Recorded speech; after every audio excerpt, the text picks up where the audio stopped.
The protagonist's story began with a rebirth in a fantasy world. The first thing the boy saw was the cozy ceiling of his new parents' house. Old candles lit the room instead of the usual LEDs. This fantasy world lagged behind earthly civilization, but the guy understood that this house was considered rich. The boy decided that this was a good reincarnation for an orphan who died from overwork during hard work.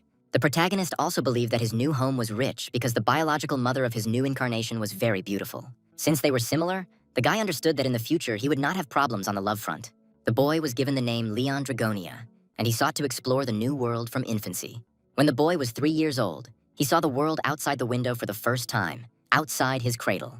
Seeing the sprawling view of the city outside the window, Leon realized that this was a completely different world. Considering that the boy was still a baby, the world outside the cradle was huge. However, Leon's adventures quickly ended as the nanny caught him looking at the city. The girl was afraid for the boy and pulled him away from the open window. Leon later discovered that he was the legitimate son of the Grand Duke of Dragonia in the Kingdom of Lionheart. At the age of 8, the boy began to study fencing as a future knight of the kingdom. Leon could only guess what abilities he would have in the future as a fantasy knight. The boy's teacher was the holy knight Gordic, who was sent from the royal palace. The man with blonde hair and green eyes said that it would be an honor for him to teach Leon. The boy smiled and said that he was glad to meet Sir Gordic. However, at 14 years old, the boy was no longer so happy with the knight, since the training was very harsh and resembled bullying. Holy knights were truly monsters in human skin, so it was extremely difficult to achieve this title. First, through training and completing tasks, becoming a knight of the kingdom, you need to accumulate experience and fame. Then you must be chosen by the Holy Grail and drink the holy water. Additionally, as the heir to Dragonia, Leon had to learn everything necessary to become a Grand Duke. No matter how hard the boy tried, he couldn't defeat Sir Godric. Leon was very exhausted by the lessons of the heir to the Grand Duchy and the lessons of the Holy Knight. The boy prayed that God would hear his prayers and spare him, even though he didn't believe in anything like religion. At the age of 16, Leon left his father's home and began wandering the world. One rainy day, he was making his way through the forest in search of a small village. Leon wandered the world to gain the recognition of the goddess and become a great knight. The boy had to diligently accumulate fame and good deeds so that the goddess would appear to him and give him her task. Leon was able to find a village that was being attacked by orcs, which became a good opportunity for the guy. The monsters attacked and burned houses to the ground. The boy attacked a squad of orcs, helping the villagers fight off their enemies. Leon had plenty of opportunities to use his sword, as the kingdom had plenty of enemies. At the age of 20, the boy finally met the goddess. Leon initially took it as a joke, but after meeting the girl, he became convinced that the goddess really did exist. The goddess appeared to the guy in the form of a young girl with golden hair and blue eyes. Leon knelt before her and accepted the task from the goddess. After many years of fighting, the boy became a holy knight. After this, Leon continued to fight the enemies of the kingdom. The guy slaughtered orcs, destroyed goblins, and eradicated an evil cult. Eventually, Leon became a military knight of the kingdom, giving him the right to summon other knights.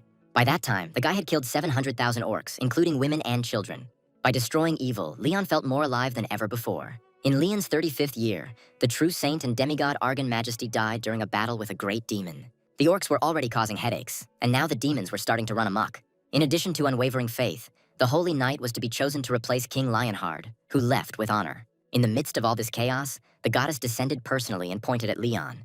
The girl entrusted the boy with inheriting the symbol of honor and conviction. It was an honorable path and a difficult place, but Leon could not disappoint the knights and the people of his kingdom who followed him. The boy transplanted the sacred treasure, the lion's heart, received from the goddess, into himself, and vowed to protect the Holy Grail. After this, Leon was crowned. As the Grand Duke of Dragonia, the boy became the king of the Lionheart Kingdom. By the time Leon turned 80, a lot had happened. There were 3 great wars with the orcs, and some strange goblin evolved into a great demon. The Empire continued to create problems that Leon, as king, was forced to solve. The guy believed that all this was happening because the Empire had accepted northern pagans into its ranks. These people were trying to be independent of God, and Leon considered them stupid neoliberalists. In Leon's 90th year, the Imperials finally made a mess and destroyed the goddess's temple. A representative of the Protestant faction demands 3 million human sacrifices to the demons in order to be listened to. This man committed suicide with 3 million citizens of the Empire. Because of his actions, the Lord of Chaos was summoned to the capital. In the end, Leon gathered all the knights and took his sword, which was still wet from the blood of the orcs killed last year, and went to the Empire. The guy did everything he could, but contrary to his wishes, the world was falling apart. Leon tried to defeat evil with all the deities of this world, but he could not stop the destruction. The boy sat on the ashes among the mountains of corpses and held a little girl's doll in his hand. Leon turned to his faithful knight, Sir Aron, telling him that he could be proud of his father. The man died with dignity and went to the world of the gods. While commanding his troops, Leon could think of only one thing. The king wondered if the goddess saw that her young lambs were trembling with fear. Does she hear the sounds of demons scattered across the earth? Does the goddess hear how women console their children, swallowing their tears? Having taken away the murdered subjects, did the goddess hear the voices of the villains who took away their loved ones? The younger generation tried to keep the fading flame of resistance alive. The knights tried to plant seeds of hope in the blood-soaked wasteland. Leon tried his best to support and guide his warriors. However, the king himself prayed to his goddess and said that he would not be able to stop the evil that spread beyond the horizons. Contrary to his thoughts, Leon told the soldiers and knights that as long as they did not lose their honor, they would never lose. The king prayed that the goddess would descend upon him and help the people overcome this misfortune. Leon led his men and fought in the name of the goddess for her honor. The goddess promised that she would be by her noble knight's side until the very end. Leon hoped that she would help them. The human armies clashed with the forces of evil in a life-and-death struggle. That winter, they had a decisive battle with tens of thousands of demons that filled the land. There was no end to the monsters, and they were many times stronger than humans. Leon used barbarian slaves as human shields. The warriors of freedom, armed with spears and shields, and the knights of glory left with honor. Only the chosen one of all the gods, Leon, was the only one who remained until the very end and slaughtered the demons. The king cut down hundreds of demons and great demons. At that moment, Leon realized that he was truly blessed by the goddess, as he was the only survivor. The king showed the demons the superiority of the Holy Grail Knight. In Leon's 217th year, winter was still not over. In his 256th year, the king destroyed the last remaining demonic gates. From that moment on, the monsters had nowhere to run. Leon told his enemies that they would now be trapped in the same world with him and would not be able to escape. Over the decades, monsters have come to fear the invincible knight. It wasn't Leon who was trapped, but the monsters who were locked in a cage with their nightmare. The years flew by, and the Night King continued his battle. In his 300th year of life, Leon killed one of the great demons. A reconnaissance detachment of Earthlings witnessed this. People did not understand how a man could kill a great demon with just a sword. However, the severed head served as irrefutable proof of what had happened. Leon appeared before the people and told them to rise from the ground. The king said that now was not the time to rest, so we must get up and fight. The girl with red hair looked at the guy in surprise and asked who he was. Looking at the slain demon, Leon said that he was the king of Lionheart. Slowly turning to the people, the boy said that he was the king of valiant knights and a man who carried out God's will. Leon appeared before the people completely naked with a sword in his hand. It was exactly the 300th year that Leon met the Earthlings and the Night King returned. The gate opened in the center of Seoul and its level was beyond measurement. The Korean Hunters Association and the World Hunters Association have requested the intervention of major guilds in this matter. However, everyone refused because the level of difficulty could not be determined. As a result, the government ordered the Korean Association to act first. This step could be considered tantamount to suicide. A girl named Kan Hari was among those who were the first to pass through the gate. Inside the gate, she met a man, but there was one catch. This guy appeared before her completely naked. The girl was so stunned that her colleagues couldn't even shout to reach her. Hari remembered only the naked guy and the field behind him, strewn with the corpses of monsters. At some point, the girl came to her senses and remembered that she had been at headquarters for a long time. Department head Kim Jin-soo handed the girl coffee and asked if she was tired. Hari accepted the coffee and thanked her colleague, after which he sat down on the chair next to her. Seoul encountered a black-level demonic gate, behind which was a great demon. It was a miracle that they survived without any support from the guild and even cleared everything. However, all this happened thanks to only one man. Now Leon was wearing the clothes the people had given him and was sitting at the table in the interrogation room. Haru watched him through the one-way glass and said that the man was able to stay alive outside the gate. This was not new, because sometimes it happened that after the gates were closed, someone remained in the other world and survived. Gates appearing around the world over the past 30 years have had common features. A world that was destroyed or in the process of being destroyed was a common feature of all gates. Sometimes survivors would come to Earth from the demon world. At the same time, they retained the incredible power they possessed in the demon world. It is for this reason that the government has tried its best to meet the needs of the survivors. They were preparing a plan to recruit the demons who had arrived from the lands. Haru said that they must recruit Leon at all costs, as this man is very strong. Shinsu agreed with her, as he personally saw how the guy was able to easily cut down the great demon with one blow. Even the best S-rank hunters feared this demon. The monster was noticeably nervous when he saw Leon, but nothing helped him escape. Then the guy didn't just deliver a crushing blow. Leon completely suppressed the great demon as if it cost him nothing. At the moment they met, the guy looked like he had been fighting for a long time. However, there was not a shadow of fatigue on his face. What worried Shinsu most now was the cultural difference, because judging by the guy's manners, he was something like a king. However, Haru said that Leon understood them much better than they expected. The girl felt from the guy's voice that he was definitely a good person. However, Haru's words were interrupted by Leon's cursing coming from the interrogation room. The boy screamed so loudly that the glass broke, revealing people watching him. Haru was shocked, as with one scream, Leon broke the armor-piercing glass, which even blocks monster attacks. Leon broke the table in two and asked what right they had to denigrate the valiant name of Lionheart. Jinsu asked the girl if she still thought the guy was good, to which she cited the cultural difference. We are transported back 15 minutes to the time when negotiations with Leon began. The boy was taken to a separate room, and a man from the Soul Hunters Association sat down opposite him. Everything was unfamiliar to Leon, even though he had already lived in this world. The boy attributed this to the fact that in a past life he was an orphan who died from overwork at the age of 20. After his death in this world, Leon was reborn in another world.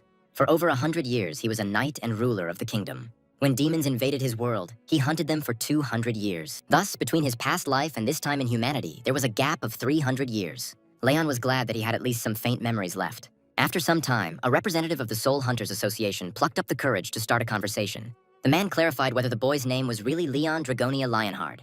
Leon looked at the man and decided that there was no need to reveal the fact that he was an earthling. The guy thought that a 300-year-old knight would sound better than a 20-year-old orphan. Leon frowned and called the man a plebeian, ordering him to address him as Your Highness. The employee lost touch with reality for a few moments. Deciding that it would be better this way, the man addressed Leon as he wished. The guy wondered whether the person in front of him was a good person, or whether the government was wary of survivors. The man began the interrogation and said that hunters from the Soul Hunters Association appeared in Leon's world after passing through the Black Gate. The employee asked if Leon had really killed all those demons, to which he replied in the affirmative. The guy asked if the man had really forgotten it, but the employee didn't understand what he was talking about. Leon said that he had destroyed all evil and protected the honor of the knights, so he gave orders to the employee to be his temporary scribe. The guy said he would do the man the honor of capturing this honorable event. The officer did not resist and simply began recording the testimony, citing cultural differences. However, Leon quickly interrupted him and asked if it was true that in their world there was no specific etiquette for how to treat guests. The employee immediately became alarmed, realizing that the guy was hinting that he was hungry. When the man wrote to his colleagues about the need to bring food, Leon ordered them to reveal information about this world to him. The employee adjusted his glasses and said he would explain everything. The man said that this whole nightmare began suddenly 30 years ago. Gates opened all over the world, and monsters and demons began to jump out of them. A series of emergencies followed. After a large number of sacrifices, people realized that each gate had a theme and a clear purpose. The story was interrupted by a knock on the door, and the employee said that His Highness's lunch was ready. As the man left the meeting room, Leon thought about his story. The guy realized that the history of their worlds was slightly different. Unlike his world, which was overrun by demons, here each gate has a theme and a task. The Earthlings had to fight monsters, but they had clear goals and a better chance than Leon's people. The guy guessed that this would help Earthlings prepare for what might come next. It was as if a giant blacksmith struck the ground again and again. It hardened the land and its inhabitants, teaching them through trials. Leona's thoughts were interrupted when the association employee returned to the meeting room. The man came in with a tray in his hands, smiled, and said that the food was ready. The employee placed a plate in front of His Highness, and Leon froze for a few moments. However, afterwards a look of displeasure appeared on his face. On the table was a seasoned, thick broth that had been simmered for a long time, and crispy kimchi, and this dish was called seolyeongtang. For those who did hard physical labor on the land, Sulantan was like food for the soul. The familiar taste was even more enticing, but Leon struggled to gather his saliva. The guy frowned and asked the employee what kind of food it was. The man replied that the dish was called seolyeongtang, and it was said to be food for the soul of ordinary people. Leon lost his temper and hit the table, breaking it into pieces, asking by what right they were denigrating the valiant name of Lionheart. The boy said that he now sees how a kingdom called Korea honors a person from another kingdom. Leon was a king from another world, a messenger of the gods, the keeper of the Holy Grail, and the owner of the Holy Sword and Holy Spear. The employee tried to say that they didn't mean to humiliate him, but the guy wasn't going to listen and ordered him to get out. Leon was the embodiment of 300 years of history from another world, so he couldn't take such an attitude so lightly. The guy believed that all this was happening because people did not have proper faith. The education of the stupid peasants was the duty of the royal family. Even after he returned to Earth, Leon still remained the Night King. After some time, the staff of the Hunting Association were finally able to find food that the king agreed to eat. Jinsu spent a long time trying to understand how Leon realized that chicken and jjajangmyeon were common people's food. Haru was at least pleased that the king had agreed to eat the steak with a glass of red wine from the 1993 vintage. Chansu told the girl to go to Leon first since the guy showed the greatest favor to her. At their first meeting, the king actually praised the girl for being very brave. Haru couldn't argue for long and was eventually sent to the new meeting room where Leon had been transferred. The girl entered the room and apologized from the doorway for interrupting the meal.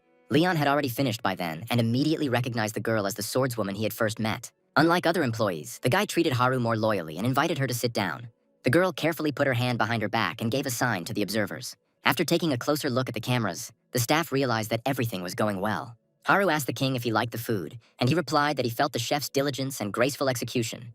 Leon decided to make it clear that his complaint was not about the taste of the food, but about the manners they showed towards the king. The guy said that a representative of another country should be greeted appropriately, as this directly shows the country's prestige. The girl began to apologize, but Leon quickly changed the subject, saying that he had already been told about this world.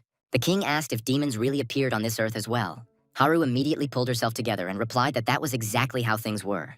The girl's mission was to get the Hunters Association to recruit Leon. At the very least, they were obliged to settle this man in their country.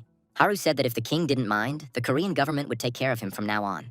In the 21st century, the job of intelligence agents was to recruit survivors. Even if they have to promise huge support, they must not allow Leon to go to other countries. The king replied that in order to settle in this world, he must be given the duties to go to the battlefield. Leon said that as a noble knight, he must fight. Haru immediately became happy and invited the king to join their hunting association. However, Leon said that as a king, he cannot fight under the flag of another kingdom, so he wants to create his own squad. Haru froze for a few moments, unsure how to react to this. At that moment, the girl had no choice but to nod. After leaving the meeting room, Haru immediately asked what the management thought about this. Chansu said that they had no other choice as they could not let this man go to another country. Haru was very angry that they had to bow down to Leon, and it was all because of the big guilds that made the job difficult. Suddenly, a siren sounded throughout the building. Changsu took out his phone and saw a warning that there had been a breakthrough in the Konam Plain dungeon. The guy said that if a breakthrough occurred in the underground at the site of the grain storage facility, food production could be suspended. Haru remembered that there should have been an S-rank hunter from the Phoenix Guild there. Chansu expressed his concerns that the guild might be pursuing their own personal goals, and that they needed to be stopped. Even though the door was soundproof, Leon could clearly hear all the sounds coming from behind it. The boy realized that something bad had happened, because the underground breach was polluting the soil and the crops were stopping growing. Leon raised his hand and tried to use his abilities, but he couldn't find what he needed. The guy wondered if everything would really be okay. Leon's memories took him far from human civilization. He was returning to the world in which he had lived for 300 years. Leon remembered a large castle with gray domes reaching into the sky. The silhouette of a girl in a green cape appeared before him. Leon could only hope that all was well with Demera. Meanwhile, the situation in the fields was getting worse. The harvest had already begun to wither under the force of the opened gates. The large orange gate seemed to suck the life out of this world. S-rank hunter Li Enwang, the head of the Phoenix Guild, calmly watched all of this. Chansu quickly arrived at the scene with Haru and demanded to know what had happened. The guy guessed that Phoenix had deliberately provoked the dungeon breakthrough. Yanwan did this only because the Soul Hunters Association did not respond to his demands. Throughout this year, the Phoenix Guild has been constantly requesting tax exemption on the income generated within the gate.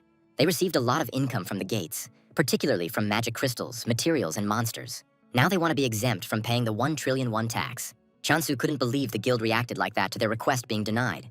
Haru stepped forward and demanded that Enwan close the gate immediately, as it could be very dangerous for the crops.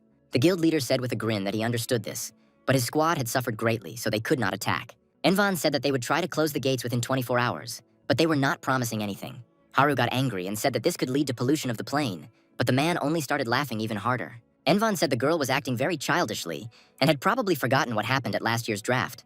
At that moment, Leon came up to them and said that they were all somehow vulgar and old-fashioned. Haru turned around in fear and screamed Leon's name in fright. The king looked at her sternly and said that he allowed the woman to call him only by his title.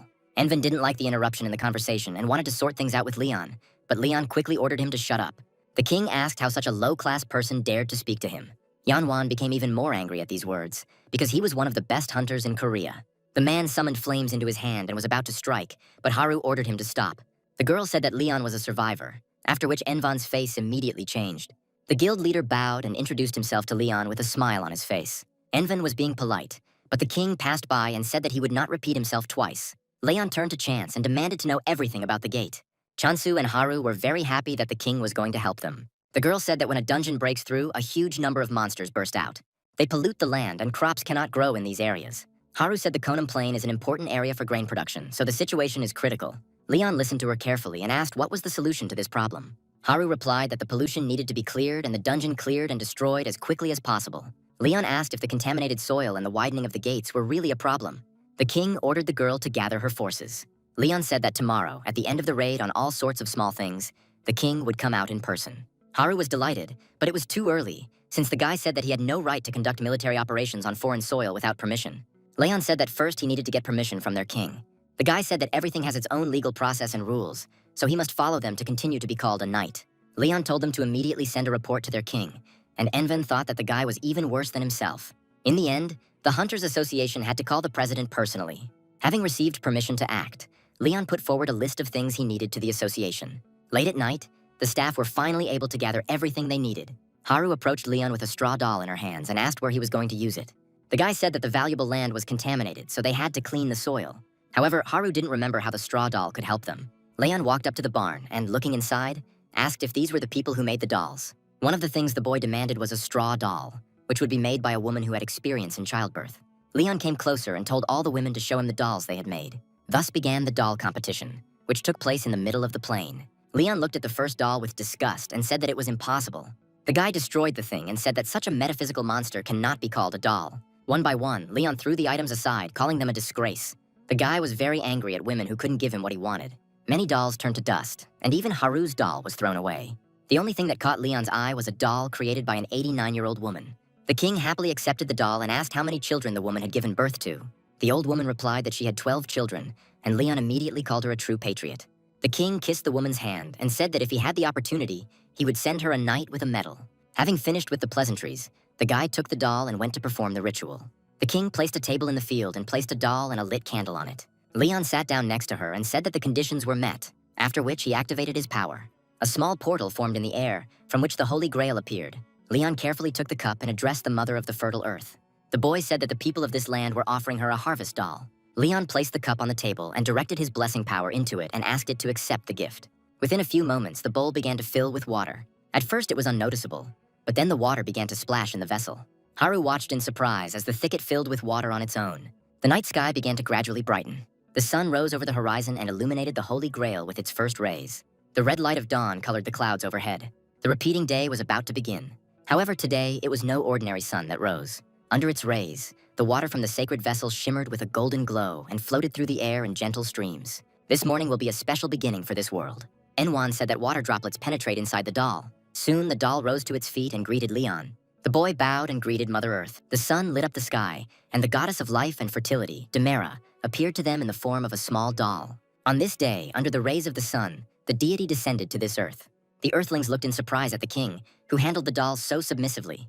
Demera said that this new land is also being invaded by demons, causing the soil to be polluted. Leon confirmed her words and pointed out that there was not even a deity on this earth. Looking at Enwan, the boy said that the dirty, low-grade pigs were polluting the goddess's view. Demera said that ignorance and greed cannot be called sins, but they are called mortal life. The goddess turned to Leon and asked what he thought about it. The king replied that the incompetence that roamed among the swordsmen might be covered with glory, but the right to rule was sacredly enshrined in law. Leon promised to make duty and power equal, and to teach the ignorant and lead them along the righteous path. The king vowed to strive until a new pantheon was built on this land.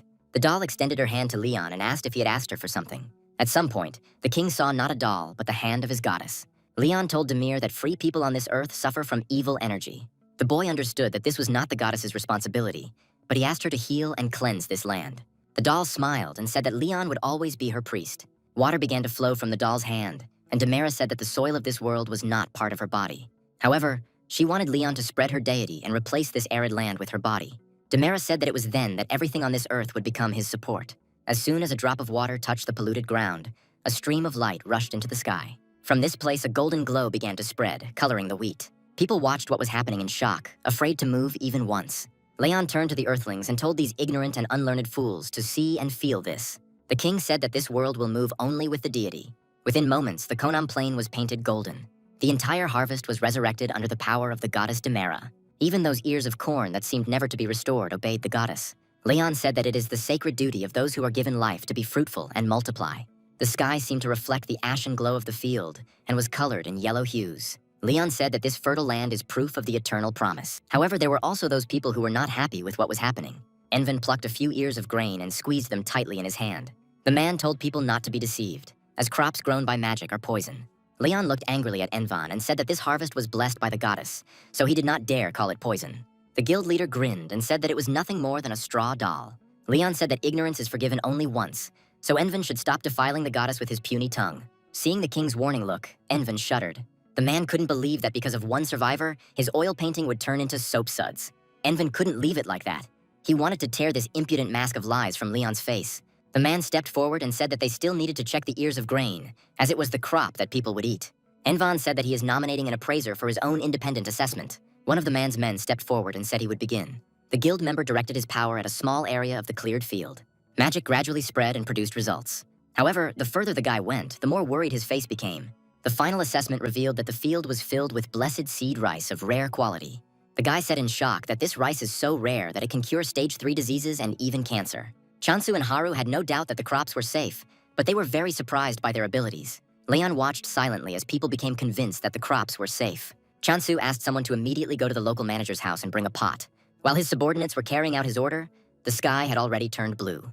The day came into its own, and the golden fields began to seem endless. After some time, the subordinates brought a cauldron for cooking food from a neighboring house. Changsu prepared rice porridge from the blessed ears of corn and read about its properties with amazement. The guy noted that such food can be compared to a tonic that costs 3 million won. Haru ran up to her colleague and said that it was truly amazing, but Changsu told her to finish her portion first. The girl tried to remain calm, but she couldn't hold out for long. Haru asked if Changsu had ever eaten beetles grown in rice fields. Judging from the manager's expression that the answer was negative, the girl said that she ate the bug and received buffs. Changsu began to understand that the goddess's blessing touched not only the crops, but all living things on this earth. Hunters immediately began catching bugs all over the field to get the buff and enter the gate. The morale of the Hunters Association's strategic team has increased. Demera turned to Leon and said that her role was over, so she should slowly return back. The king bowed and said that he always thinks about and cherishes the blessing given by Mother Earth. The goddess asked permission to scold the guy one last time. Demera asked Leon to never go hungry again wherever he went. The goddess would like her blessed knight to want for nothing. A few moments later, Demera's spirit left the doll and it fell onto the table. Leon looked at the doll, deprived of the deity's spirit for some time. Haru carefully approached the king and wanted to ask him about what happened. Leon asked if there really was no deity in their world, but the girl could not answer this question definitively. The king said that righteous life and peace are harmony with the deity, so people should listen to this carefully. Leon said that now the soldiers were full and could enter the gate. A guild member approached Envan and said that if things continued like this, their plan would be ruined. The guild leader was very angry that his plans were ruined by some survivor. Without Leon, the government, which had suffered great losses and was left in a hopeless situation, would have granted their request. Envan thought that it would be better if the survivor did not survive beyond the gate. This thought firmly settled in the man's head, and he began to think about how this could be accomplished. Envan turned to his subordinate and said that the last time they attacked the gate was to close it. The guild member said that their condition worsened in the middle, but they were going to move on. Envan said that although Leon has a blessing, during a fight he is most likely nothing. The guild leader was confident that the hunters who entered would be defeated, and their faith in Leon would fall. Monsters inside this gate cannot be destroyed by normal means. The system sent a notification that the dungeon breach had begun, and the punishment was death. The dungeon has a time limit for all creatures inside the gate. Upon entering the dungeon, the hunters found themselves in a dark cave. Leon was reluctant to move forward, assessing the situation. The guy carefully observed his surroundings, remaining at the rear of the detachment. The hunters moved forward, carefully examining the dungeon. Chansu led the squad deeper, covering himself with a large shield. Leon suggested that most gates would close if a quest was completed or a boss was defeated. The guy said it wasn't that hard to fight the boss one-on-one, but Haru didn't mention that they usually do it in a group. Leon soon came across a skeleton and assumed that these were the remains of the people who had tried to clear the dungeon before them. Haru said that this is the peculiarity of this dungeon. The girl said that usually the number of monsters in the gate decreases as the number of monsters defeated increases. However, skeletons, zombies, and even demons in special cases will respawn infinitely as long as the boss monster is alive. Leon assumed that all this would only end when they defeated the boss. Haru said that this dungeon is most likely controlled by a necromancer who commands skeletons. After some time, the system sent a notification about the time limit of 3 hours in which to defeat the Dullahan. A moment later, a terrible roar was heard, which made people cover their ears. Changsu cursed and said that Enwan should have warned them about this. Leon remained calm while Haru looked forward in fear. Dullahan held his head in his hand and looked at his new opponents. The monster was a headless horseman who commanded the dead. Under his leadership, 100 skeletons moved towards the new arrivals. There were so many monsters that one of the expedition members asked the leader if potions should be distributed to the people. Chansu ordered the potions to be divided as much as possible in order to withstand this attack. The leader learned from Manshik that at the moment there were 30 archers and 2 magicians in their squad. Chansu ordered everyone with sniper skill to engage the monsters in the back rows, and those with shields to hold back the advance. The skeletons, led by Dullahan, slowly approached the people. Chansu stood in the center as one of the main shield players. One of the skeletons had already chosen him as its target and was about to strike. The force of the blow was so powerful that the floor beneath Chansu's feet broke. Only now did the boy realize that the monsters were stronger than he thought, and the orange gates were indeed different. However, Chansu did not lose hope, since even these monsters were not that strong for him, a B-rank tank. The boy pushed the skeleton back and struck it with his hammer. A few moments later, Chansu felt the effect of the spell on his back. The boy had never seen simple skeletons have advanced spells of such a rank. Chansu had to get their attention to distract them from the rest of the squad. It worked, and the mages redirected all their attacks at the squad leader. A glowing charge erupted from the pentagram created by the skeleton. He rushed into the ranks of people and struck straight at Chansu. Although the guy looked battered, he was fine, as his equipment was as durable as it was expensive. A moment later, Dullahan himself appeared next to Chansu. The guy tensed up, but prepared to fight back against the monster. Dullahan rode calmly on his horse next to Chansu and stopped. A second later, the guy felt a strong pressure and saw a flash of light. Chansu didn't even have time to realize when Dullahan struck him. The guy flew several meters and crashed into a wall. The shield fell from his hands, and now Chansu was trying to start breathing again, although his chest was pinched from the blow. Haru had been in the rear the whole time and let out a worried cry. One of the sorceresses of the squad approached the girl and said that they must save Chansa. Each detachment always had reserve forces. They were needed precisely for such cases. Haru looked at Leon and remembered how he defeated the great demon with one blow. The girl turned to the king and asked him for help. Leon looked at the girl appraisingly for a moment. It was clear that the boy was a little angry, and he said that the king should not take part in such a small battle. The guy said that Earthlings should look for ways to strengthen their honor. Leon said that asking him to participate in such a battle was very rude both to him and to the goddess. While Haru was trying to understand the reason for the king's behavior, the sorceress asked the girl what they should do. Haru was very upset that Leon was not going to help them even in such a dangerous situation. The girl understood that the guy was not interested in anything except Dullahan. Haru took out her sword and said that she would take care of the boss while the others should support their comrades. After this, the girl rushed forward. Her main target was the Dullahan, so she didn't waste her energy on the skeletons. The girl jumped, pushing off from the head of one of the skeletons. In an instant, Haru was above Dullahan. The monster seemed to pay no attention to her actions. The girl struck a blow that flashed across the entire dungeon. As soon as the light faded, Haru realized that she had failed. Dullahan parried her blow in an instant, thrusting forward his broadsword. The girl tried to hold on so that the monster would not start pushing her aside. She had to do everything to separate Dullanaka from the others. But the head that appeared in front of her face confused her.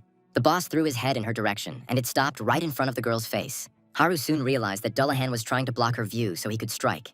The girl immediately tried to jump back, but it was too late. The Dullahan struck a blow that sent the girl flying into the wall. Haru sat up, trying to clear her throat, and thought that it would be even better this way. The girl heard Dullahan moving towards her. Haru was already glad that she had managed to separate the boss from the others. Dullahan thought that the girl would no longer be able to resist, so he raised his sword to strike. However, Haru jumped up and said that her range of skills was very wide. A moment later, a fiery explosion illuminated the cave. The Dullahan began to wave his sword in panic, trying to drive the flames away from himself. Haru realized that she had succeeded in carrying out her plan, after which she gripped the sword in her hands tighter. The girl moved quickly towards Dullahan, intending to strike from a blind spot. However, this time too, Haru's attack was blocked. Dullahan managed to hold his broadsword in front of him again. Haru leaned to the side slightly and noticed from the boss's stance that he was about to strike back. The Dullahan swung his sword, pushing the girl aside. Haru fell to the ground from the blow and cried out in pain. The next moment, there was a clapping sound. Leon applauded Dullahan and said that he was a noble knight in life, since he could easily wield a sword with just one hand. The king apologized for confusing such a great knight with a mere undead. Leon said that he gave Dullahan the right to challenge him to a duel. The guy said there was no need to hurt his soldiers. Leon proposed to end this battle with a noble duel between two knights. Haru looked at the king in shock as he challenged the boss. Chansu was also distracted from his task, not understanding what Leon had planned. Even the skeletons under Dullahan's control froze in place. For a moment, the boss seemed to think about his words. Soon, Dullahan raised his head in Leon's direction, indicating that he accepted the challenge. The skeletons immediately began to carry out their master's orders. They stepped aside to allow Leon to pass to the Dullahan. The boss dismounted, and the king said that he was indeed an honorary knight. Leon summoned his sword and said that Dullahan could lay his head aside. The guy understood that fencing the boss involved using two hands, so he should free his hands. Haru turned to Leon with concern. The girl said that if Dullahan's head was not cut off, he would not die, and therefore the dungeon would not close. Leon looked at Haru and asked if it was really that important. The girl looked at the guy seriously and said that this was the most important thing. Meanwhile, Dullahan listened to Leon's words and handed over his head to the skeleton. The king told Haru that it didn't matter, as a knight's honor determined the outcome of the battle. After that, the people stood behind Leon, and the skeletons crowded behind Dullahan. The king gripped the sword in his hand and formally introduced himself to his opponent. Dullahan didn't have the head to introduce himself, but he heard the king's words. The boss took the same stance and prepared for battle. As soon as the fight began, Dullahan rushed at Leon. The guy stood in his place and seemed not to be about to defend himself. The Dullahan came close enough and raised his two-handed sword to strike. The collision of steel against steel created a bright flash. Leon continued to stand, and not a muscle moved on his face. The guy easily blocked the blow of the wielding sword with one hand. Leon turned his hand sharply, throwing his opponent's sword aside. After that, the boy lightly struck the armor on Dullahan's chest with his sword. Leon looked at his opponent and said that it was the first time. For a moment, Dullahan remained motionless, as if trying to comprehend what was happening. After a few moments, the boss jumped aside. After this, Dullahan made another attempt to strike. The boss was about to launch a sweeping attack so that Leon wouldn't have the strength to parry it. The people watching this cried out in alarm.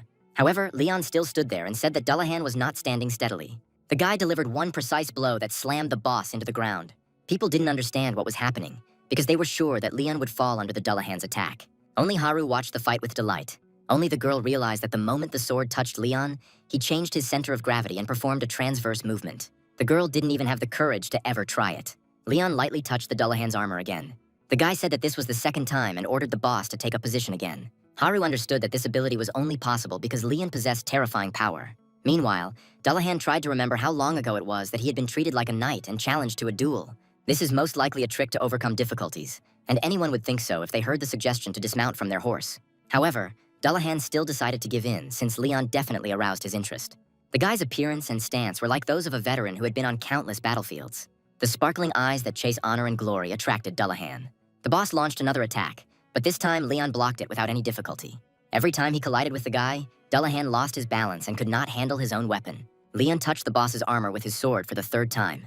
Dullahan saw in the boy exactly the kind of honor that all knights desire. Leon was the kind of knight king to look up to and challenge. Dullahan did not want to use the magic he had as a necromancer because he was a knight.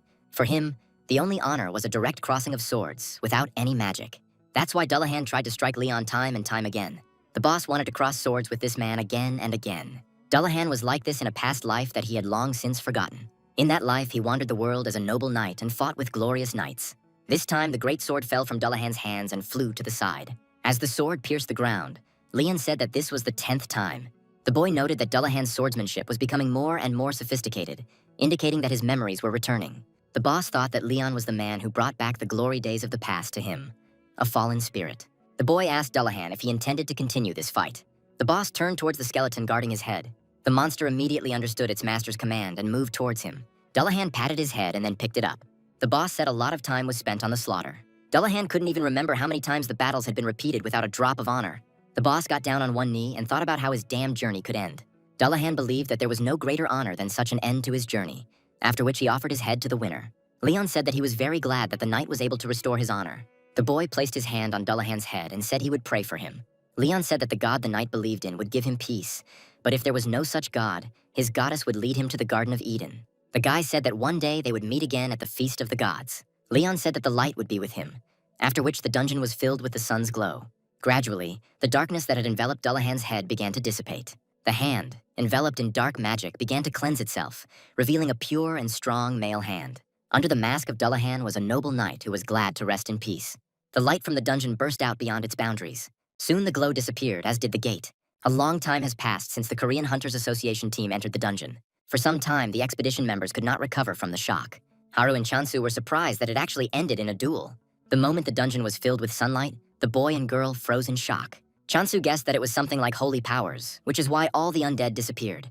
Haru said that since Leon had such power to begin with, he should have used it right away. The king at that moment approached them and said that if he did this immediately, the noble knight would meet an inglorious end. Leon said that honor comes from actions, and actions come from the will, and Dullahan showed his essence through his actions. The guy walked past Haru and Chansu and said that since the battle was over, they should get something as a reward. Dullahan's sword, cloak, and magic ball did indeed appear near the dungeon. Haru and Chansu immediately realized that these things had tremendous magical power. The magic ball attracted people's attention the most. However, Leon did not share their joy at the awards. Chansu wanted to sell the ball, but the king broke it and said that it should be thrown away. Once the shell was damaged, the ball ceased to be valuable and lost all its powers. Everyone present froze in shock and didn't know what to say. Leon looked at the ball with disgust and said that such things only caused problems. After some time, the task was completed and the king was taken to his temporary place of residence. 4 days have passed since Leon returned to Earth. During this time, he managed to fray all the nerves of Haru, who was assigned to him as an assistant. A lot happened in such a short time, which is why the girl was very tired. At first, there was a bit of a commotion because Leon had to pay taxes.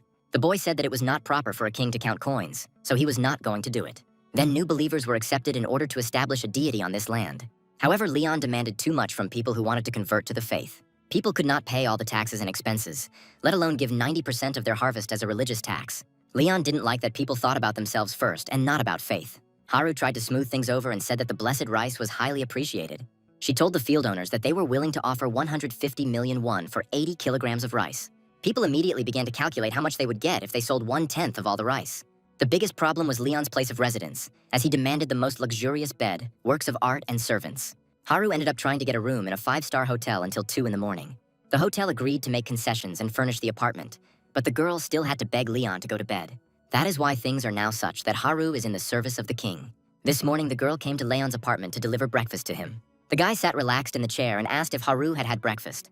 Having received a negative answer, Leon said that the girl should not starve. After a while, Haru placed a variety of different dishes on the table. The girl immediately felt an appetite, but she decided that she would eat a sandwich or something like that later. As Haru was about to leave, Leon told the girl to sit down.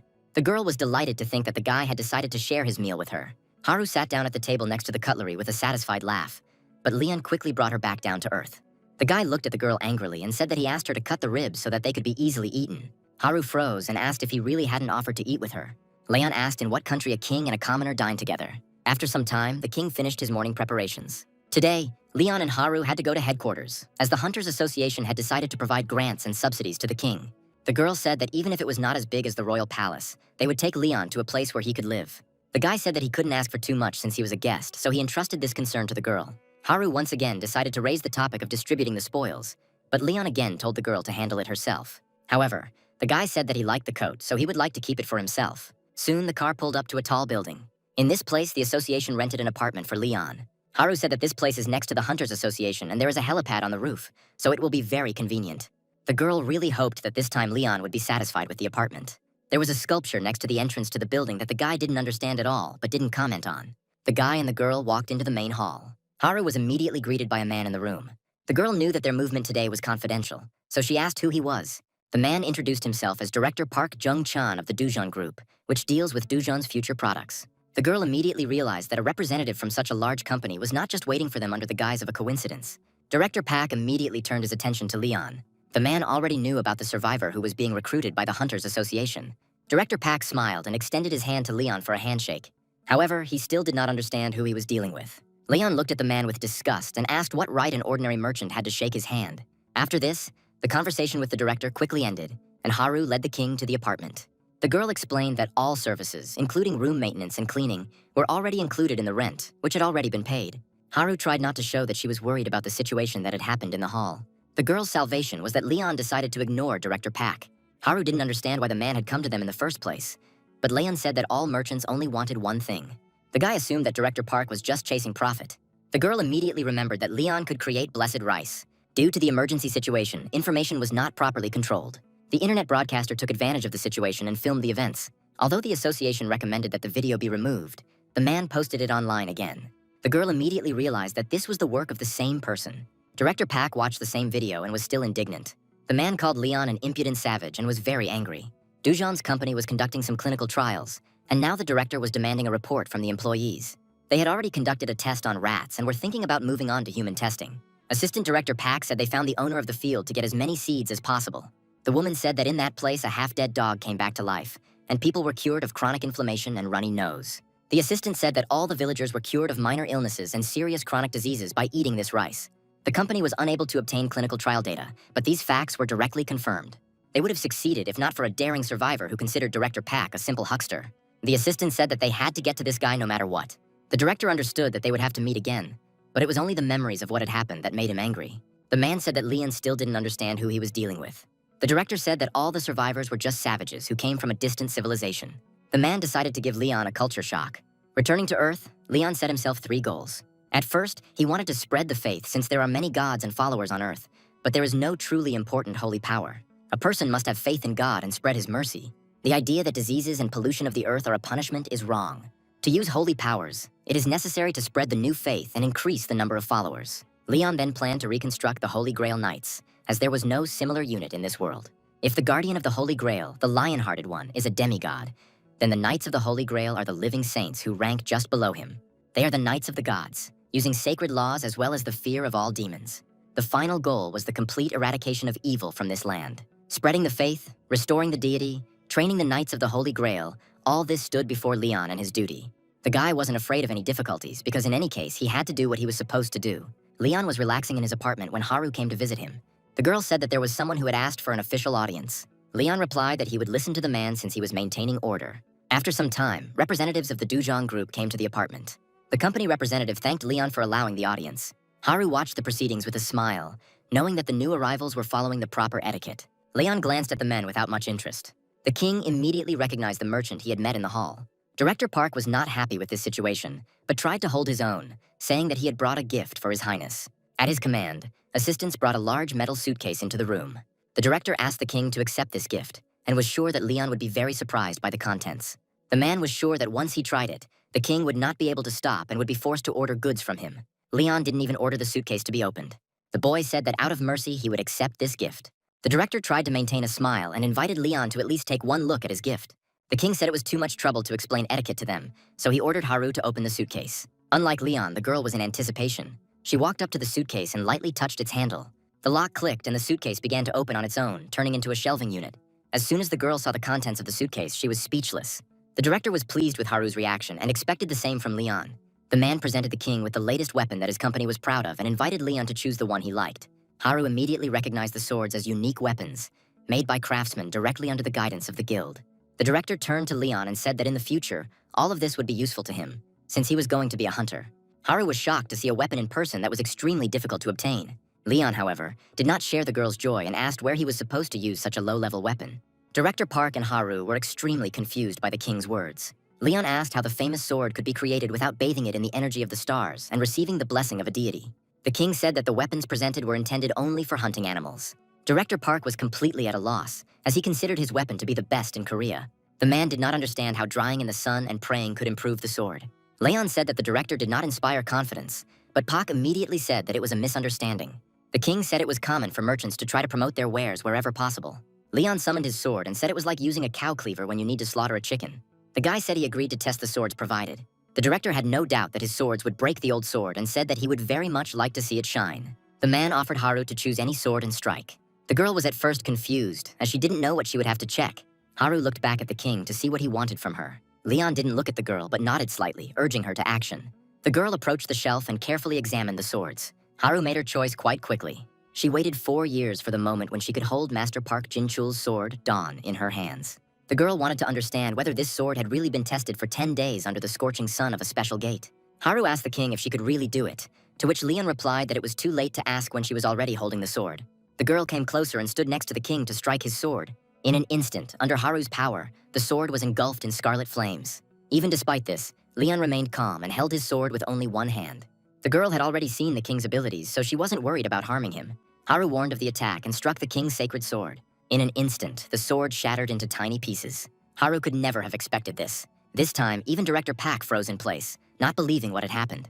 The holy sword remained intact, while the Dujang Company's sword was shattered into pieces. Leon tossed his sword, causing it to disappear, and said that it was just a waste of time. The king proposed to shorten the audience time to 3 minutes and urged the director to hurry. The man still couldn't come to his senses, as Dawn was the most powerful sword they had managed to create in their company. The director tried to say something, but his words were confused from shock. The audience was drawing to an end, and Leon decided to hurry it along. Finally, Director Park bowed his head and said that he would like to obtain a patent for the rice seeds. Leon asked again, and then the man hastened to say that they would pay for it. Director Park gave the rice a value, but decided to deliberately underestimate it so that the king would not understand the true value of the blessed rice. Leon asked if Dujang's group really wanted to buy the seeds with money. The man thought the king had been caught and pointed out that Leon would have to sign the treaty. According to the terms of the deal, only Dujang will be able to distribute this rice. Director Pak's stream of words was quickly interrupted by the king. Leon became angry and asked how this man dared to blaspheme. Leon was very angry that the merchant dared to insult the deity. The king's inner strength pressed down on the people in the room, making them feel suffocated. Director Pak took a step back and watched the survivor with fear. The man had the impression that he was standing in front of an enraged lion, ready to pounce at any moment. Leon called Director Pak a stupid man who showed his sin. The man could no longer bear the pressure and fell to his knees. The director said he really didn't understand what he had done wrong. Leon waved his hand and said that one couldn't be so ignorant and forgetful. The king reminded that the harvest that the man wants to take grows from the land blessed by Demera. Leon said that this was a blessing bestowed by God on the peasants so that they could then plow and cultivate their fields. This is not something that can be bought with money, as the tribute must be paid through gratitude and subsequent faith. Leon said that Pak decided to mislead people in pursuit of shady profits. The director was so frightened that he didn't even dare raise his head. Leon asked how the man was going to profit from the sacred gifts if he did not practice religion. After some time, the king released the man and his men, but Haru did not know if they had done the right thing. The girl said that the director on Pak was an influential person, but Leon insisted that this man could not harm him in any way. The guy changed the subject and asked if Haru had completed his assignment. The girl smiled and said that this time Leon would be tested to pass the measurement tests. Leon did not like this, as he believed that it would look like a humiliation of the king. Haru froze for a moment, then asked why the king wanted to go to the Hunters Association. Leon said that he needed to find some useful warriors, and to do this he would personally test them. The king said that even if they couldn't come to an agreement about it, Haru should do everything to make it possible. The girl had no choice but to take Leon to the headquarters of the Hunting Association. Today, some hunters arrived at headquarters to reevaluate their rank and see their progress. Independent hunter Gu Taisong also arrived at headquarters and met his old acquaintance. The guy met an older man named Kim Do-han, who was the head of the department. Do-han asked if Tae-sung really came for a rank reassessment. The man said that the hunter had been working hard lately to increase his rank. The manager suggested that the guy give up this idea and join his team. Tae-sung was very upset because even the untalented eventually reached C rank, while he had been at D rank for 10 years already. Do-han said that such a diligent person could quickly become an ace, but the mining team is not as bad as the guy thinks. Tae-sung was not going to give up on his path because he had a family to provide for, so he tried his best. Suddenly, the boys' thoughts were interrupted by Do-han's voice, who said that a foreigner had come to their headquarters. Tae-sung glanced at the man who entered the building and guessed that he might be from Europe. Looking at Leon, Do-han said that he looked like a royal person. The man immediately decided to come up and introduce himself. Believing his assumptions to be correct, Do-han addressed Leon in English. The king looked over his shoulder at the man and said that slaves should not talk whenever they wanted. These words completely killed Do-han's desire to get acquainted, and the smile disappeared from his face. When Tae-sun approached the frozen man, he said that the stranger had learned Korean in a strange way. Leon was heading about his business, but at some point he froze. Tae-sung felt as if the foreigner's gaze was piercing him right through. Leon looked at the guy carefully, as if he were a strange object. At some point, Do-han noticed that Tae-sung started shaking and looked strange. The man asked the boy if anything hurt, but Tae-sung couldn't answer. His breathing seemed to be spiraling, and it felt like something very large was pressing on him. At that moment, a girl came out of the office and shouted out Gu Tae-sung's number and name. Having met the guy's gaze, the employee told the guy to go to the second office. Leon continued to stare at Tae-sun until he disappeared from sight. The king was looking for the strongest, but none of those present were worthy warriors. Leon noticed that the people who came to test were mostly low-level hunters or newly awakened newbies. Soon, Leon himself was asked to go to the ninth office. The guy thought that it was impossible to be satisfied the first time, so it was worth waiting. Entering the office, Leon saw several men standing next to a strange device. The employee looked at the form again and asked the guy for his name, but he ordered him to address him as Your Majesty. The man was a little confused, but decided not to argue. The employee walked over to the desk and asked Leon to touch the measuring device so they could perform the test. The guy came closer and looked at the device doubtfully. Leon looked at the device for a while, but was in no hurry to fulfill the request. The staff understood who they were dealing with, so they were in no hurry to rush him. To avoid looking at the king, the employee again directed his gaze to the questionnaire. However, he soon heard Leon call them all stupid people. The king said that commoners could not judge the honor of a knight, nor could they judge the instrument they were asking him to touch. Leon said that only noble knights and gods can judge knights. The guy said that he came here to find a suitable warrior, but here too he was disappointed. Leon said that he refused this test and asked what the next test would be. Upon learning that the next test was taking place at the gate, Leon said that he would enjoy watching everyone go through the test. After some time, all the examinees passed through the gates of Seoul Station. The escorts immediately inquired about the hunter's condition to ensure that no one had become ill during the trek. Tae-sung knew that some gates were left behind after being cleared to gain profit from them, as happened with this gate. To change the grade, the guy must show activity at least in this current practice test. Tae-sung noticed that there was a guy and a girl on his team who didn't yet know where they were. The guy immediately realized that they were still not experienced newcomers. There was also an elderly man in their team, over 60 years old, who, like Tae-sung, was moving up to C rank. The boy glanced back warily to make sure that another person had arrived with them. At that moment, a foreigner, whom Tae-sung had seen earlier in the waiting room, walked through the gate. The guy assumed that the foreigner was a complete newbie since he came for an inspection at such an age. Leon lowered his glasses and grinned, and Tae-sung wondered if everything would be okay. After some time, people moved away from the gate.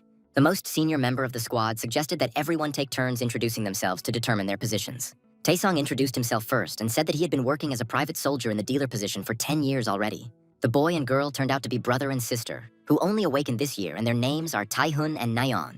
Tae-sung immediately realized that he was facing newcomers who had not yet decided on their positions. The brother and sister noted with enthusiasm that they have been attending special courses for 3 months already. Tae-sung decided to continue their acquaintance and asked how the old man had come to this test. The man said his name was Gante and that he had been hunting for 5 years, but had only recently awakened. Tae-sung immediately appreciated the old man's skills, thinking that his glove-shaped weapon was not very effective. The guy spent a long time trying to gather his courage to ask questions of the foreigner who had been watching him for a long time. Tae-sun asked if the guy knew their language, but Leon didn't answer for a long time, thinking about something. After some time, Leon said that he would not take part in the battle, since the sword could not be used for other purposes. Tae-sung was stunned again for a while, and he began to suspect that the foreigner had somehow learned the language strangely. After some time, the performance was over and the detachment went into the forest. In this test, they had to hunt 50 kobolds. The organizer said that gnolls might occasionally appear on the field, but if there was danger, the overseer would enter the fight. The man wanted the examinees to be calm and focus on their skills. As he walked through the forest, Tae-hun looked around with interest, but Tae-sun still couldn't calm down. Even when they met, Tae-sun noticed that Leon didn't even bring any weapons with him. Nayeon immediately liked the foreigner, so she offered him her bow. Leon looked at the bow appraisingly, and the girl said that he could use it and give it back after testing it. However, Neon didn't notice how the guy's face changed. Leon threw his bow down hard and said that knights do not use ranged weapons because they are meant for cowards. Everyone present was shocked, but the one who was most worried was Taesun, who didn't like the guy from the very beginning. Taesung was very worried that he might fail this year too.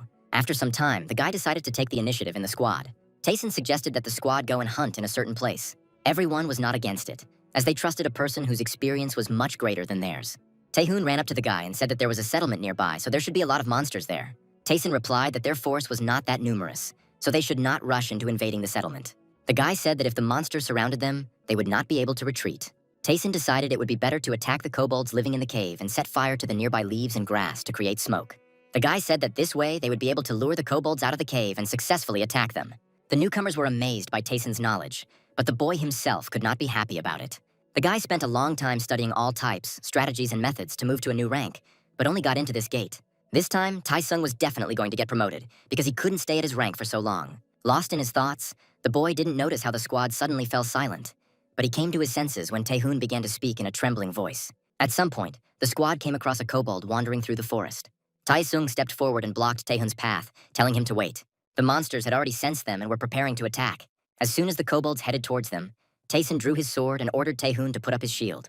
The squad prepared for an attack, and the monsters began to advance. At first, everything was quite simple and did not cause any inconvenience to the examinees. Taehoon's spirits were lifted and he easily killed the kobolds, calling them stupid creatures. The guy said that if the monsters continued to attack directly, it would be very easy to stop them. However, at that moment, Taehoon completely relaxed, but immediately heard Neon's worried cry. The guy turned to the girl and did not notice the monster that jumped on him from the tree. Taesung turned to his side just as the kobold knocked Taehoon off his feet.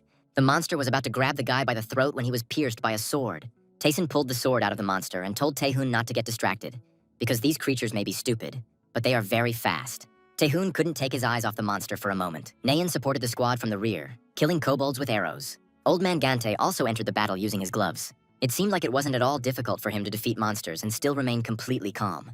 Taesun looked at this from the side and encouraged the guys, saying that there wasn't much time left. After some time, all the monsters were killed. Taesung stood at the head of the squad and praised everyone for their good work.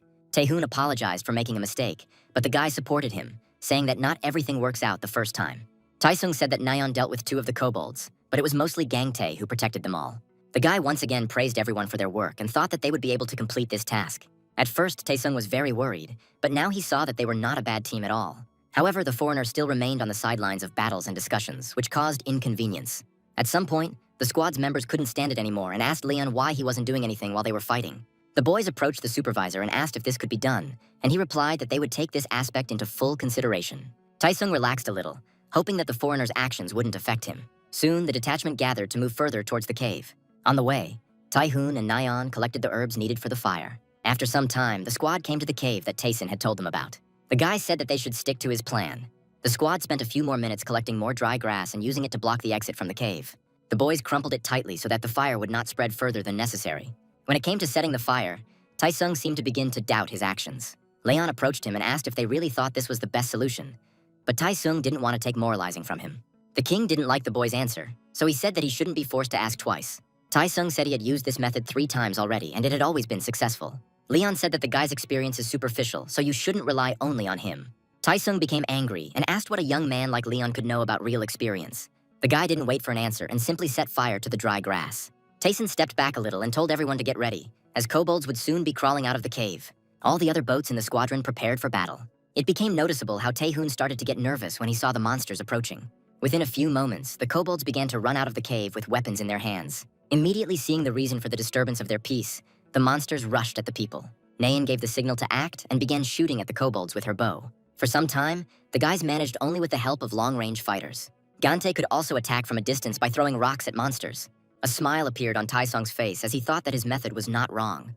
The guy encouraged his teammates, saying that at this rate they would deal with all the monsters. Taesun intended to gather a sufficient number of kobolds here and catch several gnolls on the plain. However, all of the guy's plans collapsed the moment he heard a roar from behind him. A gnoll captain was making his way towards them from the forest. This monster was considered the de facto gate boss of Seoul Station and was ranked above C tier. The gnoll captain was already very close to the people. Taesung didn't know what to do next. Having spotted its target, the monster roared. Nayeon got scared and called out to Taesung, hoping that the guy would tell them what to do next. Taesun quickly came to his senses and said that he and Taehoon would deal with the gnoll captain. Meanwhile, Grandpa Gante and Nayeon must continue to kill the kobolds that emerge from the cave. However, Taesong knew that for an awakened D rank, fighting a Knoll captain would be tantamount to suicide. The guy could only hope that Taehoon would at least be able to hold out for a while. However, as soon as the newcomer got closer to the monster, it became clear that he was too afraid. Taehoon noticed that the creature's attention was mostly focused on him. The monster roared and rushed towards the guy. Tears welled up in Taehoon's eyes and he was shaking with fear. Taeson immediately realized that the guy was overwhelmed by the impulse, but he tried to shout to him. The monster had already swung at Taehoon, but the stupor did not allow the guy to even try to repel the attack. The guy couldn't even answer Taeson, as fear completely paralyzed him. The Knoll captain struck the shield, sending Taehoon crashing to the ground. Taeson screamed, trying to bring the guy to his senses. However, Taehoon only slowly tried to crawl away, not taking his eyes off the monster. Taeson drew attention to the association employee, who did nothing, although he said that he would intervene in case of danger. Meanwhile, the Knoll captain was already very close to Taehoon. Taeson understood that if things continued like this, the guy could die. Taeson could no longer wait for a miraculous rescue. The guy rushed forward to try to protect Taehoon. The only thing that could help them at that moment was the shield lying nearby on the ground. Taeson picked him up and ran towards Taehoon. The Knoll captain had already raised his sword over Taehoon's head. The sword came down and collided with the barrier, causing a loud sound. When the dust settled a little, the monster saw that the blow had hit the shield. Taeson raised his shield over his head and covered Taehoon, who was lying on the ground. The guy was holding on with all his might, and only adrenaline kept him going. Grabbing the shield with both hands, Taesong tried to throw the opponent's sword aside. The boy was able to deflect the blow, causing the sword to hit the ground. This made the monster angry. The Knoll captain roared and raised his sword again to strike. Taesong raised his sword in front of him again, but now he wasn't sure he could block this blow. The guy hoped that Taehoon would come to his senses and fight back, thanks to which they would be able to hold out a little longer. Before the monster could strike, Taesong heard that it wasn't such a bad indicator. Leon stepped closer and managed to stop the Knoll captain's attack with 2 fingers. The king looked at Taesong and told him to try again. The guy was on his knees and couldn't believe what was happening. Taeson thought he had heard wrong and asked Leon to repeat it. The king told the boy to raise his shield and look the monster straight in the eyes, because if he parried one blow, he could parry the second. However, Taesung was still in shock after Leon stopped the monster's attack with 2 fingers. Leon let go of the Knoll captain's sword and tried to convey the information to the boy, while even the monster itself froze in place. Taeson screamed and asked if Leon really didn't understand the danger they were all in here. Leon shouted back at the boy, saying that he didn't even understand what an honor the king had shown him by guiding his actions. The king said that Daesung should be grateful for the guidance from the Holy Grail Knight, rather than argue with him. Taeson gradually began to give in to Leon's pressure, feeling that he was to blame for something he didn't realize. The guy looked at the monster, who was so shocked by Leon's behavior that he stopped attacking. Now the Knoll captain's attention was completely focused on the new target. The monster decided to attack Leon himself, who was standing next to him. The king stopped arguing with Taeson and turned his gaze to the creature. Energy began to surround the king, and he said that the mad dog had completely lost his fear. The Knoll captain felt the power emanating from the boy and growled inaudibly. Taesong noticed that the monster began to shake with fear. The guy decided that this was a good chance to attack. Seeing that Taeson was approaching him, the monster immediately came to his senses and struck the shield. The guy was thrown to the side, and he thought that the blow almost knocked the shield out of his hands. Leon called him a fool and said that there was no need to try to block a monster's attack with force just because he had a shield. The king told Taesong not to go for a frontal attack, but to use his weapon and wait for the right moment to strike. Leon said that one should not be confident that one can succeed using only defense. The king taught Taesong that his opponent was not frightening, but a living organism that breathes, thinks, and learns. The guy got angry and, turning to Leon, asked what he wanted from him. The monster immediately struck. The king kicked Taeson in the leg, causing him to bend slightly and avoid the attack of the monster, who wanted to take advantage of the moment. A couple of severed strands of hair fell from the boy's head, and he realized that this blow could have killed him if not for Leon's intervention.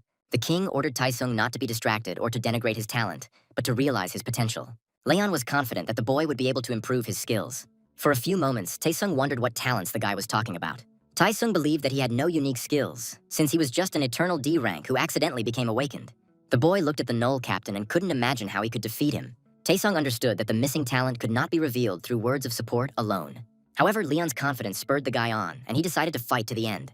The monster moved to attack again, raising its sword to strike. Taeson roared along with him, preparing to block the blow with his shield. The guy put all his faith and hope into the fact that he would succeed. The sword touched the shield and slashed across it, leaving a deep scratch. Taesung dropped to one knee, but still managed to deflect the blow. The guy looked at his opponent's sword and realized that he had managed to repel the attack after all. Taesung smiled and happily said that he had achieved success. However, at that moment he received a punch in the face. The guy was so happy that he had managed to parry the blow that he completely forgot what Leon had told him. The monster took advantage of the moment and struck with his fist, causing the guy to fly to the side and fall silent. Leon tisked and asked how Taesung could have missed such a simple punch. The king said that the boy still had a long way to go. This year, Taesung remained in D rank. After the test, Leon was called into the manager's office. The man guessed that the survivor immediately determined that he was not an ordinary person. Leon said that such a warrior could not be hidden. Hunters Association Chairman Oh Kan-hyuk removed his mask and said that even the disguise did not help him hide. The chairman said that this time Leon was personally involved in the assessment, but was he able to achieve what he wanted? The king replied that he was not particularly pleased with the results, but at least he was able to think of a candidate for the position of head of the warriors. Leon decided to tell Kan-hyuk right away so that he wouldn't worry about him leaving for another country. The chairman nodded his head and said that this struck him as odd, as he felt that he had shown impatience with the king. Kan-hyuk was still impressed by how Leon dealt with the C-rank monster. Once Taesong's fight was over, the king turned to the monster, asking why he was still standing there. Leon snapped the Knoll captain's neck with 2 fingers. The chairman smiled and said that the king dealt with the monster as if it were a toy. Leon said that such a non-entity was not even fit for a warm-up. The chairman said that they were ready to provide any assistance if the guy decided to create his own guild. The man said that at present there is no easier way to gather people than fame. The chairman believed that it would be very difficult to replace glory with power now. Kan-hyuk told Leon about the gate that turned red due to Jungju's failed attack. For a year, no one was able to clear this place. This gate was ruled by a monster that was painted red. To close this gate, Leon needed to take or destroy the precious wisdoms. A fighter tank guarded these gates. We are transported back a year to the time when the KRR Guild's first raid on the gates of the Jeonju Sports Complex took place. A squad of experienced fighters was sent on the mission. The squad was led by a captain named Hansu, a man with black hair and dark eyes. Captain's mate Hoel approached Hans as soon as they entered the gate. For some time, the squad looked at the view of the city that opened up before them. Hansu said that the civilization here was more developed than the earthly one. The archer of the Soen squad suggested that this was the future world, but the captain said that there was no such concept in martial arts.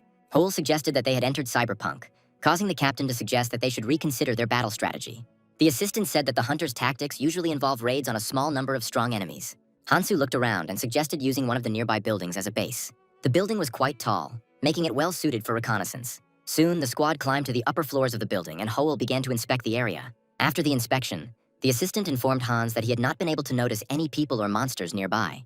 The captain was interested in where the fighter tank could hide. Hansu found it strange that in such a big city they couldn't find a single soul. Although the captain was pleased by the fact that they did not have to face the army of the dictatorial resistance. After some time, Hans ordered all members of the squad to gather. The captain said that even though they had entered the gate, they still did not have enough information about the fighter tank. The man ordered to keep his ears open and conduct reconnaissance in order to make maps. Hans was about to say something else, but a beam appeared from the side of the destroyed wall of the building, killing him instantly. The first few moments after the incident were filled with silence. Hoel was closest to the captain, which is why he was completely covered in his blood. The squad members still couldn't recover from the shock because just a second ago, everything was fine. Following the shot's trajectory, Hoel discovered the sniper's robot. The guy saw that the robot was about to continue firing, so he immediately ordered the squad members to take cover. The next moment, a series of shots rang out. The building was rapidly collapsing, so some members of the squad did not make it in time and died under the rubble. Hoel couldn't help everyone and only watched as his comrades died. The guy was shocked that even Hansu, who was an A-rank hunter, was unable to react to the threat. Hoel hid behind a column next to Soen, who said she knew where the robot was but couldn't see it because of the dust. The girl said that the floor in the room could not withstand it any longer, so Hoel gave the order to retreat. The building was rapidly collapsing, making it impossible to stay in it any longer. Hoel said that they needed to sort out the situation first, and then they would return to collect the captain's body. The guy gave orders to Soen to go first and check the safety of the exit. Approaching the exit, the girl reported that she did not feel any signs of the enemy's presence, so she could go out. Soen was the first to run out of the building, after which a strange sound was heard. The girl immediately stopped and her whole body turned cold. Soen felt a tickle on her neck and reached out her hand. After a few seconds, the girl realized that she was surrounded by the finest metal threads. The next moment, the girl's body fell apart. Hoel stopped at the exit of the building and froze in shock. He saw Soen's body and the wire stained with her blood. The guy couldn't understand when the enemy had managed to stretch this wire across the entire city, because when they entered the building, it wasn't there. Hoel ordered the squad to cut the wire as they needed to escape by any means necessary. Having cut the first few threads, the guy told me to put mana into the weapon to make it faster. Hoel could only guess how many opponents they had encountered and how long they had been tracking them. Meanwhile, the robot lurked on one of the neighboring buildings and kept a close eye on its victims. He quietly descended, taking advantage of the fact that the detachment was distracted by the stretched wire. Once in the right position, the robot extended one of its mechanical legs forward. At the same moment, another wire appeared, moving rapidly. Hoel only noticed her approach at the last moment, so he didn't have time to inform the team about it. As if on command, all the threads came to life and collided with the ground, creating an explosion. After the explosion, the shouts of the crew could be heard for some time. However, after just a few moments, there was an oppressive silence. Hoel was in severe pain and could barely breathe. Looking back, the guy saw that all his teammates were killed, and he himself was left without his right arm. Hoel understood that he would not survive, but he really wanted to at least see the one who had destroyed his entire team. The guy screamed loudly and after a few moments saw a silhouette moving towards him. The robot, resembling a large mechanical spider, moved slowly towards him. Hole looked at him and couldn't believe that this robot was that very same tank destroyer. The robot was intelligent and had preserved memories of its creator. He remembered the voice of the girl who attached the mechanical limbs to him. Thanks to its limbs, the robot could fight even if it ran out of ammunition. Hole shouted that all the members of his squad had died because of this destroyer. The next moment, the robot released the wire from its limb again. He barely moved, but the steel threads twisted like a web in the wind. In an instant, Hole was cut into pieces. The creator gave the order to her invention to protect the city at all costs. After several failed raids, the gate was closed and its level was raised to red. We returned to the present time. Attempts to close the gates resumed, but this time squads with the best hunters were brought in. The Mage Tower squads were hunting for the gate's knowledge, while the Golden Lion Guild was supposed to receive a reward of 60 million won. These guilds rarely worked together, but dealing with such a strong opponent was not easy. They decided to team up to increase their chances of winning. One of Korea's top 10 guilds, Golden Lion, led by Hwang Geum-chul, entered the gates of the Jeonju Sports Complex. His deputy, Hwang Yeonha, and 47 other people went with him. They were joined by a member of the Mage Tower, Gil Taesong, and 48 of his fighters. Additionally, Han Haru, a member of the Korean Hunters Association, was sent along with them. However, the girl was sent not as a representative, but as an escort. Haru was in the rear and served Leon, who was listed as a +1 person. Based on experience from previous expeditions, the team decided to stop outside the city to prepare for battle. A camp was set up in a remote area overlooking the city. Two large groups of guilds were meeting and developing a plan of action. Haru was next to Leon, who had settled down away from people and was drinking tea. The girl said that she was very worried that everything would go badly. Haru thought it would be much better if everything was resolved without Leon's intervention, but in that case, he wouldn't be able to show himself. The king replied that it would indeed be better this way, because if he did not interfere, it would mean that the task was not difficult. Leon asked what the role of a king was, and the girl suggested that a ruler should rule. The guy said that this was indeed the case, but someone else could handle it. The person who doesn't have many shortcomings can become king. Haru suggested that in that case, the king should stand in the vanguard as the king of knights. Suddenly, the girl remembered all the times Leon had participated in battles. Each time, the guy stood behind the troops until the situation became critical. When no one could stop the monsters, Leon intervened in the course of events. Now Haru understood what the title Lionheart King meant. Leon confirmed her thoughts and said that it meant the last stronghold. The boy said that the king's personal intervention in the battle meant shame for the knights. After all the knights have admitted their defeat, the king must step forward. This indicates the seriousness of the situation the squad finds itself in. Leon said that this time too, he would most likely have to intervene, because these people were too weak. The guy sighed and said that he really missed his glorious knights. Haru said that this time everything would be different because they had S-rank Hwang Geum-chul and a mage in their squad. Leon said he couldn't deny that they were quite strong for normal people. The girl shuddered when she looked at the king again. Leon said that all these people don't know what war is. The guy could already hear the threat creeping up on them and said that the outskirts had been safe until now. Leon said they were overconfident, just because of the 3 times they had experienced it. The king believed that the people had acted too rashly in thinking that they had figured out the monster's pattern. Haru immediately realized that Leon was on guard because the threat was too close. The king said that they should learn to behave flexibly depending on the situation, not according to a template. Leon had long noticed a creature called the Yacht Spinner. It circled the buildings around the camp and studied its opponent. A few moments later, there was an explosion. In the past, when the city was invaded by enemies, Spinner's creator activated the device.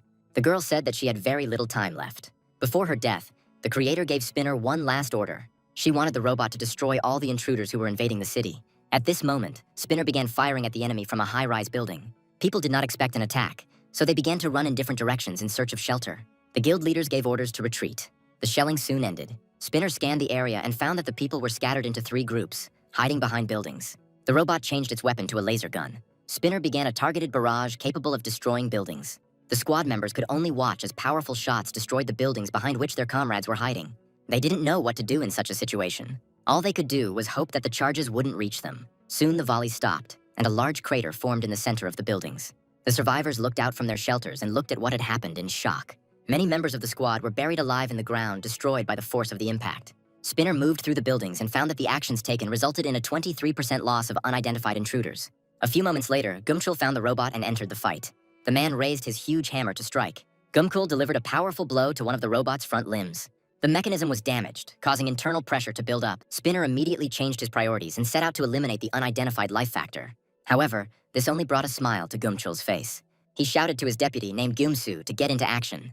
The girl awakened her powers and jumped from the building towards the robot. Enha struck the robot and shouted for the captain not to call her that again. The force of the impact sent Spinner flying downwards and hitting the ground, causing an explosion. Before the robot could rise, he felt a force that constrained his movements. A white glow enveloped Spinner, pinning him to the ground. Mage Gil Taesong also entered the battle and said that he would continue the attack in the same spirit. The robot performed an emergency clearing of overloaded wires and reported and discovered that the radar system was not working. Due to the malfunctions, the robot decided to activate limited resources. Spinner launched the equipment inside the city.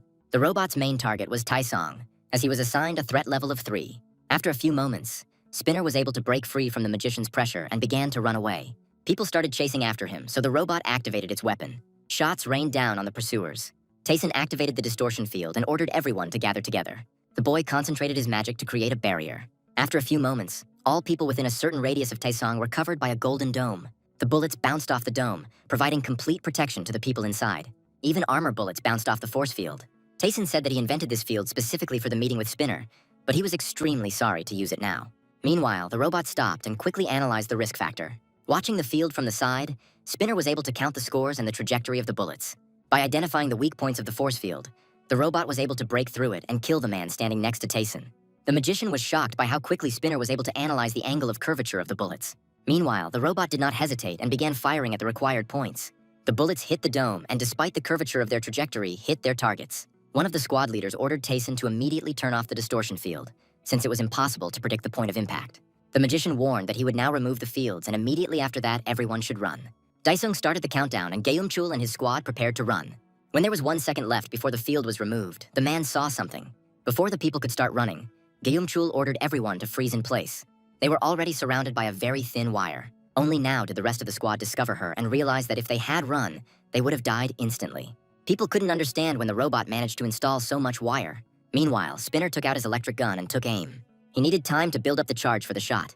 Taeson immediately understood what the robot was about to do, but there was nothing he could do. They all came together from behind the field, but it was a big mistake, as now they were trapped.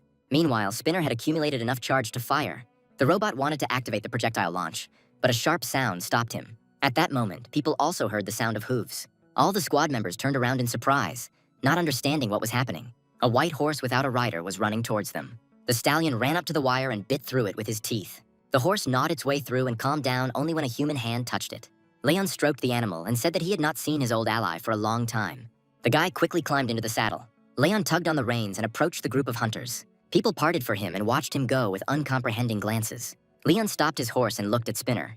The king turned to the robot and said that it was a fearless attack in the face of enemies who outnumbered him. Leon expressed his respects on behalf of King Lionheart. The guy said that he would grant Spinner the honor of fighting him in a duel. There was silence for a while. Gumkul and Taesung looked at Leon in shock and thought he was crazy. The king communicated with the robot as if he were a human. The squad members couldn't believe what was happening.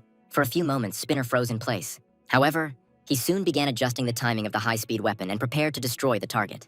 Leon meanwhile prepared for battle and took out a large spear. It was many times larger than the holy sword he had used in the previous battle. Leon ordered his horse to charge. The stallion's eyes filled with fire and he suddenly took off. At that moment, Spinner gathered enough energy and fired.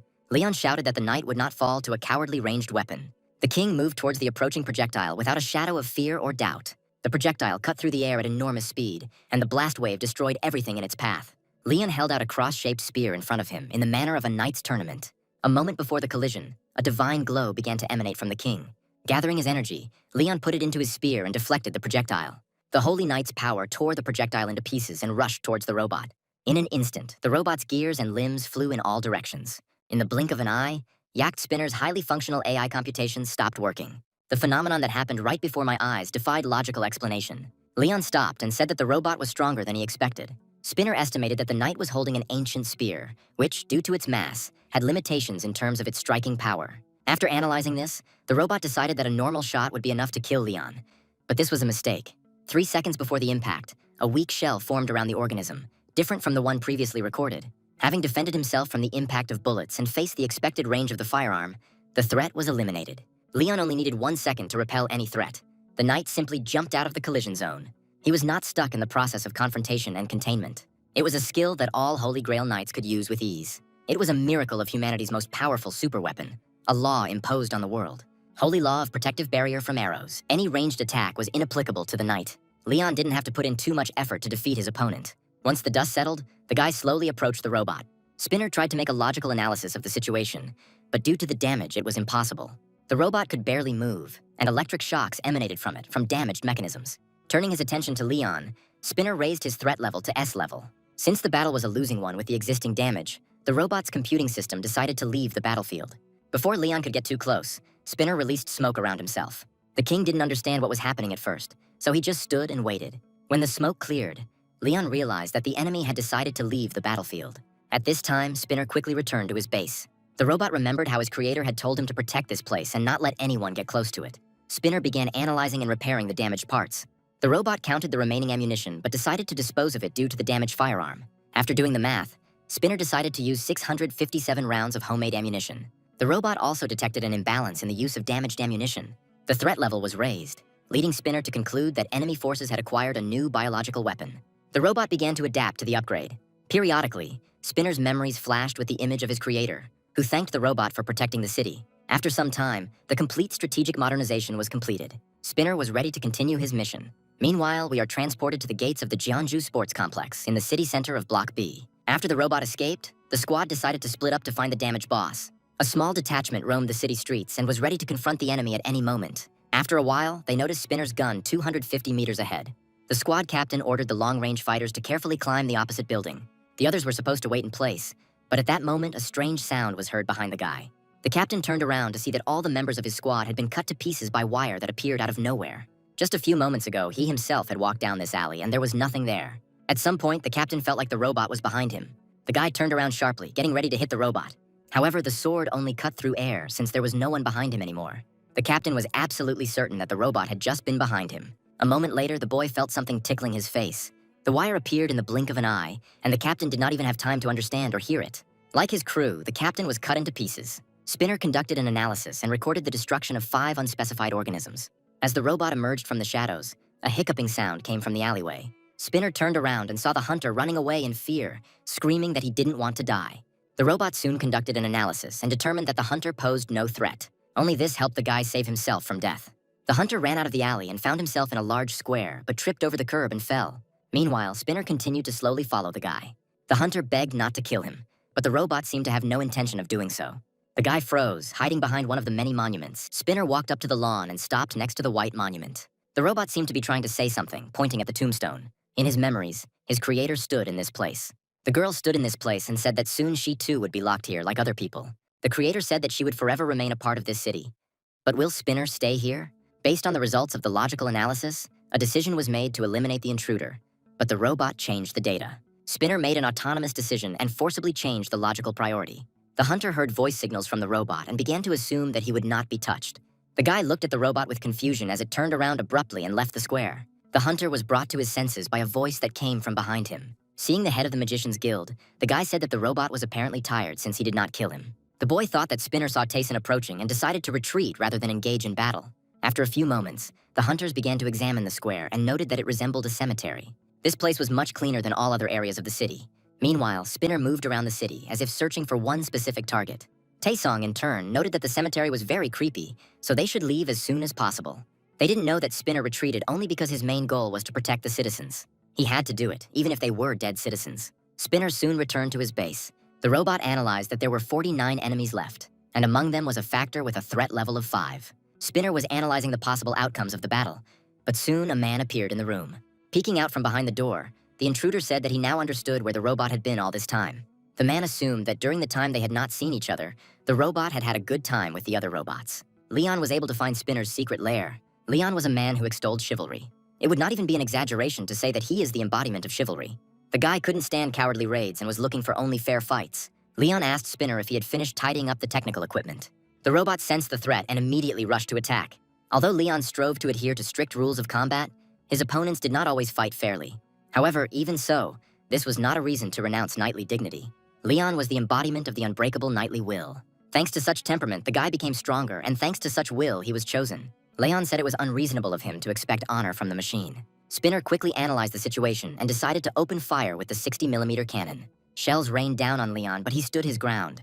The robot soon realized that it was useless. Leon was protected from arrows by a weapon called the Great Law. The robot considered the same anomaly of physical phenomena. Spinner jumped up and began to conduct a refraction trajectory analysis. The robot moved quickly throughout the room, examining the barrier from all sides. Within moments, Spinner had identified several refraction points and opened fire on them. Leon watched what was happening with a smile. When the bullets were very close, the guy put a charge of energy into his leg and hit the floor with it.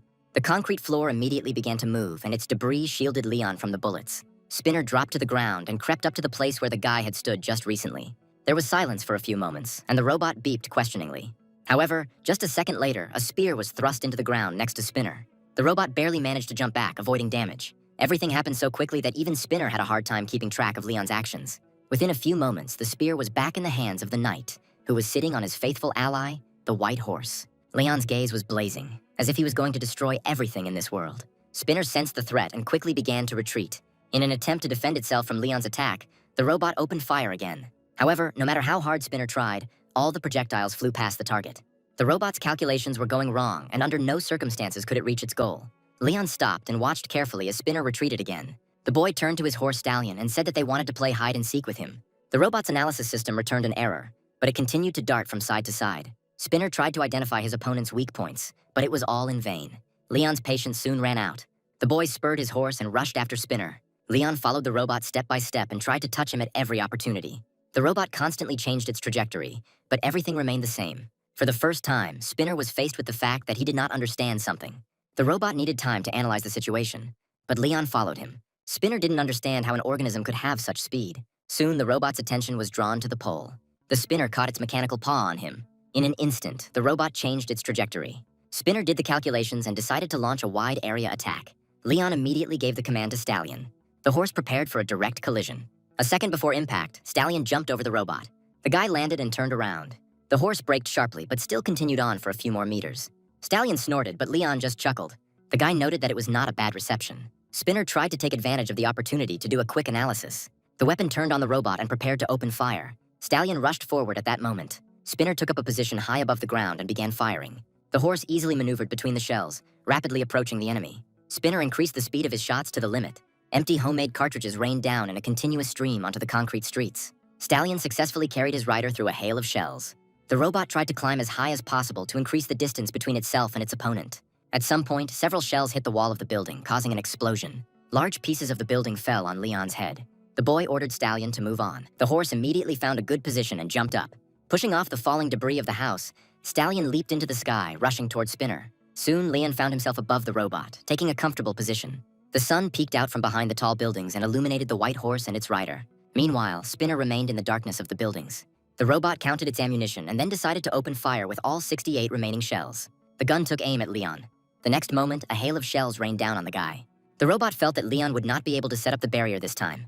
The barrier didn't actually appear, but the projectiles hit the guy's body and bounced off to the side. At that moment, Spinner realized that all his attempts were useless. Leon shouted that he would do it in the name of the Lionheart. The guy got close enough and struck. A loud sound cut through the space. The spinner shot down like a comet and exploded upon impact with the ground. The robot was torn to pieces, but its thought processes did not stop. The spinner suffered critical damage and the task limit was exceeded. The robot again remembered the voice of its creator. The girl said that what was locked away should never see the light of day again. After this, Spinner initiated the self-destruct process.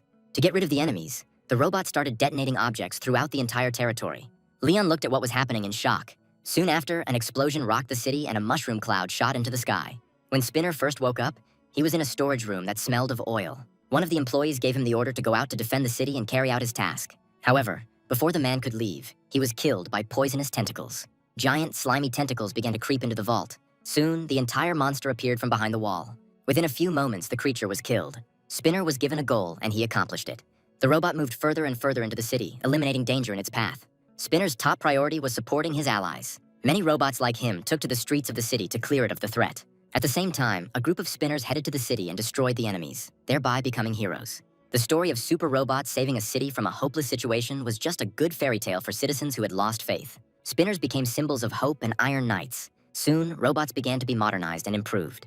They were able to fight against increasingly stronger opponents. Now they defended the city under the leadership of the commander-in-chief. Day after day, they defended the city, giving everything they had. They knew no fear of the enemy and moved forward rapidly. However, all this continued until what they were protecting disappeared.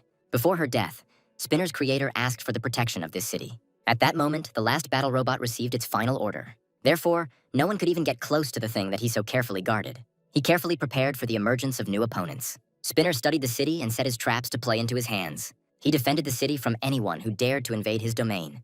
When there were no enemies, Spinner sat in his lair. He prepared new ammunition day after day in case new enemies appeared. This continued over and over again, moving in an endless circle. However, the clash with Leon was his last. The knight approached the robot and said that the shield and arrow's blessing still worked. The guy looked to the side and discovered what was his target. The room contained a dark sphere that radiated power. Leon realized that this was what Spinner had been so desperately trying to protect. This sphere was the main target of the gate. Leon immediately realized that this was the Stone of Wisdom. The guy took out a sword and said that this is not something that should exist.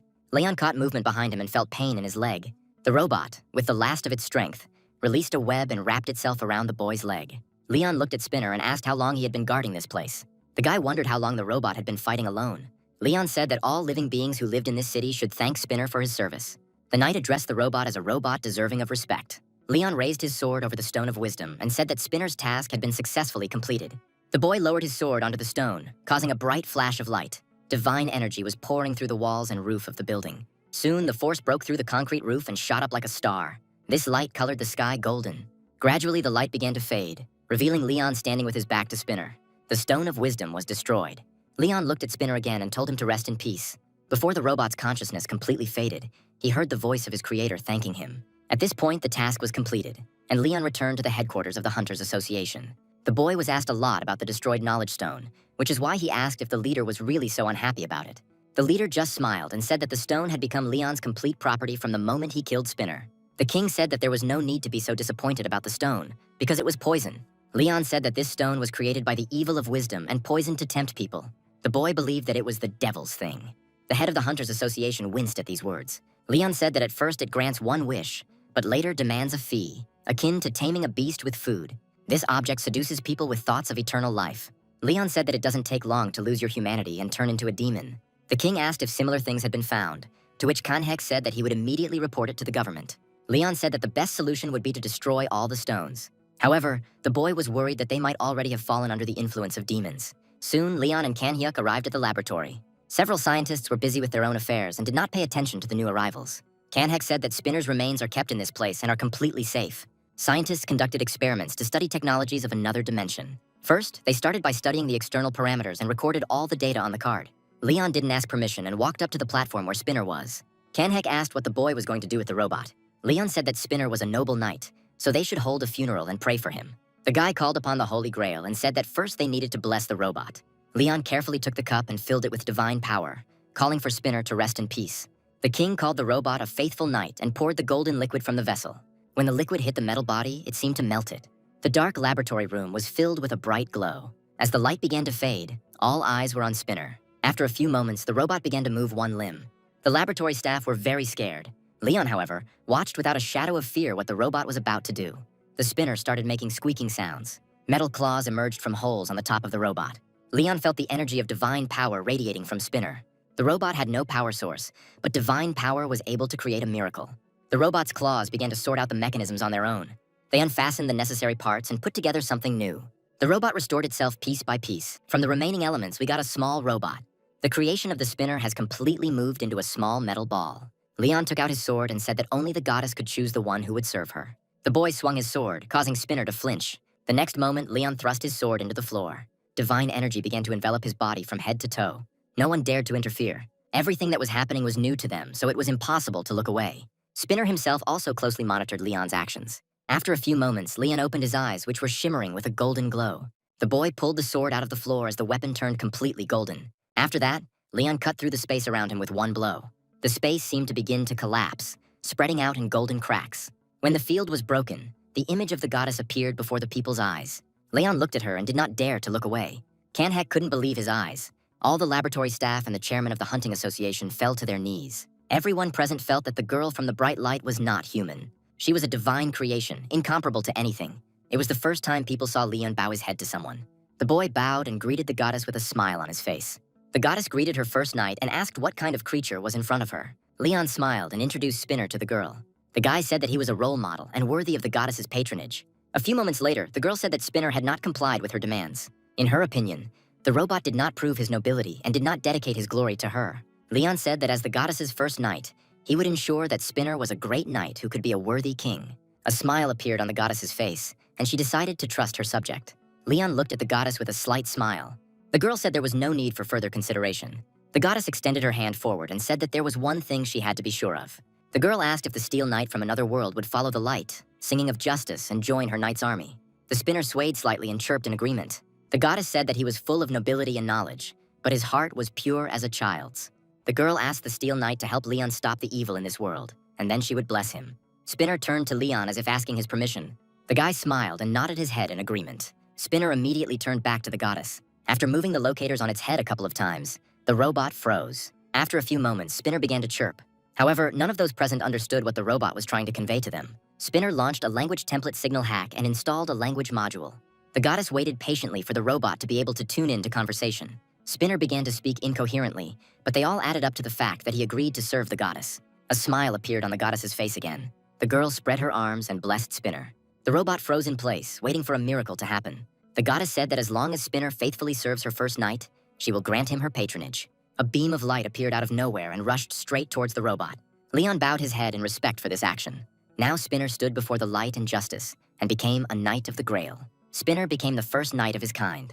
Meanwhile, things were unsettled in the U.S. Magic Tower. Sherman asked the great creature for forgiveness for failing to carry out his orders. We find ourselves in the office of the head of the Magic Tower, Reynald Sherman. The magic ball had completely taken the man under its control and was now disappointed that Reynald had not completed his task. The tower leader said that Leon's appearance was a big surprise for them. The ball exclaimed that the man was polluting his ears with his useless excuses. However, after a few moments, it became noticeable that the ball began to get nervous. The magic vessel ordered Reynald to turn on the news immediately. The tower's leader immediately ran to get the remote control and turned on the TV, again kneeling in front of the ball. The main topic of today's news was Leon, the Lionheart King. As soon as the magic ball saw a familiar face, it began to shake. The tower's leader was at a loss for words, as it was the first time he had seen the master so frightened by something. The ball shouted that it was washing its hands and was not going to do anything, after which the glow disappeared, and the ball turned out to be empty. Reynald grabbed the empty ball in his hands and tried to shout to the master, but he did not answer. The man was very concerned about what was happening. However, no matter how hard he screamed, the stone never made a single sound again. Meanwhile, the Korean Hunters Association continued to be in turmoil for some time. Kan Hyuk informed Leon that they would register Spinner as a guild member. The man warned that it would be difficult to do this right now, but the king said that it did not matter. At this point, the conversation ended and Leon and Spinner left the laboratory. The robot turned to the king and beeped questioningly. A few moments later, Leon began to cough and black liquid came out of his mouth. The advancement of the Grail Knight in lands devoid of divinity took a lot of the boy's strength. Spinner touched Leon's leg, as if asking if it was his fault. The guy said that he was just too weak in this world. The goddess said that Leon was not to blame for this, since it was she who was absent from his side. The boy replied that no one could blame the deity, so he asked the goddess not to say such things again. The girl said that she was grateful to Leon for his loyalty. The goddess insisted that the blame lay with her and the other gods who had not come to this world earlier. After these words, Leon's soul became uneasy. The goddess helped the boy to heal and told him to believe in his gods and wait for them. At this point, Ariana ended the conversation and returned to her world. The girl turned to the gods, her brothers and sisters. The goddess said that they should help their follower. On the day King Lionheart turned 121, the world ended and only one knight remained.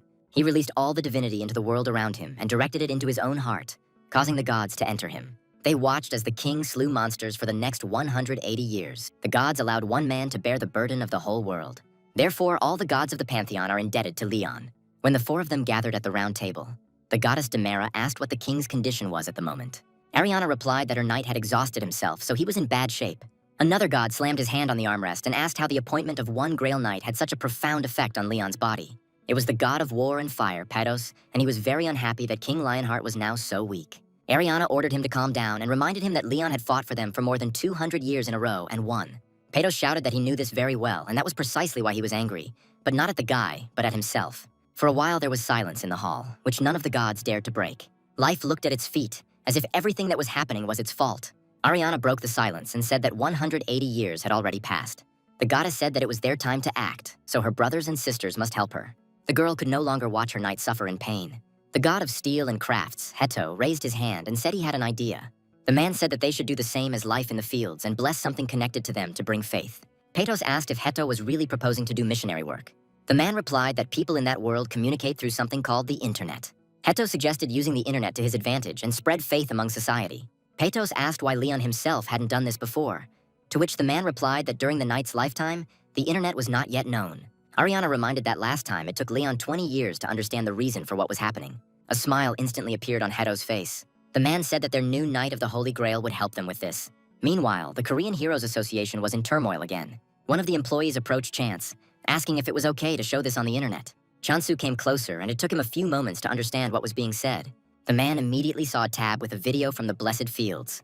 The video was released on the Pantheon's official channel and encouraged people to believe in the goddess Demera. At the moment, the channel was broadcasting live. Office workers and farmers were compared and looked down upon. The video promoted the blessed rice, which was said to change lives. The author of the video offered to learn more about the God that exists in this world and who actually exists. In the comments, people didn't believe that this channel was run by a real person, as the quality was very high. The association staff assumed that the channel belonged to Leon, but Chansu doubted that the king would go to YouTube. All the employees started thinking about who could have done this, but they couldn't come to a clear conclusion. Chansu was more interested in whether these videos were clickbait or if it was all true. The man couldn't understand what the channel's author was really up to. Chansu headed towards the exit and said that he would go out for a short while. The man said that he was going to meet Leon. By this time, night had already fallen on the street. Leon was relaxing after a long day in his penthouse. In one of the rooms of the penthouse, work continued unabated. Spinner was actively typing something on his laptop. After some time, the robot completed creating the description. Once everything was ready, Spinner pressed the button and began loading the materials. At that moment, the door to the room opened. Haru peeked into the room and asked if Spinner had cleared out her laptop.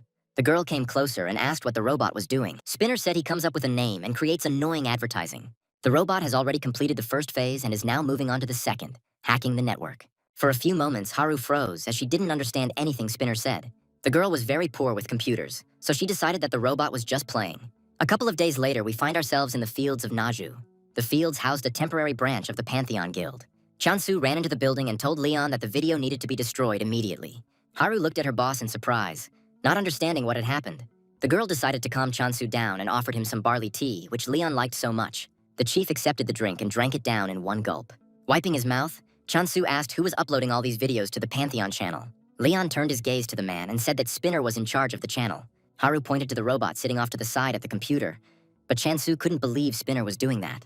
Meanwhile, the robot continued to quickly type on the keyboard, not paying attention to the guest. Leon asked what Chansu meant by destroying the video. The man said that the rice grown in the fields of Naju was completely different from what was usually grown in their world. This rice heals any disease, so people who learn about these properties will definitely come for it, but not with good intentions. The fields of Naju will be overrun with thieves and there will be no way to control it. Chansu said that once the food industry authorities allow planting, the association will do its utmost to help Pantheon. Leon agreed to these conditions, saying that the association would still operate according to its own rules and algorithms. However, the king said that there was no need to worry so much about it. Leon said that divine crops cannot be stolen by anyone. Chansu didn't understand how the guy could be so sure of this. An incident occurred that same night. The golden rice field without sunlight was no different from an ordinary field. Under cover of night, several cars arrived at the fields. The mercenaries received an anonymous order to save the seeds from Naju's field and burn all the crops. The mercenaries were hesitant because the field was described as incredibly valuable, but no one was guarding it. The group looked at the field where the wind was blowing. Despite their doubts, the mercenaries decided to act as instructed.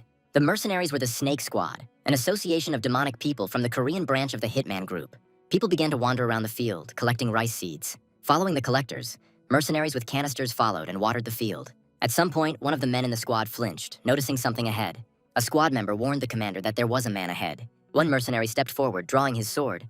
However, as he came closer, he discovered that it was not a man standing in the middle of the field, but a scarecrow.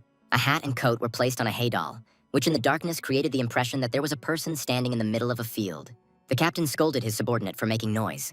A member of the squad said he definitely saw the scarecrow move, but the captain replied that it was just the wind. However, as he passed the scarecrow, the squad member continued to look at the doll.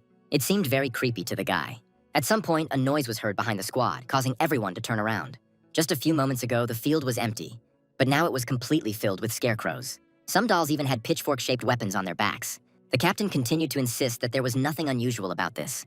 The man said that they needed to determine the direction of the wind in order to burn as much of the stock as possible, and they would take the grain from the storage. The squad members tried to ignore the dolls that seemed to surround them on all sides. Soon, all the canisters were emptied and collected in one pile. The captain ordered to collect some seeds for himself and wanted to assign 2 of his subordinates another task. However, some time passed, but the subordinates still did not respond.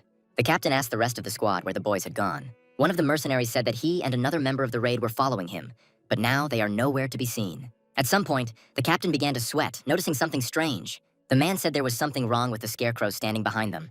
The squad didn't have time to notice how the dolls seemed to surround them from all sides and became much closer than they had been just a minute ago. The captain was trying to figure out what was going on and didn't even notice how one of the scarecrows had snuck up behind him. Hearing a rustling sound behind him, the man quickly looked back. The scarecrow loomed over him, making his head almost invisible. When the scarecrow bent even lower, the captain saw a funny face drawn on it. However, this frightened the man even more. The captain turned sharply and struck the scarecrow, cutting it in two and attracting the attention of his subordinates. The man shouted that these scarecrows could move. As if on command, the dolls stopped hiding and began to approach the mercenaries. All of the heads had funny faces painted on them, but the weapons in their hands completely contradicted what was painted on them. The squad members began to panic and asked the captain what they should do now. No one understood how the monsters could have ended up on this field, since there was no entrance to the dungeon anywhere. After some time, the dolls severely beat the squad, but some were able to find a way out to the road. The mercenaries said that they had never seen anything like this in the gate. The captain thought that they were in such a hurry that they took almost no one with them. The man initially thought the assignment was very strange, but now he really wanted to find the anonymous customer and deal with him. While the captain was thinking about what to do next, one of the mercenaries pointed somewhere to the side. Not far from the road, there was a silo where grain was supposed to be stored. The captain immediately noticed that there were no lights on in the windows, which indicated that there was no one in the room. The man immediately imagined how his group could get rich if they stole the rice. The captain ordered his subordinates to transfer as much rice as possible to the cars. The man believed that scarecrows only attacked in the field, so they were completely safe indoors. The captain was the first to move towards the storage facility, leading the people behind him. However, as soon as he stepped onto the straight road, something clicked. A moment later, there was an explosion and the man was thrown into the air. The squad members froze in place, afraid to take a step, but tried to shout to the captain. Lying face down on the ground, the man asked why there were mines there. The mercenaries looked ahead and, from the unevenness of the field, realized that the owners had buried mines around the storage facility. One of the mercenaries asked who came up with this idea, but all he heard in response was a beeping sound. A small robot approached them from the side and said that the recording of authorized people was confirmed. One of the mercenaries immediately realized that this robot was the boss of the Jeju Gate. Spinner scanned the people and announced that he was beginning the destruction process. For some time, the sounds of fighting continued to echo across the field. By morning, everything had become quiet, filling the air with the sounds of nature. Spinner caught and tied up all the trespassers and rolled them to the Pantheon's temporary base. The mercenaries have already regretted agreeing to this task.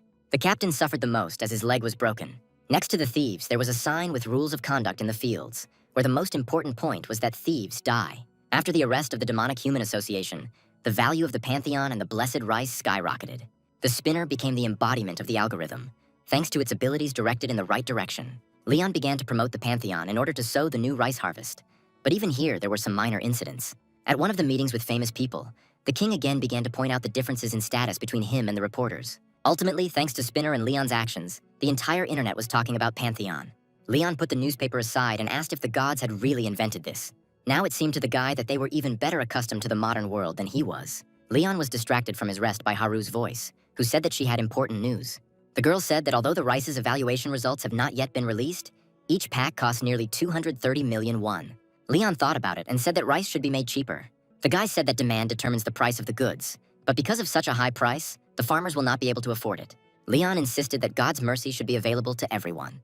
The king had previously met with the president and insisted on preaching religion to farmers. However, the man noted that he must remain neutral on the issue of religion. Despite this, Leon has gathered enough believers that he should have enough power for the Lionheart and the army. Haru couldn't help but worry about the boy's health, as she had already witnessed him become ill. The girl reported that she was able to reserve the yellow gate as Leon wanted. However, Haru was worried that capturing the gate with the people chosen by the king was impossible. Despite her words, there was a smile on Leon's face. The guy was confident in his own strength and in the strength of the people he chose. Leon said that they would see what happened next. Soon, familiar faces began to gather at the headquarters of the Hunting Association. Tai-sung was invited to the meeting and met team manager Kim there. The man said he had come because the president of the Hunters Association was gathering all the helpless hunters together. Tai-sung said he was also surprised when he received the message about the gathering. He saw many familiar faces in this hall, but none of them were strong hunters. The boy looked around the room and noticed his brother and sister, who were taking the final test with him to increase their rank. Soon, Han Haru appeared in the hall, and everyone immediately recognized her. The girl had the highest result in last year's conscription. Tai-sung didn't pay attention to Haru and continued to look around. Soon, the arrival of His Majesty Leon Dragonius Lionheart was announced. Taesong immediately turned his gaze to the man who entered and recognized him as the foreigner who had been tested with him. Even that day, the guy realized that Leon was an unusual person. However, he could not even imagine that the guy could be from a completely different world. Meanwhile, Leon crossed the hall and approached the podium standing in the center of the stage. The king glanced at the arrivals and greeted them. Leon said that he invited everyone here because he was looking for soldiers to join his guild, Pantheon.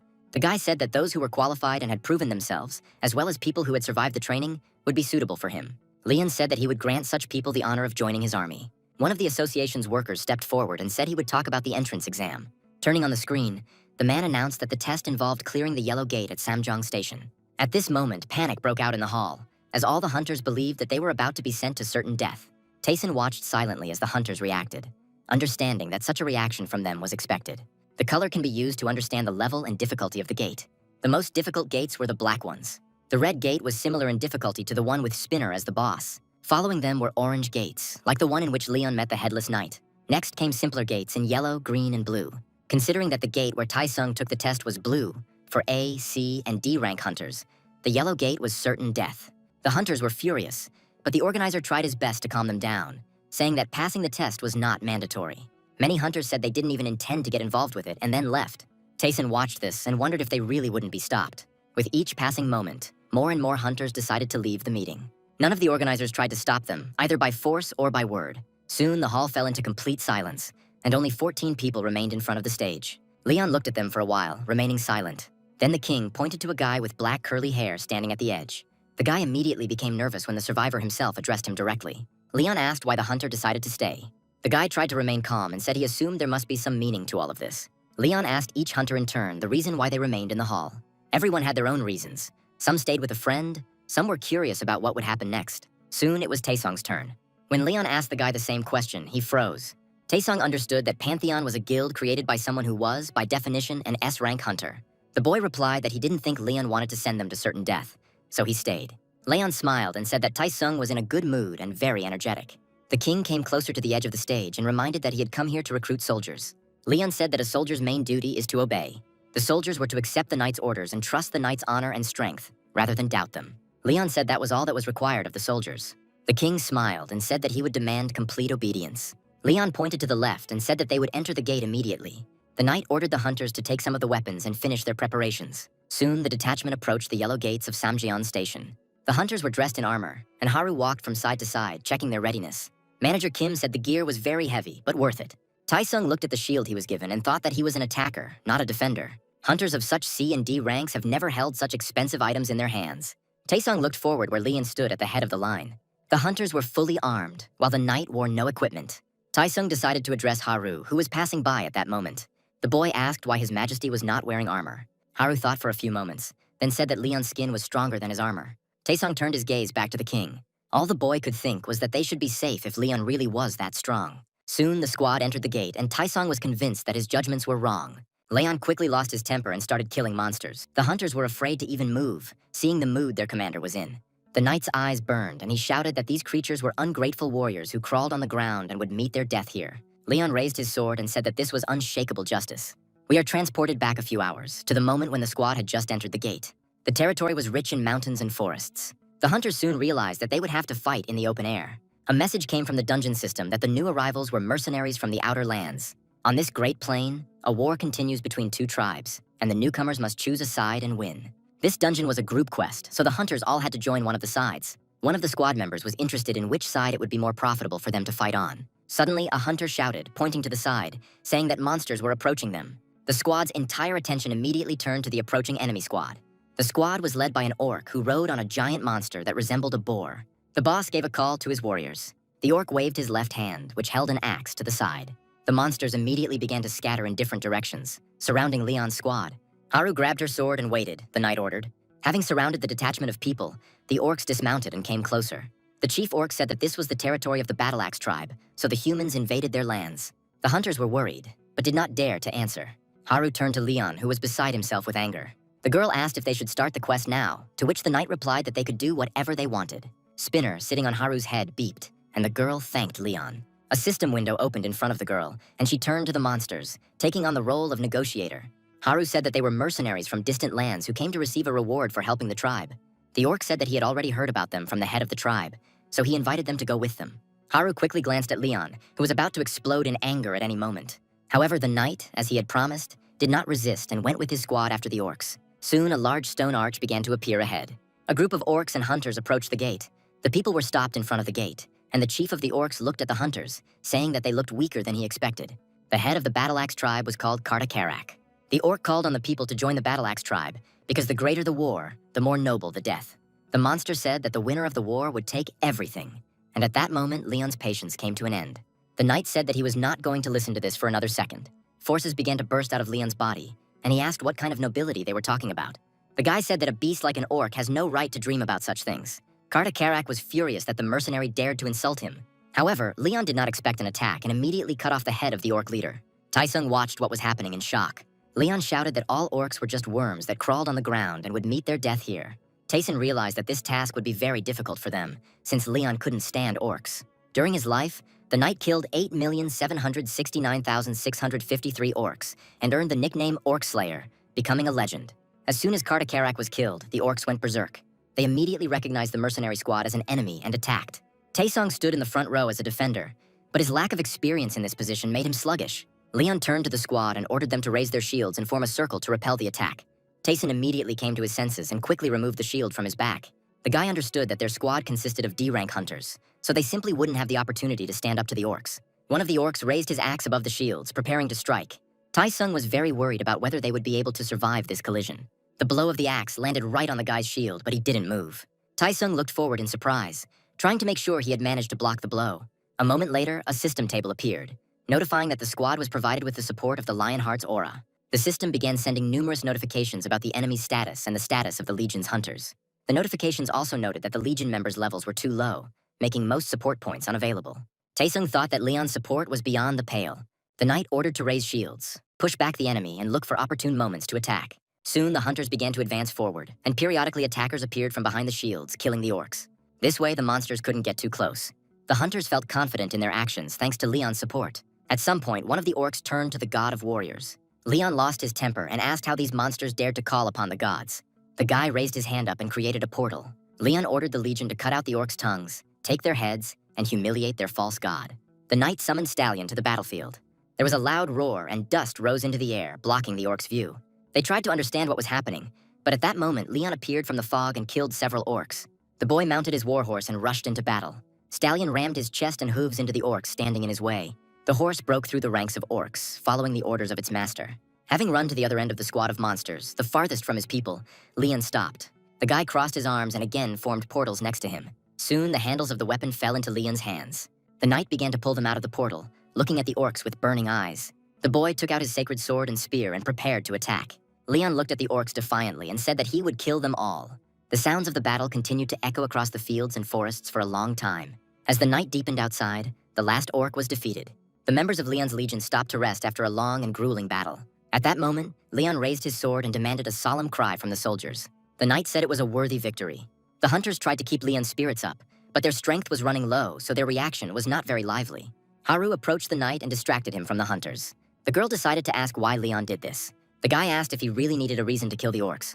Haru replied that the dungeon's mission included helping one of the parties. Leon said that he would rather throw himself into the cauldron of hell than help the orcs. The boy believed that these monsters did not deserve an ounce of respect, because their very existence was evil. Leon said that even if the orcs were brave, their beastly energy could not compare to knightly honor. The boy ordered the girl not to treat them like people, since orcs are just disgusting creatures. Leon's face showed how negatively he felt about these creatures. Haru didn't dare contradict him, but she concluded that Leon was clearly a racist. The girl tried to rectify the situation and said that somewhere in the world there might be good orcs. Leon only chuckled at these words.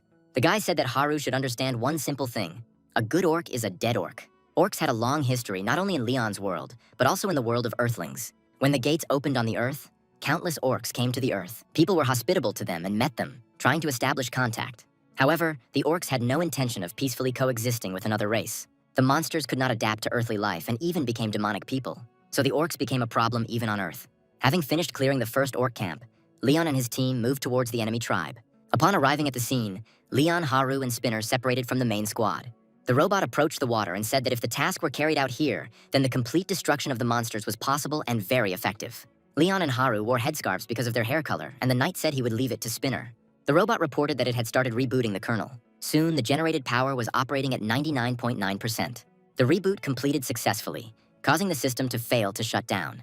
This was followed by wear of the fuel rod and the fusion of the nuclei began. When the job was done, Spinner turned his back to the pond.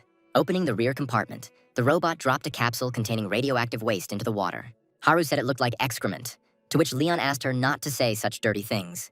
The girl asked if what they were doing was really normal. Haru asked if it was against the knight's code that they contaminated the river with radioactive material to kill the orcs. Leon looked at the girl seriously, as if thinking about her words. However, after just a few moments, a grin appeared on his face. Leon turned to Haru and Spinner and ordered them to listen to him carefully.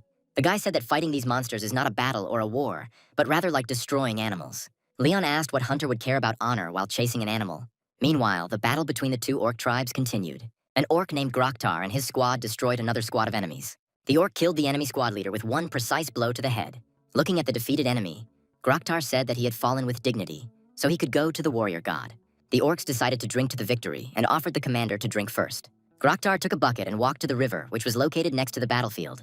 The monster scooped up some water, not yet realizing what awaited him. Groktar drained the bucket of water to the loud cries of his comrades. The orc did not notice that the water was poisoned. Groktar only noted the strange taste of the water, and then his mouth began to itch. The orc looked carefully at the water in the river. However, after that, Groktar turned around and walked towards the camp. The orc decided that all this could be connected with the fact that the blood of enemies got into the river. However, after some time, Groktar became very ill. A cry of pain cut through the silence of the orc camp. Groktar was sweating profusely and shaking with pain. The monster demanded that a healer be called immediately. No one came to his call, so Groktar himself crawled towards the exit of the tent. With each passing minute, the monster became worse and worse. Groktar, finding himself on the street, realized that all his orcs were in the same condition. Meanwhile, the orc healer was completely desperate. He tried all the treatments, but it wasn't a spell or a curse, so he couldn't help in any way. At that moment, a loud call to begin the battle was heard behind him. The orc didn't have time to realize when he was thrown aside. Leon raced forward on Stallion, his eyes burning with anger. The knight ordered his squad to destroy all the orcs and not let anyone go. The hunters immediately rushed into battle, happy that they could gain experience so easily. A detachment of people was rapidly approaching the gates of the orc camp.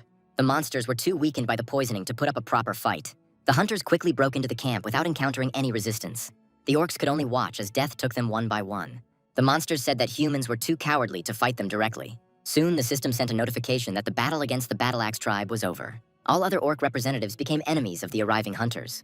From that moment on, Leon's squad became everyone's enemy in this gate. The gate system sent a new task, which consisted of completely clearing the territory of orcs. Haru turned to Leon and told him that the gate's mission had changed. The knight smiled and said that he liked this task much more than the previous one. Leon told his squad that it was time to keep the light going. However, the knight's speech was interrupted by a loud cry from an orc. Dark energy began to spread throughout the camp. Leon turned towards the orc from whom these waves were emanating. The orc healer rose from the ground and said that it was the humans who had cursed the water in the river. The orc called them vile cowards, and how can people even call themselves warriors after that? Leon looked at the orc and said that it was not proper for a beast to speak of honor. The guy said that just looking at dirty orcs makes him feel ashamed. Leon believed that even if he gouged out his own eyes, it would be the worst sin that could exist. The knight said he would give the orc a chance to kill himself, but he clearly had no intention of following his advice. The monster said that Gokrak would never forgive people for what they had done, after which he released the dark magic of the chains. Leon clutched the spear in his hand and said that the beast wielding chains was more interesting than before. The guy immediately rushed into battle, taking on the enemy himself. Leon threw a spear at the orc, which pierced his body with precision. The monster was bleeding, but there was still a grin on his face. The orc healer said it was too late. The chains began to wrap around the bodies of all the orcs, pulling them together. The healer said that Gokrak was already on his way to them. The weather suddenly deteriorated, and the sky became covered with green clouds, while the chains, meanwhile, were intertwined into a huge ball above the ground. Haru walked up to Leon and asked fearfully what was going on. The knight replied that it was a sacrifice, which was expected from the beast, since all orcs were incorrigible. As the chains coalesced into a dense black sphere, a giant hand emerged from it. She leaned on the ground next to the orc healer. The gate system sent a notification that a new hidden quest had been opened to destroy the orc god. Following the hand, a giant eye emerged from the sphere. The healer said that this hand and eye belonged to the great Gokrak. The orc god Gokrak watched his enemy closely with his large eye. Leon stood before him without a shadow of fear. Gokrak raised his hand to his eye, concentrating all his attention on Leon alone. The monster said that this creature cannot be here. Gokrak believes that the knight must be killed immediately. The monster concentrated his gaze, using his palm as a sight. A beam of green light shot out from the palm and rushed towards Leon. Dust rose into the air from the impact with the ground, causing Haru to lose sight of the knight. A few moments later, Gokrak said that the boy was being guarded by a creature similar to him. Leon was very angry that the monster dared to compare himself to the great goddess Ariana. The knight called upon the blessing of the shield with arrows. Leon asked what right a monster had to compare himself to a god just because he led a bunch of beasts. The force that overwhelmed the knight's body caused the clothes on his arm to tear into pieces. Leon spurred Stallion and ran towards Gokrak. The knight said that he could not and would not tolerate Gokrak's existence. The orc god raised his hand to strike. Gokrak looked at the man with anger and called him a lesser mortal. The monster lowered his hand and said that Leon would die in agony. The knight continued to run straight toward the descending giant fist. It seemed as if Gokrak was about to crush Leon and Stallion. Just before the collision, the knight looked into the eye of the orc god and swung his sword. A flash illuminated the space and a bright stripe appeared on Gokrak's hand. Within a moment, the glow disappeared, and in its place gushed dark green blood. Gokrak roared in pain, his eye widening and turning red. The monster quickly pulled the rest of the arm towards itself. His giant palm fell to the ground with a crash. The orc god didn't understand why he felt pain, even though Leon wasn't attacking a real body. The orc healer looked in horror at the god, who was confused.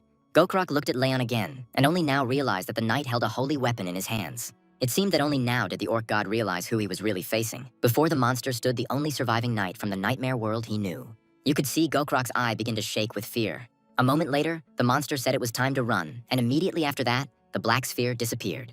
The orc healer watched what was happening in shock. Finally, Gokrak said that Leon would still pay for this blatant insolence. Leon dismounted and called Stallion back, moving closer to the orc healer. The knight said that this is the best thing that a worthless person like an orc can get from God. The healer didn't understand what Leon had done to frighten Gokrak himself so much. The orc grabbed the staff and said that he would avenge his comrades. However, Leon cut off the monster's head with one swing of his sword. The orc's body fell to the ground and the knight chuckled, saying that he tried, but it didn't work. Leon said that such creatures do not deserve to live. Within a few moments, all hunters received a message that all hidden gate tasks had been completed. Taisong realized that all the participants had gained resistance to physical attacks, which was usually only available to tanks. All the hunters were impressed by the awards. Suddenly, their conversation was interrupted by Leon's voice, who ordered that all the trophies be collected. The knight said that the spoils of war were the right of the winner, so they must hurry. The hunters immediately scattered in different directions, getting down to business. First of all, they planned to collect items belonging to great and modern warriors. Haru approached Leon from behind to ask the question she was interested in. The girl looked at Gokrak's severed giant hand and asked what they would do with it. Leon seemed to have forgotten that the hand of the self-proclaimed god was still there. Suddenly, Spinner jumped on Haru's head and Leon realized that the robot wanted to offer him something. Spinner said that a message had arrived, and then turned on the hologram. The god Hato appeared before Leon and said that he could feel a large flow of mana coming from the severed arm. God advised to use the Holy Grail to get the hand, and then they will grant him power. Leon did not doubt Hato's words and immediately summoned the Holy Grail. The knight approached Gokrak's severed hand with a cup in his hands. Leon extended the cup towards his hand and called upon divine power. Light energy poured out from the Grail, enveloping Gokrak's hand. Gradually, the limb began to glow. The hand began to dissolve into thin air, turning into a bright light. Leon grimaced as he felt that the power emanating from Gokrak's hand was truly divine-like. The knight said that the gods really did seem to like the cult of animals. However, Leon himself refused to accept beings who could not love others. The voice of the goddess Ariana sounded in the knight's head. Leon asked what prompted the goddess to turn to him before the end of the ritual. Ariana said that thanks to the orc mana, she can speak freely, but Leon faces an important choice. The goddess said that she could combine this power with the power of a sacred item, but the knight must choose what item it would be. Ariana promised that she would accept whatever Leon chose. The knight had 4 sacred objects, 3 of which were a spear, a sword, and the grail. The 4th item was the lion heart, which he received from the goddess and which was with him all the time. Leon thought that the power of the sacred sword was quite strong at the moment. The guy was thinking about what he was using most often lately. Leon squeezed the cup in his hand and said that he wanted to pour power into the Holy Grail. Ariana accepted her knight's decision and took the cup from his hands. The power received from Gokrak's hand began to flow into the Grail. Soon, the sacred object completely absorbed the power. Leon reached out to take the Grail again. The cup slowly fell into his hand. Leon looked at the Grail with a smile on his face and said that it was quite good. Haru's voice distracted the guy from examining the bowl. The girl came up and said that Leon needed to see for himself what had happened. The knight didn't see Spinner on the girl's head, and then Haru said that was exactly what was wrong. At that moment, they heard the cry of one of the hunters, who demanded to be let go. The blood of the orcs has long since stained the earth. The hunter asked for help and looked in panic at the robot that was sitting on his chest. Spinner quickly tied the guy with wire, forcing him to remain motionless. It was clear from the robot that something had made him very angry. The hunter continued to shout, hoping that the other members of the squad would help him. However, the soldiers approached the guy, but were afraid to interfere. Spinner climbed onto the hunter again and began poking him in the side. The screams died down when Leon appeared next to them. The hunter immediately started screaming that the stupid robot had attacked him for no reason. Leon ordered him to be silent and to watch his tongue more carefully if he did not want to lose it. The hunter asked if the knight was really on the robot's side, but this only made Leon more angry. The king asked how the boy dared to address the knight inappropriately. Leon turned to Spinner and asked what happened, and the robot immediately pointed at the hunter, saying that he was a loot thief. The boy began to deny it, but the knight said that they would find out the truth after they examined his things. Leon looked at Haru and ordered her to search the hunter. The girl looked menacingly at the guy and moved towards him. The hunter panicked and asked if Haru really trusted some robot. The guy's cries soon died down when the girl discovered a package in his things. Upon opening it, Haru saw the heart of a great orc warrior, which is the most valuable loot inside the gate. The girl asked why the hunter did this, because stealing trophies is a great sin. The guy started shouting that he hadn't stolen anything and that it was just a misunderstanding. However, Leon didn't even listen to him, but only swung his sword. The hunter didn't even have time to realize when his hand flew off to the side. The rest of the hunters looked at what was happening in shock. The next moment, he felt severe pain and screamed at the top of his lungs. Leon said that the laws and common sense here were far from his understanding. But in any case, the guy was a member of his army. The knight said that this meant that the hunter must obey not the norms and laws that he knew before, but the rules of Leon himself. Leon demanded that those who could not follow his rules raise their hands. In the kingdom of Leonhard, thieves lose their hands, and this is an unbreakable law. People from the modern world found this difficult to accept, so they saw only cruelty in Leon's behavior. However, all the hunters felt that their strength was rapidly growing next to the knight. The opportunity was too good to pass up, so no one dared raise their hand. However, there was one person who spoke up. Leon looked at the hunter with interest and told him to state his name. The soldier immediately took off his helmet. That man turned out to be Gu Taesung. Leon asked why the guy came forward.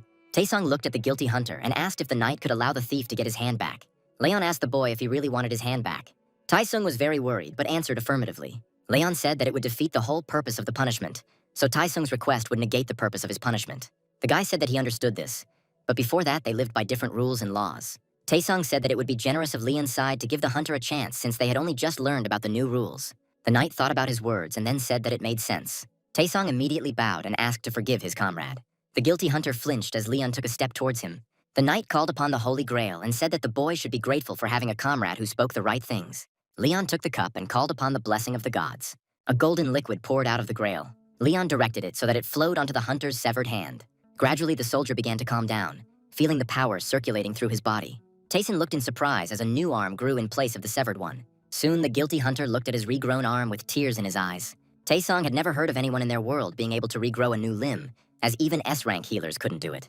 The guy wondered if this was really the kind of power that one person could possess. Even though the punishment was overturned, Leon did not forgive the hunter and said that he was losing all his rights. The boy cried and asked for forgiveness for his misdeed, but also thanked the knight for his decision. Leon turned to the rest of the hunters and told those who wanted to become part of his army to line up. The guy gave permission to take his share of the loot and leave to those who do not want to follow him. However, all the hunters decided to stay, as they saw this as an incredible opportunity. Leon smiled and said that in that case, they would start training right away. The knight gave the command to get ready, as they had to return already. Haru approached Leon and asked what the next training would be. The knight smiled and said that the next training would be physical. Soon, all members of the squad returned to Earth. All the hunters who wanted to join Leon's squad gathered at the training ground. Manager Kim approached Taesung and asked if he was okay. The man asked the boy if he had participated in the raid on the gate, and he answered yes. Manager Kim said that it was possible to get overtired, so the guy should at least rest sometimes. At that moment, Haru appeared on the landing, immediately silencing everyone present. The girl stood a little to the side and coughed a couple of times, clearing her throat. Then Haru shouted loudly that His Majesty Leon Dragonia Leonhard and Sir Spinner had arrived. Immediately after this, Leon walked in front of the hunters, heading towards the place in the center. The spinner took its place on Haru's head, and then Leon congratulated everyone present on completing the simplest task. The knight said they were close to being considered members of his army, but there was still work to be done. While watching his charges fight, Leon discovered a number of problems. The knight said that the biggest problem was the bodies of the hunters. Leon decided to start with physical training first. The knight announced that from now on, everyone present would undergo strict training in accordance with the teaching aids. Many hunters immediately imagined a training manual for a standing army and training for middle-aged people. Leon said that training the body is training the muscles that are necessary to reach the limit and overcome it.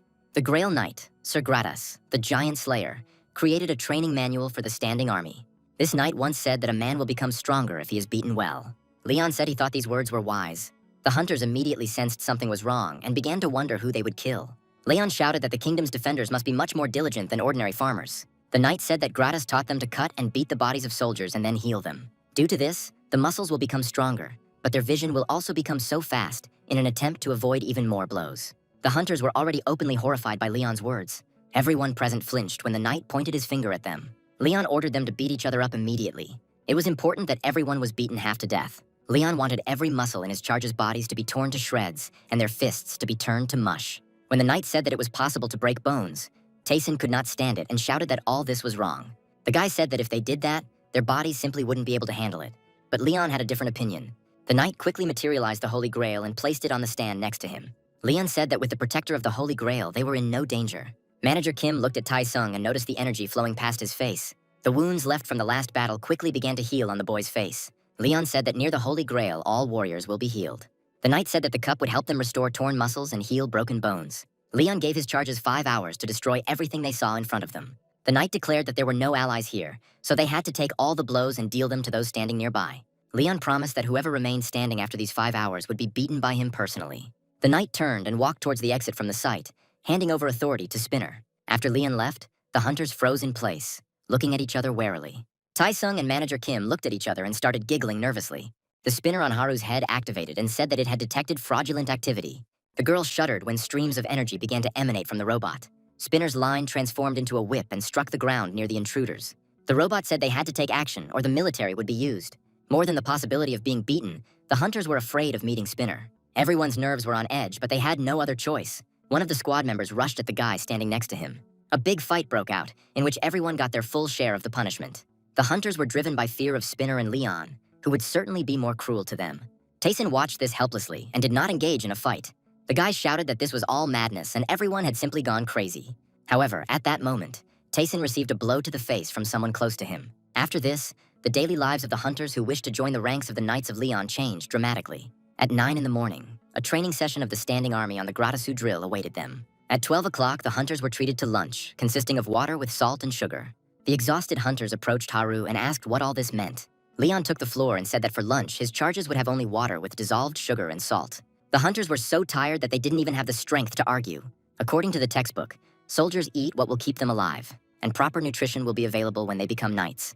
At 13 o'clock, there was a tactical training session, during which the hunters studied formations and tried to stop Leon. However, no matter how hard the soldiers tried, Stallion broke their formation without difficulty.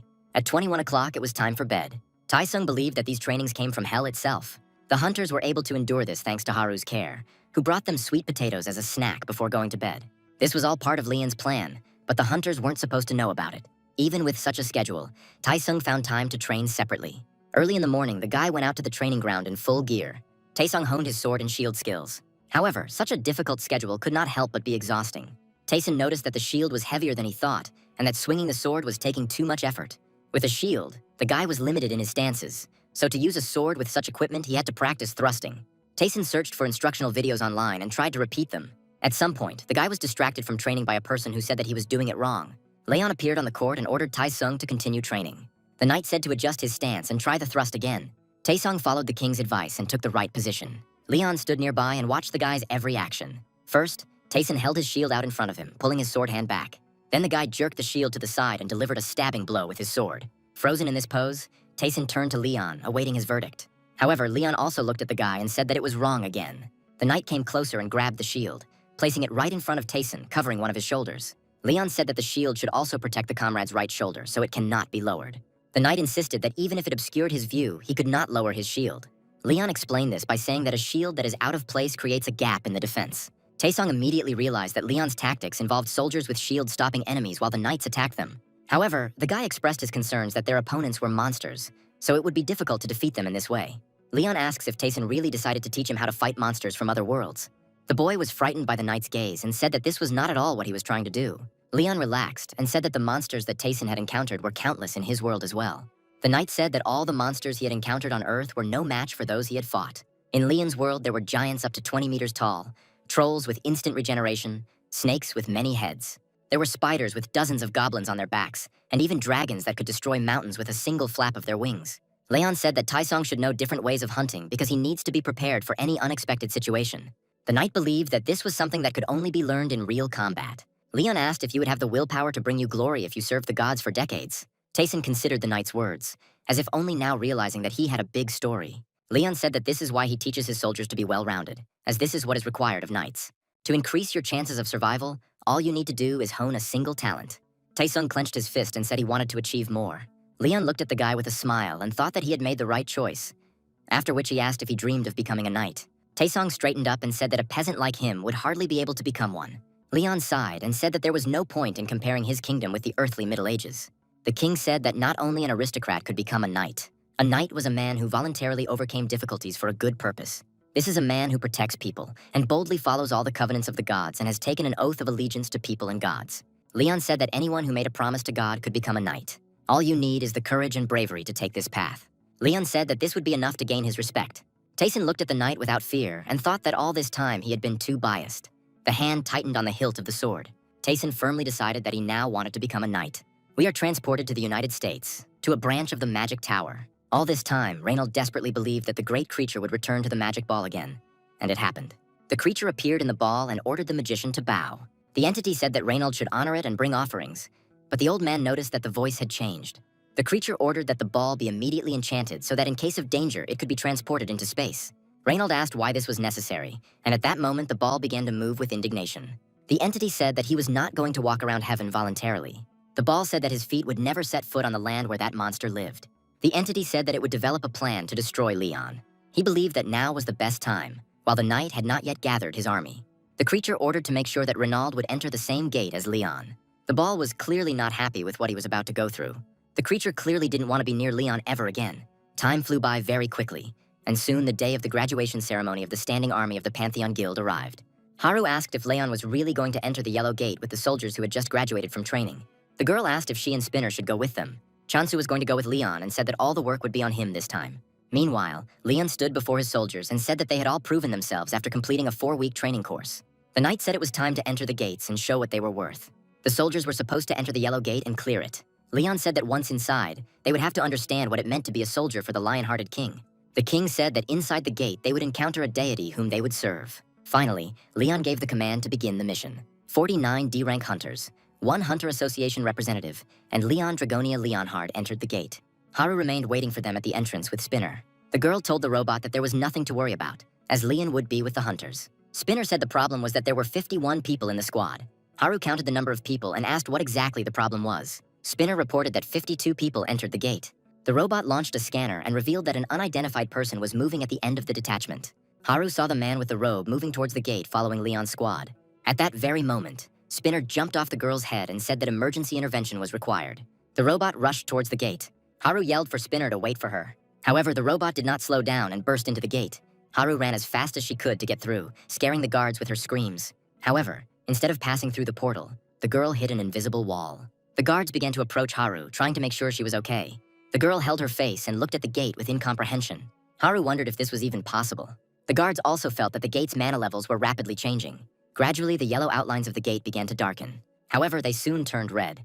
The gate grew significantly in size, causing a strong wind to form. Haru couldn't understand what caused these changes. The girl had never witnessed such a phenomenon before. Meanwhile, Leon's detachment arrived in new lands. At that moment, a fierce battle was unfolding near the medieval city. The monsters were advancing, trying to penetrate the city walls. People tried their best to hold back the enemy's onslaught. At that moment, a yellow gate appeared, through which Leon's squad passed. The hunters were frightened when they saw the demons in front of them. Only now did they realize that they had passed through a demonic gate. It was clear that this came as a surprise to Leon too. The knight said that they were in a magical space and ordered them to raise their shields and form up. The hunters immediately began to move, which greatly surprised Chansa, who had never attended Pantheon training. The soldiers moved in a coordinated manner, as if they had been honing these skills for years. Soon, Chansu found himself in the center of the turtles' formation. Leon gave the order to advance forward. Chansu thought that they would decide to retreat once it was known that they had passed through the demon gate. However, the soldiers did not express even a shadow of doubt. They took their positions and prepared for battle. From their eyes, Chansu could tell they weren't afraid at all. A notification from the dungeon system appeared in front of Chansu, listing the effects of Lionheart's aura. The demonic monsters noticed the arrival of human reinforcements. The hunters stood in an even formation, and next to them was Leon, riding on Stallion. The monsters immediately rushed toward the small detachment. As the enemy began to approach, the hunters standing in front ordered to raise shields and get ready. The demonic monsters thought they could easily defeat the small squad. With just a few seconds left before the impact, the hunters prepared to block the blow. The demonic monsters seemed to collide with a steel wall. The hunters did not take a single step back, holding back the onslaught of their opponents. As the monsters approached, Chansu recognized them as demonic hounds. The man didn't understand how B-rank hunters could block the attack with pure willpower. Chansu was afraid to even imagine what the hunters had encountered during their 4 weeks of training under Leon. Meanwhile, the king ran forward and ordered his men to take a step forward. Leon gave the order to push back the enemy and attack in response. The collision with the shields caused the monsters to lose their balance and fall to the ground. While the enemy was recovering, the shields moved apart, and the monsters could see soldiers with swords in their hands. With one precise stabbing movement, the hunters dealt with the monsters. Following this, the soldiers again put up their shields and pushed back the enemy. Leon ordered to continue moving forward. Chansu moved in the middle of the formation, so he could observe the progress of the battle. Soon the man saw a demonic troll moving towards them. He was surrounded by many smaller monsters. Chansu tried to warn the hunters about the danger, but they seemed not to hear him. The man was confident that they would not be able to block the blow. The severity of the troll's blow was comparable to A-rank damage. The monster raised his hand with a club over the head of one of the soldiers standing in front. This man turned out to be the captain of the 3rd squad, Gu Taisong. The club fell on the guy's shield with a loud sound. However, Taisong did not even flinch and said that it was nothing compared to His Majesty's powerful blow. The shield glowed red hot, but withstood the demonic troll's attack. The monster roared loudly and prepared to strike again. At this moment, Spinner appeared, reacting to the mid-level event. The robot immediately opened fire to kill. The hunters looked in surprise at Spinner, who shouldn't have been there. Leon stood up in the saddle and said it was a good block. When Stallion was close enough to the demon troll, Leon jumped up and slashed with his sword. The monster was immediately cut into pieces. There was silence for a few moments. Leon looked at the monsters with burning eyes. The demonic monsters couldn't believe that the troll was dead. It was supposed to be a reverse summoning, but the monster simply died on the spot. The demonic monsters immediately realized who they were dealing with, so they decided to flee the battlefield. The kingdom's soldiers watched in shock as the monsters retreated. Tears of joy came to the soldiers' eyes at the fact that they were able to achieve victory. The captain of the royal army approached Leon and thanked him for his help. The soldier bowed to the knight as a sign of respect. A few moments later, the hunters received a new task from the gate, which consisted of destroying a great demon. One of Leon's soldiers approached him and said that they had bad news. The guy pointed in the direction where the gates they had passed through had recently been and said that they had closed. A commotion began to grow among the hunters, but Leon quickly calmed them down, ordering them to remain silent. The knight walked to the place from which he came from his world. Leon looked at the wasteland for a while and wondered what it all meant. Spinner approached the guy and said that an unexpected incident had occurred, an invasion by an unknown person. Leon turned to his squad and asked if anyone could explain the situation. Taesong stepped forward and said that they had encountered a changing gate. In other words, this is a phenomenon where the difficulty of the gate increases sharply and it is impossible to exit until it is completely cleared. Leon knew that this couldn't be a simple coincidence. The knight said that their plan had not changed, but Taesung said that they would have to fight the Demon King. Leon said that he destroyed 2 Demon Kings and more than 30 great demons. The knight asked if Taesung really doubted his abilities. All the other hunters said that Leon really had a lot of experience fighting demons, so there was nothing to be afraid of. Leon thought that right now he couldn't guarantee victory over the Demon King. However, a knight must be decisive and reliable regardless of the situation. The hunters simply had to rely on their faith in themselves and their faith in Leon. The sky was overcast and the sun did not break through the clouds at all. The winds walked across the rocky terrain of this world. Meanwhile, Reynald held the magic ball in front of the hologram to show him what was happening. The entity in the ball couldn't help but laugh at the fact that Leon had actually become weaker. Reynald said that in that case, they could have already moved closer, but the ball categorically refused. The entity said that it had no need to interfere, as there was a creature that the succubus demons had been working on for 100 years. One day this being will awaken as a demon king. When this happens, Leon will face death at his hands. The demoness was waiting for this moment. This time, the gate led Leon and his squad to the peaceful kingdom of Sparrow, which boasts a 1,000-year history. It was this kingdom that was forced to face an extremely dangerous situation. The demons continued to attack the city and destroy it. Only the castle was able to stand, and all the survivors took refuge behind its walls and clutched at the last ray of hope. At this point, Tayson finished his story, saying that this is the plot of this gate. Leon listened to him attentively, but he did not quite understand what this story meant. The knight admitted that each gate had its own special context. Taesong said that this gate is different because there is a time limit. Dungeon breakouts usually occur when the monsters inside the gates are neglected. However, when the time limit appears, the gate closes until the task conditions are met. Leon thought about Tayson's words for a few moments. Having come to a decision, the knight turned to Chance, who was sitting next to them. Leon said he had not planned to intervene, but due to the current situation, but now new circumstances have arisen. The knight asked if the association would object if he and Spinner decided to intervene in this situation. Chansu smiled and said that the association president had already taken this possibility into consideration and given his consent. Leon calmed the joy of his subordinates by saying that there was something else that needed to be known. The knight asked what they all thought about the hidden mission. Chance didn't like Leon's tone, so he asked what he was going to do. The knight's gaze was serious, and he declared that he wanted to kill the Demon King. After some time, it was decided to go to the provided rooms and rest. Leon was left alone, and after a while said that the troll's demonic energy was insufficient. The king held the Holy Grail in his hands and said that with such a quantity, one could only contact the Pantheon for a short time. Leon placed the cup on the table as the demonic troll's energy filled it completely. The boy placed his hand on his heart and called upon the goddess Ariana. When the girl responded, Leon asked if everything was okay with them. The goddess asked the guy if he felt anything strange in the gate, to which he received a positive answer. Leon said that it took him a little while to detect the foreign energy inside the gate. Ariana replied that it was not easy to feel, but she wondered how deeply this dark energy had seeped into this world. Leon said that it must be a demon king, or a being with a similar level of power. Ariana said that a being with such power must have a stronger energy. The goddess told Leon that another deity from the Pantheon wanted to convey something to him. Ariana turned to the girl standing next to her and said that Plue wanted to explore this world because she was interested in what was happening. Leon immediately understood who they were talking about and said that in that case, they needed energy for its descent. Ariana said there was no need to remind the knight how to do it. Leon agreed and said that there was a more effective way. That evening, Leon was summoned by the ruler of the Kingdom of Sparrow. A coachman arrived for the knight and his entourage and delivered him to the castle gates. The carriage door opened and Leon came out into the street. The guy's face was serious, as if he expected unpleasant events. Along with him came Tayson, Chansu, and manager Kim as servants. The head butler, Farko, a man with gray hair, came out of the castle and greeted the guests. The man said that he would serve them to the best of his ability and asked them to follow him into the castle. The halls and corridors through which the butler led the guests were large and austere. Tayson couldn't collect himself, constantly looking around, amazed by the decoration of the castle. Leon noted that the owner of the palace had excellent taste. Farko said that Sparrow's palace tells the long story of their kingdom. From the time of the first Queen Flora to the current Queen Beatrice, the castle has been transformed. Farko said that this castle had survived many queens.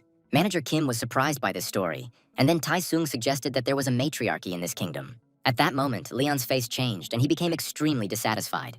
The knight said that his servants, with their manners, could only gossip about the royal family like peasants. Leon apologized to the butler for the ignorance of his subordinates, saying that if it were not urgent, he would not have taken them with him. However, the butler took the situation calmly and said that such things happen. Soon they reached the reception hall. Leon and his companions stood at the large door and waited until they were invited to go inside. The guards opened the doors, saying that the queen was waiting for them. Leon was serious, but something was bothering him. The reception hall was well lit due to the giant window.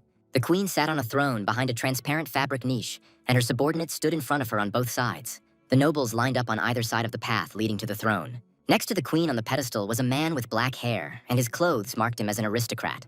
To the left of the queen stood a gray-haired man in armor, indicating that he was the commander-in-chief of the troops. A man with black hair walked down the stairs.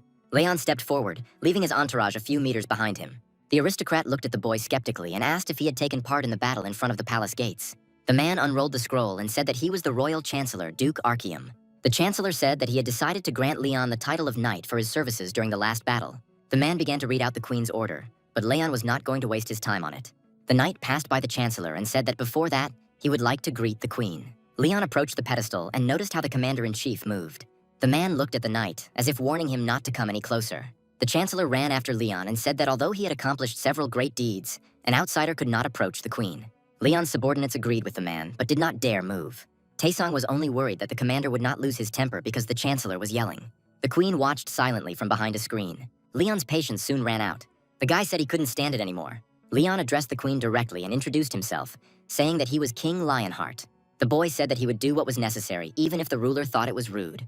The chancellor completely lost his temper and began shouting even louder than before, ordering the commander-in-chief to immediately remove Leon from the hall. However, the man fell silent as soon as the knight's hands grabbed his head. It was clear that Leon was extremely angry. Feeling pressure on his head, the chancellor froze in place. Leon's subordinates decided to intervene and tried to stop their captain from acting hastily. However, the knight had no intention of listening to them, and the next second he wrung the chancellor's neck. Leon's subordinates couldn't believe what had happened. They couldn't even imagine what this could turn out to be for them. Leon acted so quickly that no one had time to react. The knight wrung the duke's neck as if it cost him nothing. As the chancellor's body fell to the floor, the queen's guards pounced on Leon. However, the knight did not pay any attention to this, as something continued to irritate him. Leon grabbed the chancellor's left hand and tore it off, greatly disturbing those present. The queen's guards pointed their swords at the knight and asked what it meant. Leon did not take his eyes off the chancellor and asked how much longer he intended to hide his true face. The knight asked if he really thought he could escape the gaze of the lion-hearted king. Leon demanded that the demon immediately reveal his true nature. Suddenly, the duke's seemingly dead eyes looked at the knight. The queen's guards had not expected this, and now their attention was completely turned to the duke's body. A few moments later, the duke's body, like a mask, fell to the floor, completely empty. A demon that looked like a giant praying mantis appeared before Leon. As if on cue, among the aristocrats there appeared more people who began to turn into demons. They tore apart their clothes and human shells, revealing their true form to everyone present. Panic broke out in the reception hall, and the guards no longer understood who they should fight first. Only Leon remained calm throughout this whole situation. The knight ordered everyone to stop panicking. Leon ordered them to gather and fight together against the monsters. While the boy was giving instructions, the demon was about to strike him, taking advantage of the fact that the victim was not looking at him. However, the monster was sorely mistaken, as Leon was able to stop its razor-sharp paws with 2 fingers. For a few moments, the demon froze in place. Leon was angry at being interrupted and immediately ripped the monster's paw off. With his own paw, the knight chopped off the monster's head. The commander-in-chief did not leave the queen's side for a single step, so he could observe what was happening from the side. The man realized that demons were hiding inside the palace as well. Panic arose among the aristocrats, as they had no weapons with them, so they could not defend themselves. The commander-in-chief realized that Leon could be trusted, so he himself rushed into battle. The man cut down the monsters one after another. Despite his age, the commander-in-chief was still one of the strongest knights in the kingdom. The man appeared next to his subordinates and said that demons had entered the palace. The commander-in-chief gave the order to kill all the monsters and not to let anyone out of sight. After this, the security seemed to come to their senses and began to act more cohesively. For some time, the hall was filled with the sounds of people shouting and steel blows. Rather, all the demons in the reception hall were killed. Leon looked at the last monster he had defeated and made his holy sword disappear. The boy turned and looked at the queen, who still remained motionless. She seemed neither interested nor bothered in the least by what was happening in the hall. Leon was about to approach her, but the commander-in-chief's sword pressed against his chest, blocking his path. Leon said he understood the man's loyalty, but in such a situation, the royal family should not be a priority. The commander-in-chief said that he was loyal with all his soul only to Her Majesty the Queen. Leon's subordinates were surprised by such loud words. Leon said that was reasonable, but not in this situation. With just a light flick of the sword, the knight caused the commander-in-chief's sword to pierce the ceiling. Despite all his strength, the man could not hold his weapon in his hands. Leon said that as king, he had the right to ask questions and pass judgment, so the commander-in-chief should know his place. The man said that the queen was not in a position to make decisions, so all powers were transferred to him. Leon looked at the commander-in-chief with suspicion. It was clear that the man himself was not happy with what was happening. Leon said the palace was filled with distorted energy. He advised the commander-in-chief to hurry and destroy all the demons that had entered the castle. The man was confused and asked if the situation was really that critical, to which Leon replied that the king was not lying. The commander-in-chief asked Leon what he wanted to do, and he replied that he wanted to gain command over all the troops. The boy looked at the queen and said that he wanted to get all the powers in order to eradicate all evil. Leon promised to take on this problem since the queen was currently powerless. The queen didn't respond to this, but the guy took this as consent. After some time, Leon and the commander-in-chief called the city's inhabitants together in the central square. Leon announced that he had been given full power. The knight reported that among the townspeople there were several people poisoned by demons. The boy was sure that the demons' plan was to start a revolution while infiltrating the palace. Leon said that there was no reason to worry, because he had a way to distinguish poisoned people from normal ones. The knight said that he would now tell and show everything. A few moments later, a boy and a girl were tied up at Leon's feet. The bound people were very worried, which greatly frightened the townspeople. Leon said that all who are not atheists or infected must enter the flames to prove their innocence. People were scared and didn't want to take the risk of going into the giant fire. Leon said he would make an example of them, then threw the captives straight into the fire. The townspeople thought the guy just wanted to kill them all. The guy thrown into the fire immediately began to burn and scream in pain. People retreated back, afraid of ending up in the fire just like this unfortunate man. However, soon the townspeople began to notice something strange. The girl Leon also threw into the fire was fine. She stood in the middle of the flames but was safe and sound. People came closer, trying to understand where the scream was coming from. But soon they saw the guy's body. The outer human shell burned in the flames, revealing to the townspeople the image of a demon. Leon said that it was a holy flame that burned only those who had evil in them. The knight said that people should give thanks and shout out the name of the god of war and fire, Pados, as they walked through the flames. However, the townspeople were still not sure that the flames would not touch them, which began to anger Leon. The knight drew his sword and ordered everyone to immediately enter the flames before he himself sent them to the next world. People were more afraid of Leon than of the flames, so they all immediately ran to the fire in despair. For some time, the street was filled with people's screams. The number of people in the central square dwindled, and soon only the demons who did not dare go into the fire remained. Leon covered his nose with his hand and said that their stench was everywhere, but he would put their souls to rest. The demons took on their true form and said that he did not know his place. However, Leon was not going to listen to them and shouted that he would kill them all here and now. The knight's voice was so loud that the demons' ears hurt. Leon was very angry and was going to destroy everyone around him. The knight called demons worms that feed on people's emotions. What angered Leon most was that the monsters dared to pretend to be humans and gather in groups. The boy promised that they would all die in agony, and their desperate cries would echo throughout the world. The demons thought Leon had gone crazy, but the feeling that they had messed with the wrong guy never left them. Meanwhile, Reynold took refuge in the mountains and watched what was happening from the side. The man stood in front of the system screen with the ball in his hands and said that the penetration plan had failed. Watching Leon get angry, the ball couldn't stop shaking with fear. The entity had already met the knight once, but he still had nightmares. By the next day, Leon had dealt with all the captured demons, but left one for demonstration. The knight called the people together again and declared that there was nothing more to fear, since as long as he was alive, the demons could no longer harm them. Leon said that monsters were causing trouble among people, but there was nothing to worry about now. The demon tied to the pole laughed, looking at the frightened people.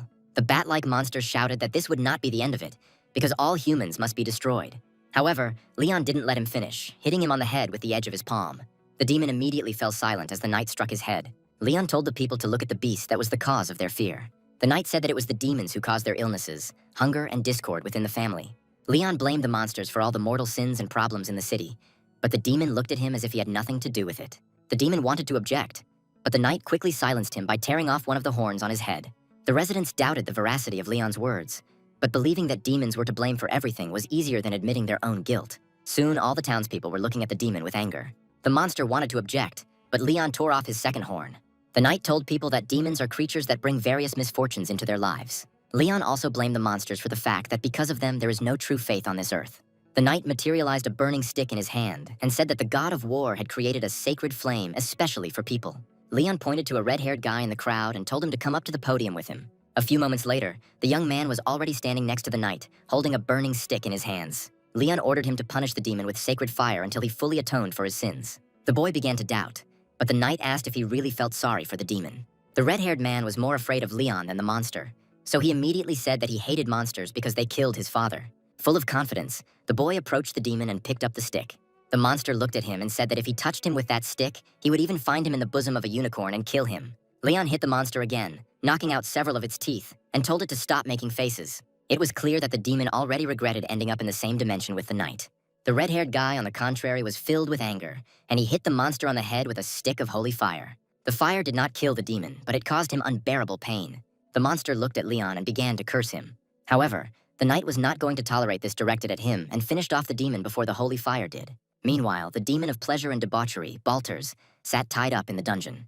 He became a demon 34 years ago and tortured and corrupted countless people, but he never imagined that he would end up like this.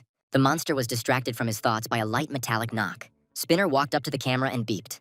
The demon hoped that he would be able to corrupt the man who would guard him. Seeing a small robot in front of him, the monster couldn't understand what to do next. Spinner beeped again and then demanded information. However, this made the demon laugh, and he asked if they really thought he would listen to some piece of iron. Spinner concluded that hostage number 14 was uncooperative. At that moment, 3 people appeared in the dungeon.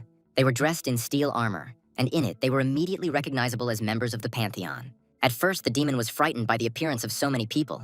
However, the monster soon decided that it would be much better if they killed him, because then he could come back again. At that moment, the soldiers brought something glowing into the demon's chamber. The monster looked at the glowing basin in the soldier's hands and asked what it was. Spinner reported that the basin contained water with a 15% content of holy water. The soldier placed the container on the floor, causing the demon to flinch. Spinner jumped onto the side of the basin and said that cooperation was acceptable behavior. The robot said that water would help them get all the answers. The demon tried to pull away, but Spinner had already grabbed him by the throat with a tourniquet. The robot pulled the monster to the basin and dipped its face into a solution of holy water. The soldiers watched the events with the same bloodthirstiness as Spinner. After a few seconds, the robot released the demon and he raised his flushed face and began to scream. The monster began to scream that no one dared to treat him like that, because the consequences would be serious. However, Spinner once again concluded that the demon was uncooperative and then plunged its head back into the basin. The robot seemed to be enjoying this immensely and repeated the action over and over again. Soon, even the soldiers began to worry about the demon's life. Balters asked what they wanted to know from him anyway, but Spinner again took this as a refusal to cooperate. For a long time, the demon's screams could be heard from the dungeon. The monster's face turned very red and overall he looked very exhausted. Spinner did the calculations and analysis of the demon's words and concluded that even more information could be obtained. However, Balters did not know what his prisoners could say when they gathered, so he did not know what else could be said. Spinner advised that the hostage's life was in question because there was no way to obtain the necessary information. After these words, the demon wondered whether he should even try to hide the information.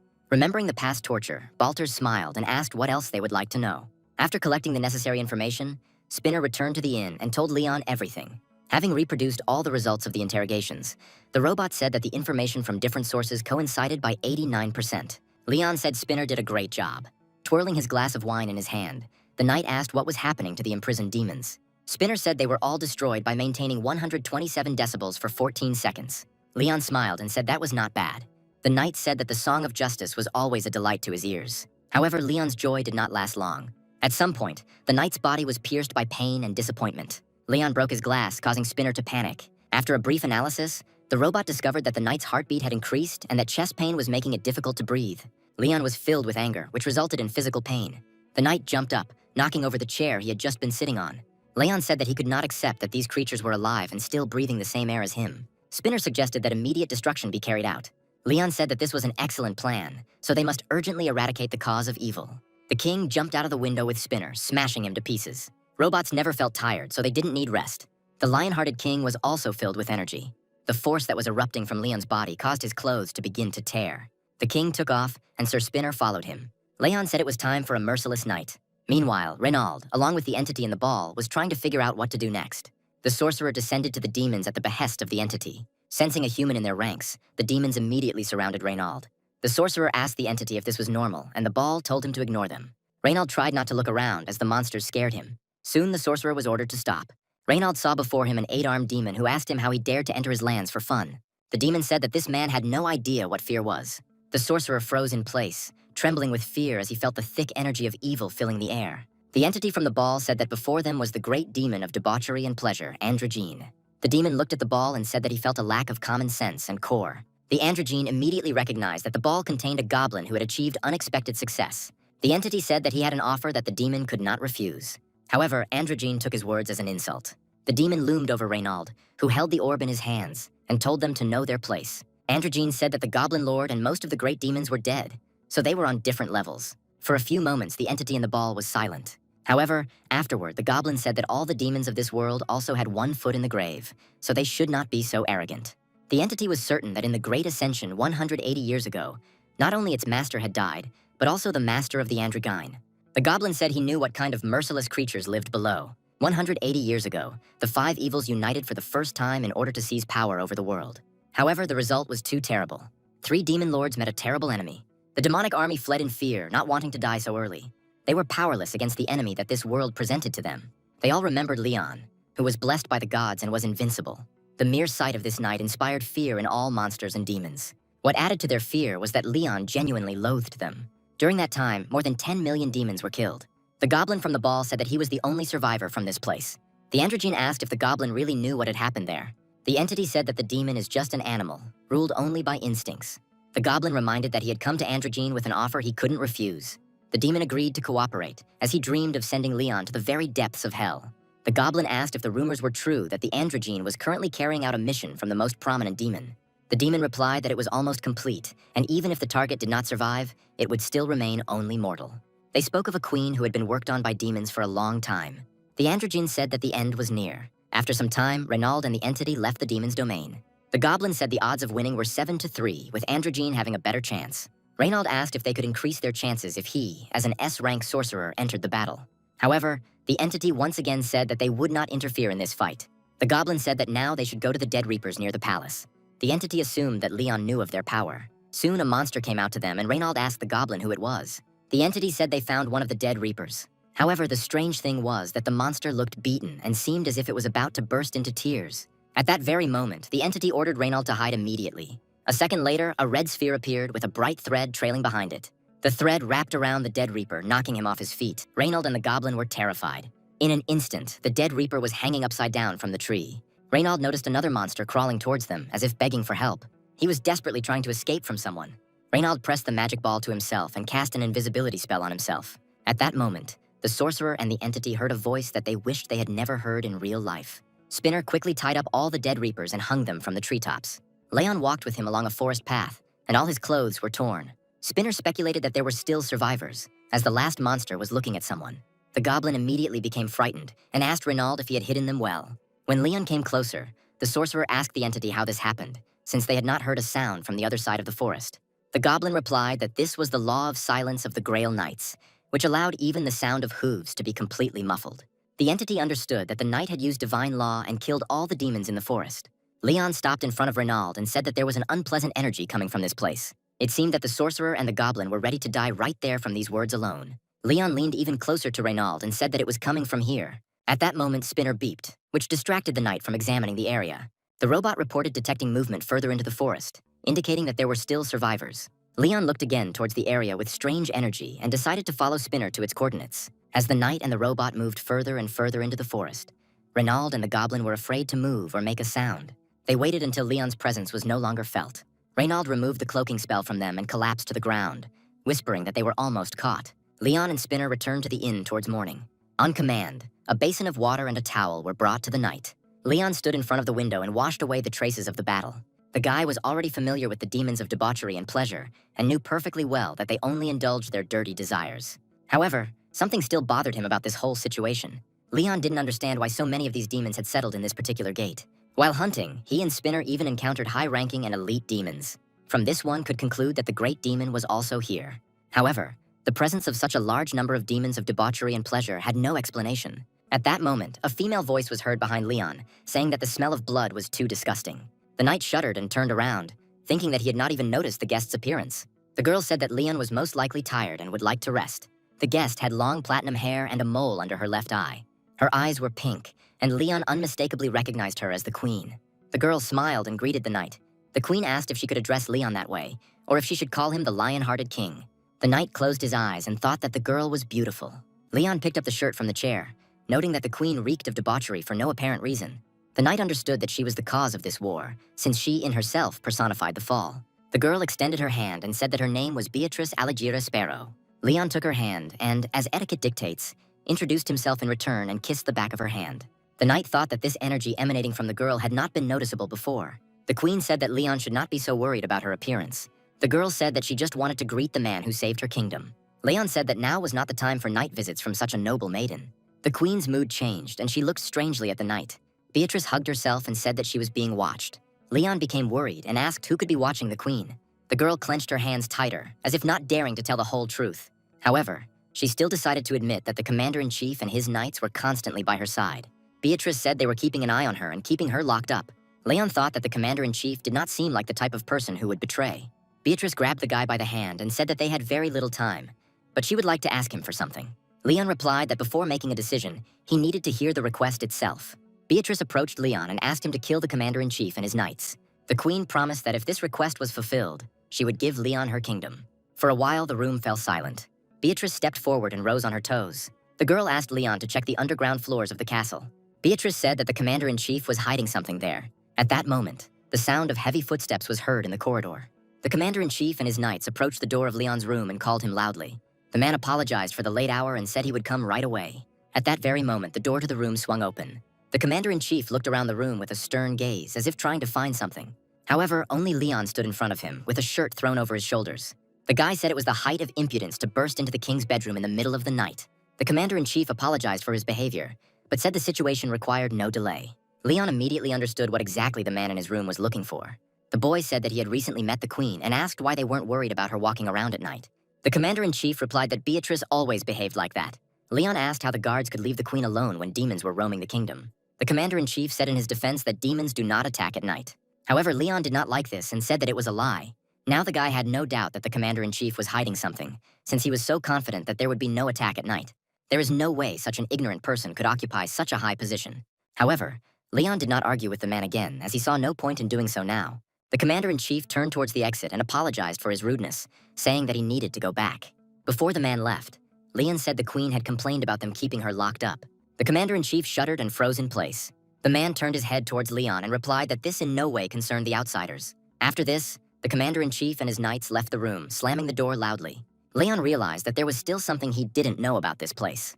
The guy remembered his recent conversation with the queen. Leon decided that in order to get to the truth, he would have to explore the underground floors. The knight called Spinner and the robot immediately flew into the broken window. Leon said that Spinner needed to check something. In the morning, the demon army attacked the castle again. The monsters wanted to take over the city and mock the people.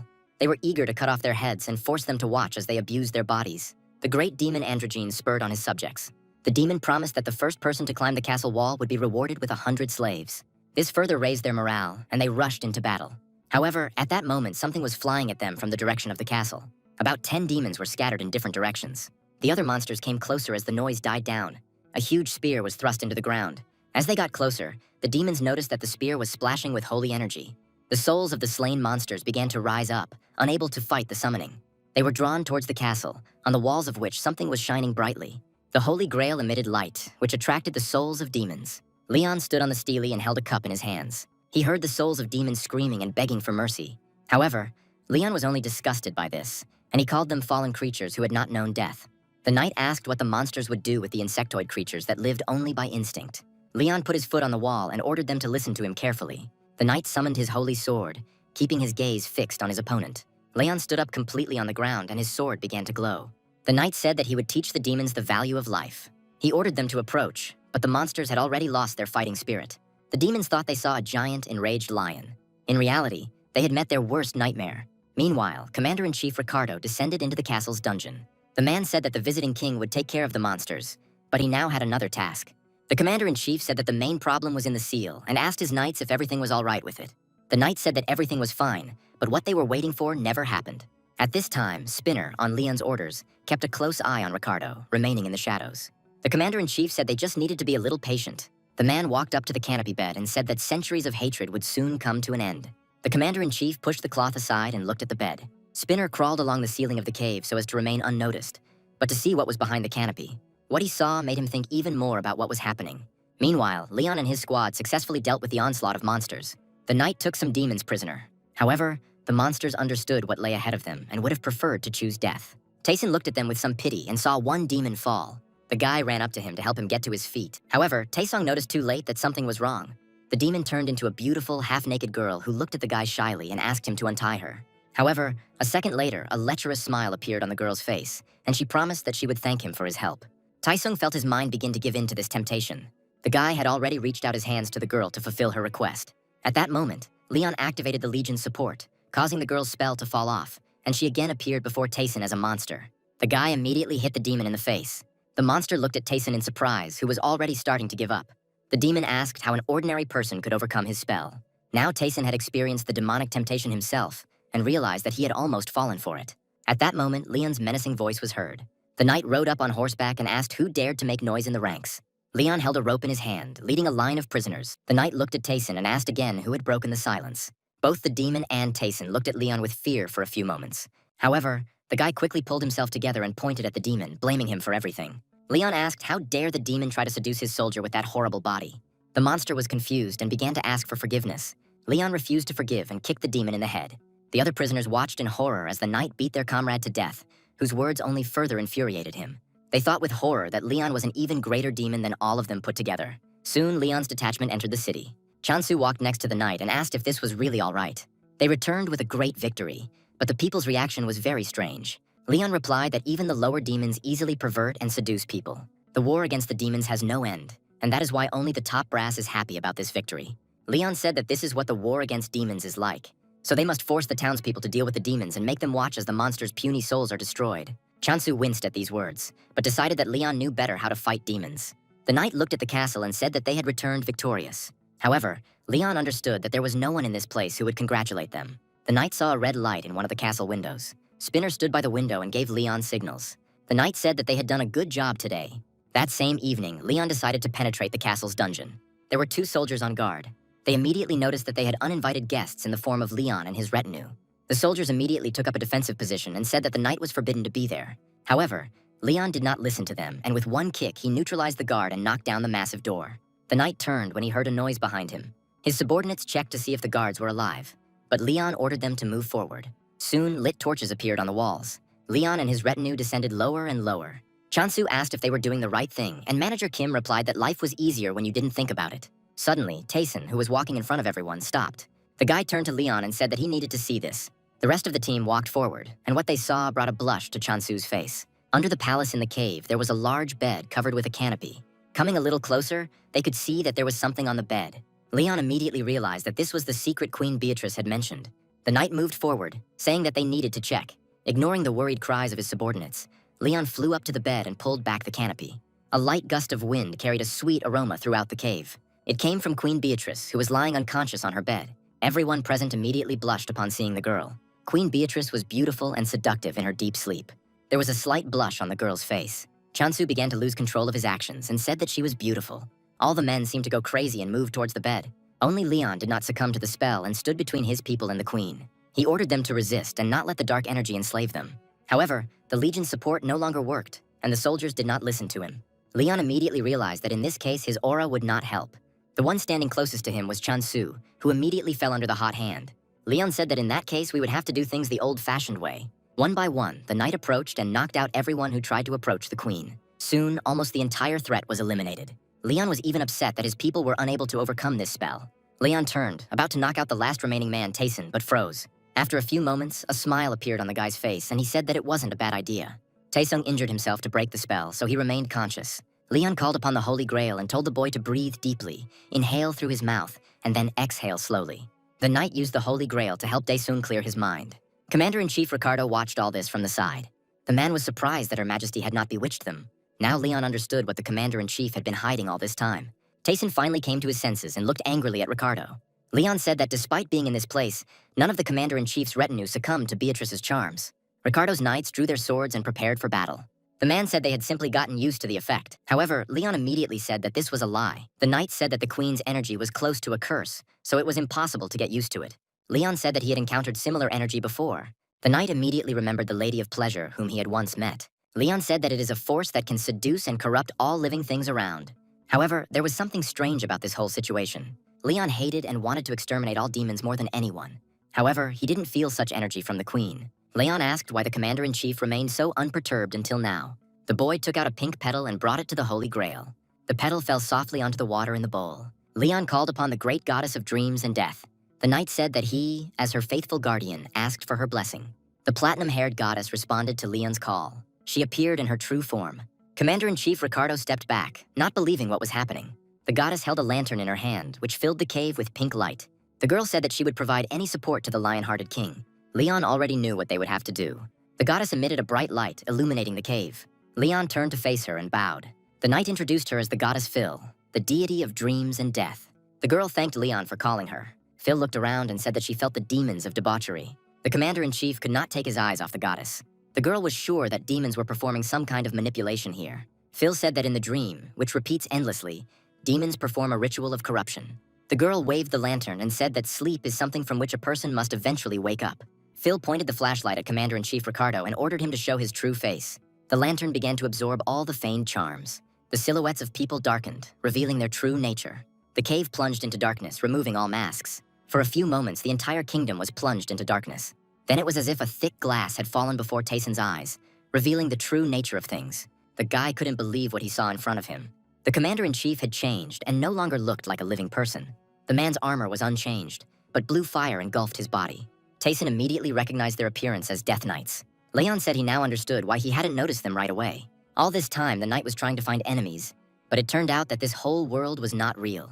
Leon never imagined that he would encounter a force capable of creating an entire world. Ricardo said that the queen should rest in peace and not worry about anything. The commander-in-chief gave the order to protect the queen and the seal. Tayson pulled his team members aside and told Leon that Death Knights were approaching them from behind. The Holy Knight looked back and saw his opponents. Monsters began to surround Leon and the goddess Phil. The knight materialized the Holy Sword and said that the dream and this doubt came from the queen. The aura of the Holy Knight began to fill the cave. Leon looked at the sleeping queen again. The knight suggested that if the seal were cut, this fantasy would disappear. Ricardo quickly approached Leon and swung his arm to strike. The man tried to prevent the knight from approaching the queen. Leon blocked his blow with ease. There was a smile on the guy's face as he managed to solve the mystery of this gate. At that moment, Leon noticed movement from the side.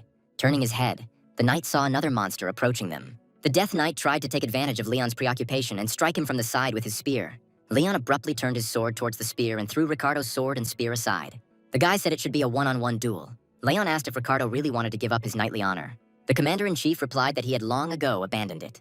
Ricardo gave the signal, and the Death Knights attacked Leon from all sides. The man himself decided to stay away. Leon said that even if it was a joint attack, he would be able to stop it. The knight was filled with rage, and his body was engulfed in holy energy. Leon swung and prepared to parry the first blow.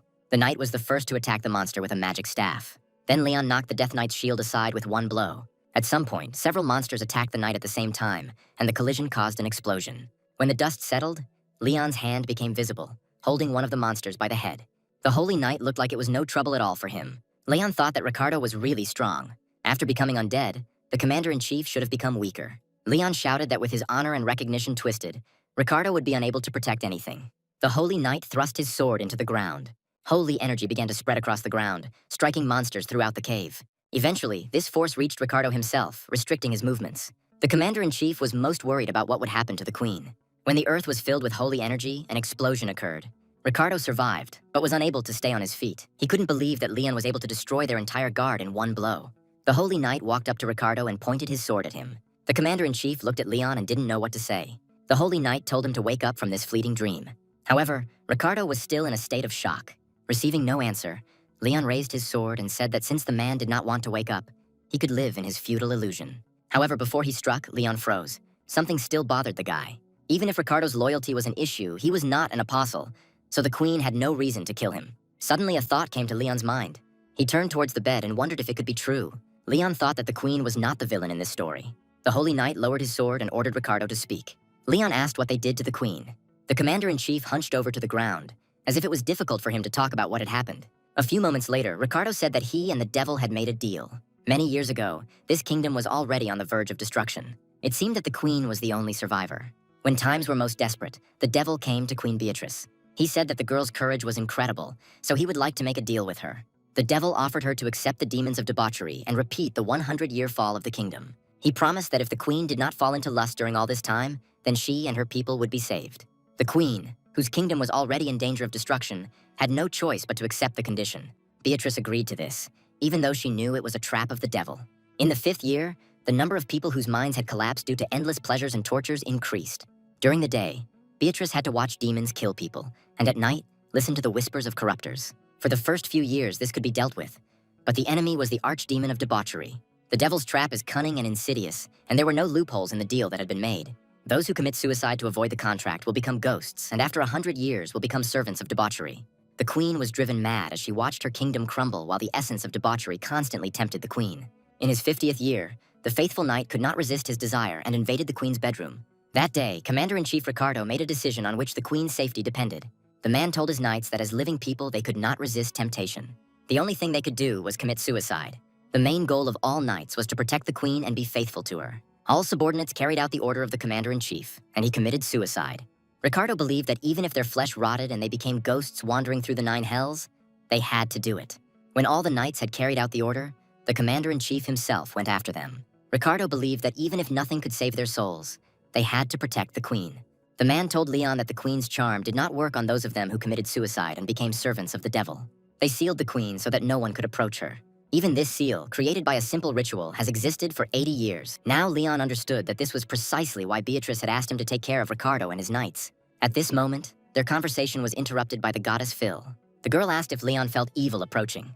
The knight turned his head towards the exit from the dungeons and answered what he felt. Phil's energy rushed towards the exit. She reached out beyond the city limits, as if trying to show Leon what was going on. Androgenes and his army were already standing outside the city walls. The demons were ready to engage in battle. Leon realized that Ricardo was not the biggest problem right now. The knight turned to his men and asked how much longer they intended to sleep.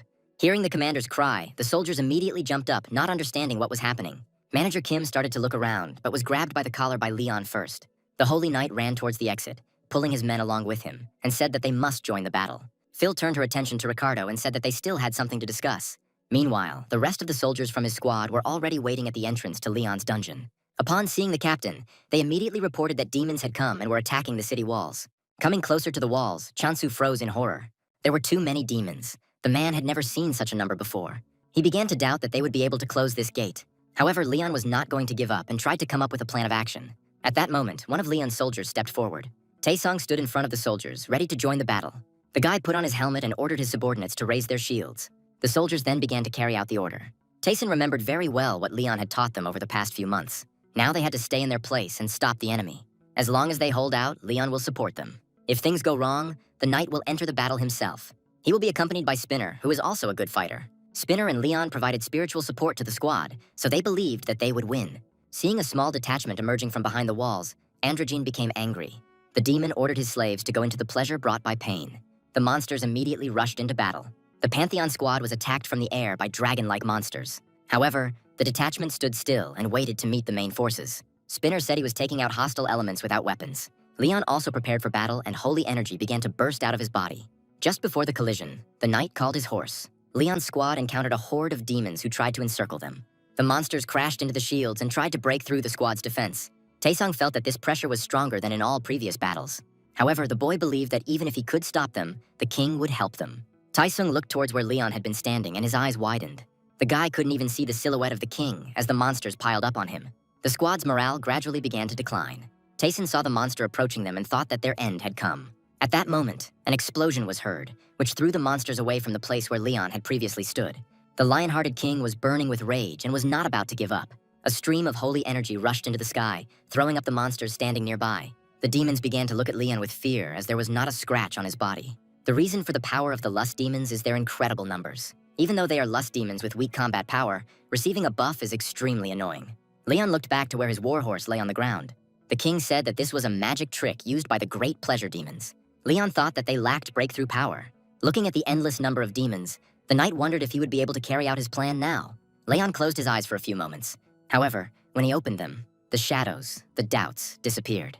Leon filled his sword with holy power and said that he must do it. At that moment, the king heard the clatter of hooves behind him. Leon was afraid that the monsters had managed to penetrate the city and were attacking from the rear. It seemed to the soldiers of the Pantheon that their last hope had faded.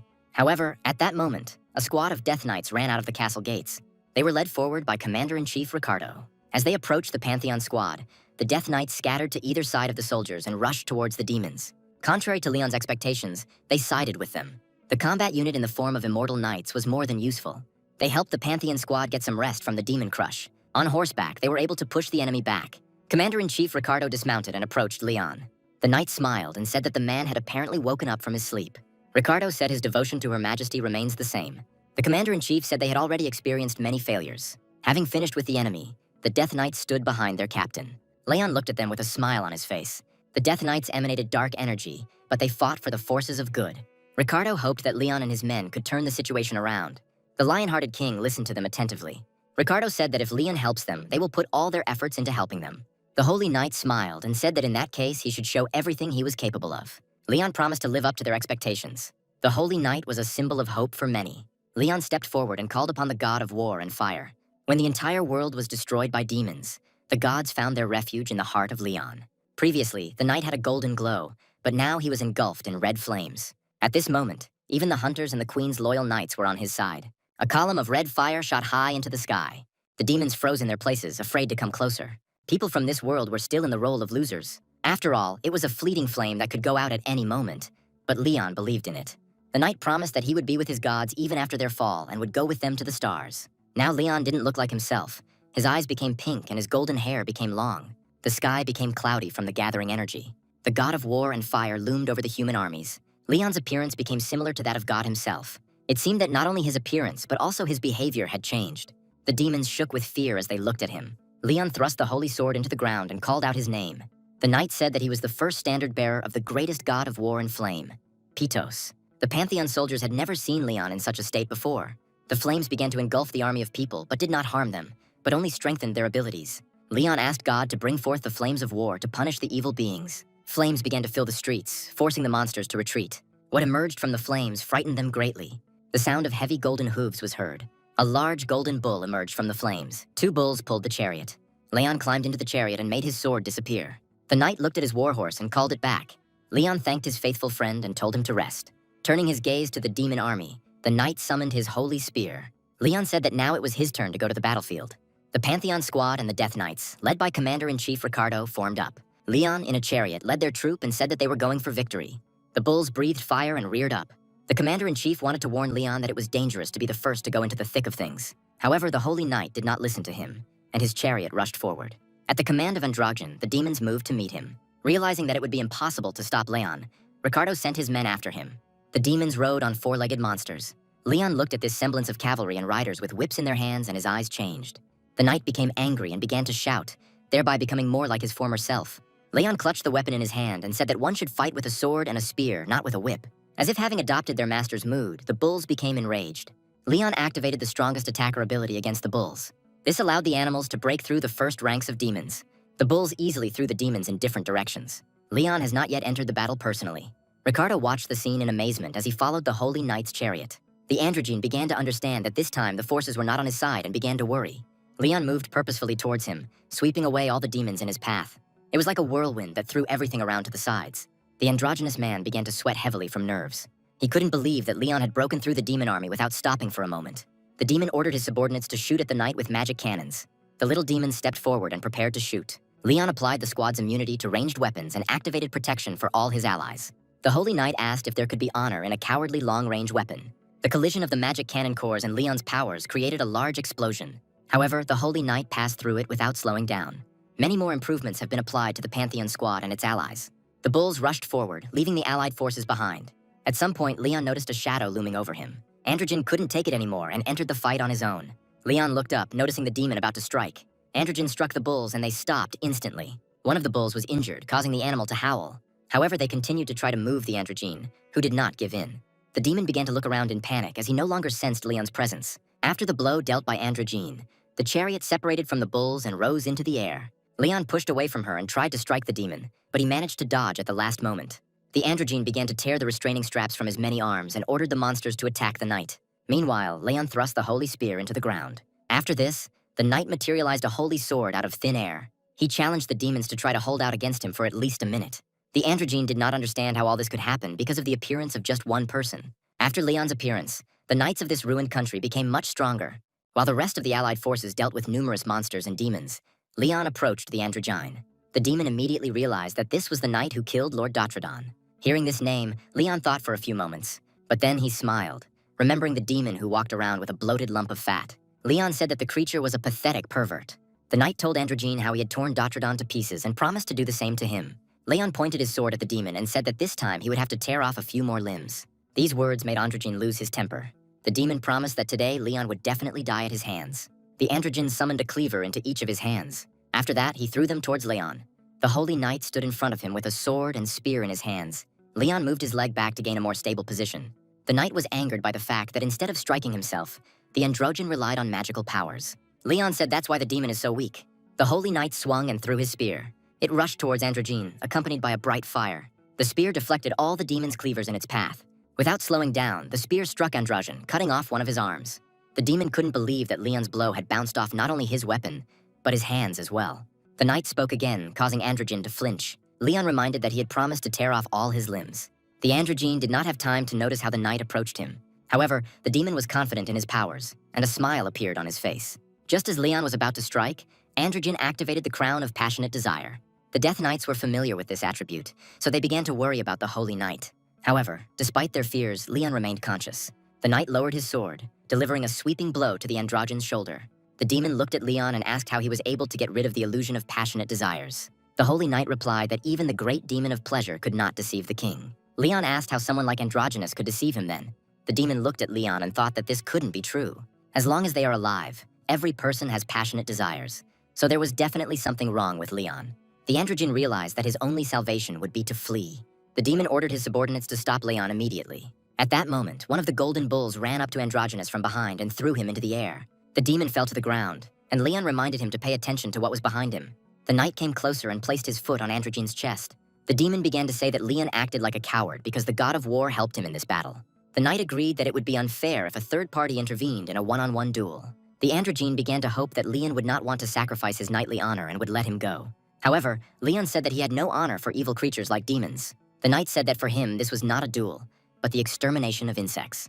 The androgyne started shouting that this was complete discrimination. However, Leon never listened to monsters. On that day, Androgyne, the great demon of pleasure and debauchery, died. The kingdom of Spera had prospered since the time of its founder and was rich and peaceful.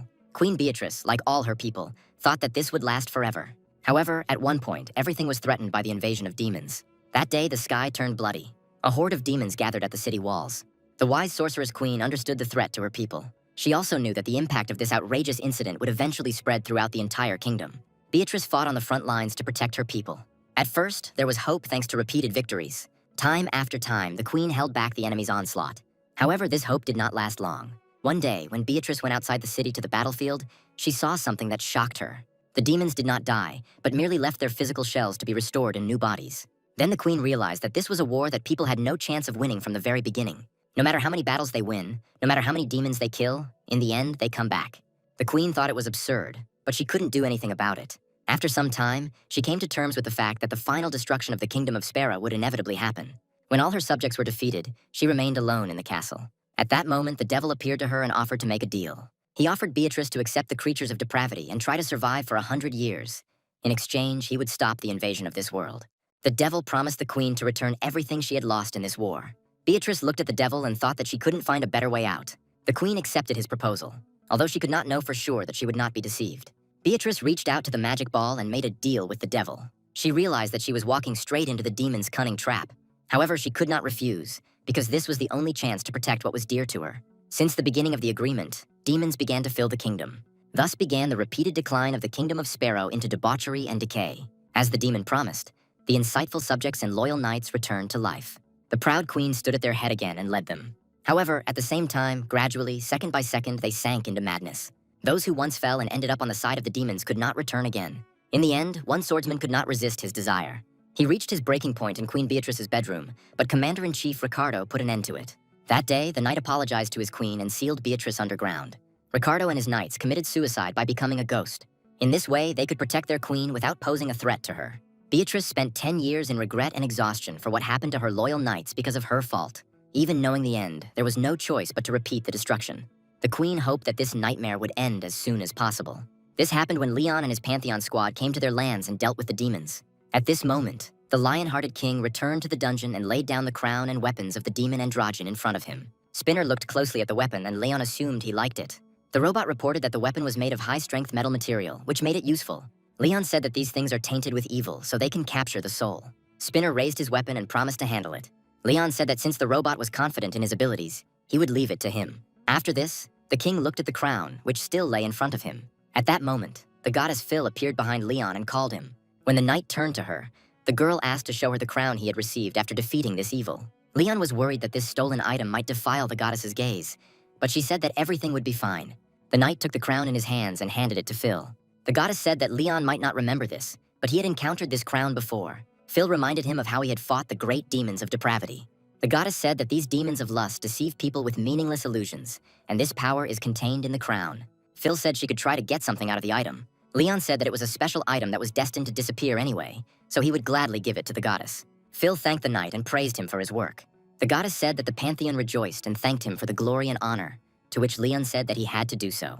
Before disappearing, Phil said that the knight still needed to say goodbye to the god of war. A red funnel appeared next to the goddess's silhouette. A few moments later, the god of war appeared from it and asked what kind of farewell this was. The man said Leon had done a good job, but Phil said he wasn't being sincere. The knight turned to the goddess of dreams and the god of war, saying that he had one request for them. Patos became curious about what request was being discussed. Leon turned his head and looked behind him. Kneeling behind him stood a squad of death knights led by Ricardo. Leon asked the gods to accept their souls. Patos said that these people lost their souls, just as they lost the ability to live and die. Phil said that the god of war was cruel, but the cycle of life and death was in her power, so he should not interfere. Patos became angry and asked which deity would help the undead. For some time, there was a silent struggle between them. Finally, Phil made a decision and turned to Leon, who was ready to hear her answer. The goddess said that beings who defied death should be punished by her, as they had gone beyond the cycle of death. At this point, Queen Beatrice entered the conversation. The girl came closer and apologized for interrupting the conversation. Commander-in-Chief Ricardo looked at his queen with concern. The knight wanted Beatrice to take care of her weakened body, but she ignored him. The girl turned to the gods as a humble queen of a ruined nation and asked to accept her loyal knights. Phil looked at Beatrice for a moment, but then said that no one would burn to accept their souls into the Pantheon. Ricardo rose from his knee and offered the queen his hand so that she could lean on it. Beatrice was saddened that her most loyal subjects could not be saved. But then the goddess spoke again. Phil said that the knights' merits covered their faults, and their loyalty made the gods proud.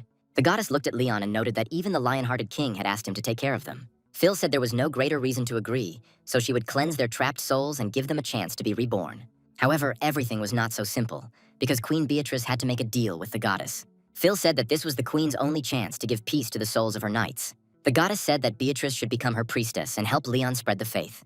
When the world that worships Phil begins to function again, the goddess will give the Death Knights a chance to be reborn. Beatrice watched decades of her people's suffering pass before her eyes, but now she realized there was still a chance to save them.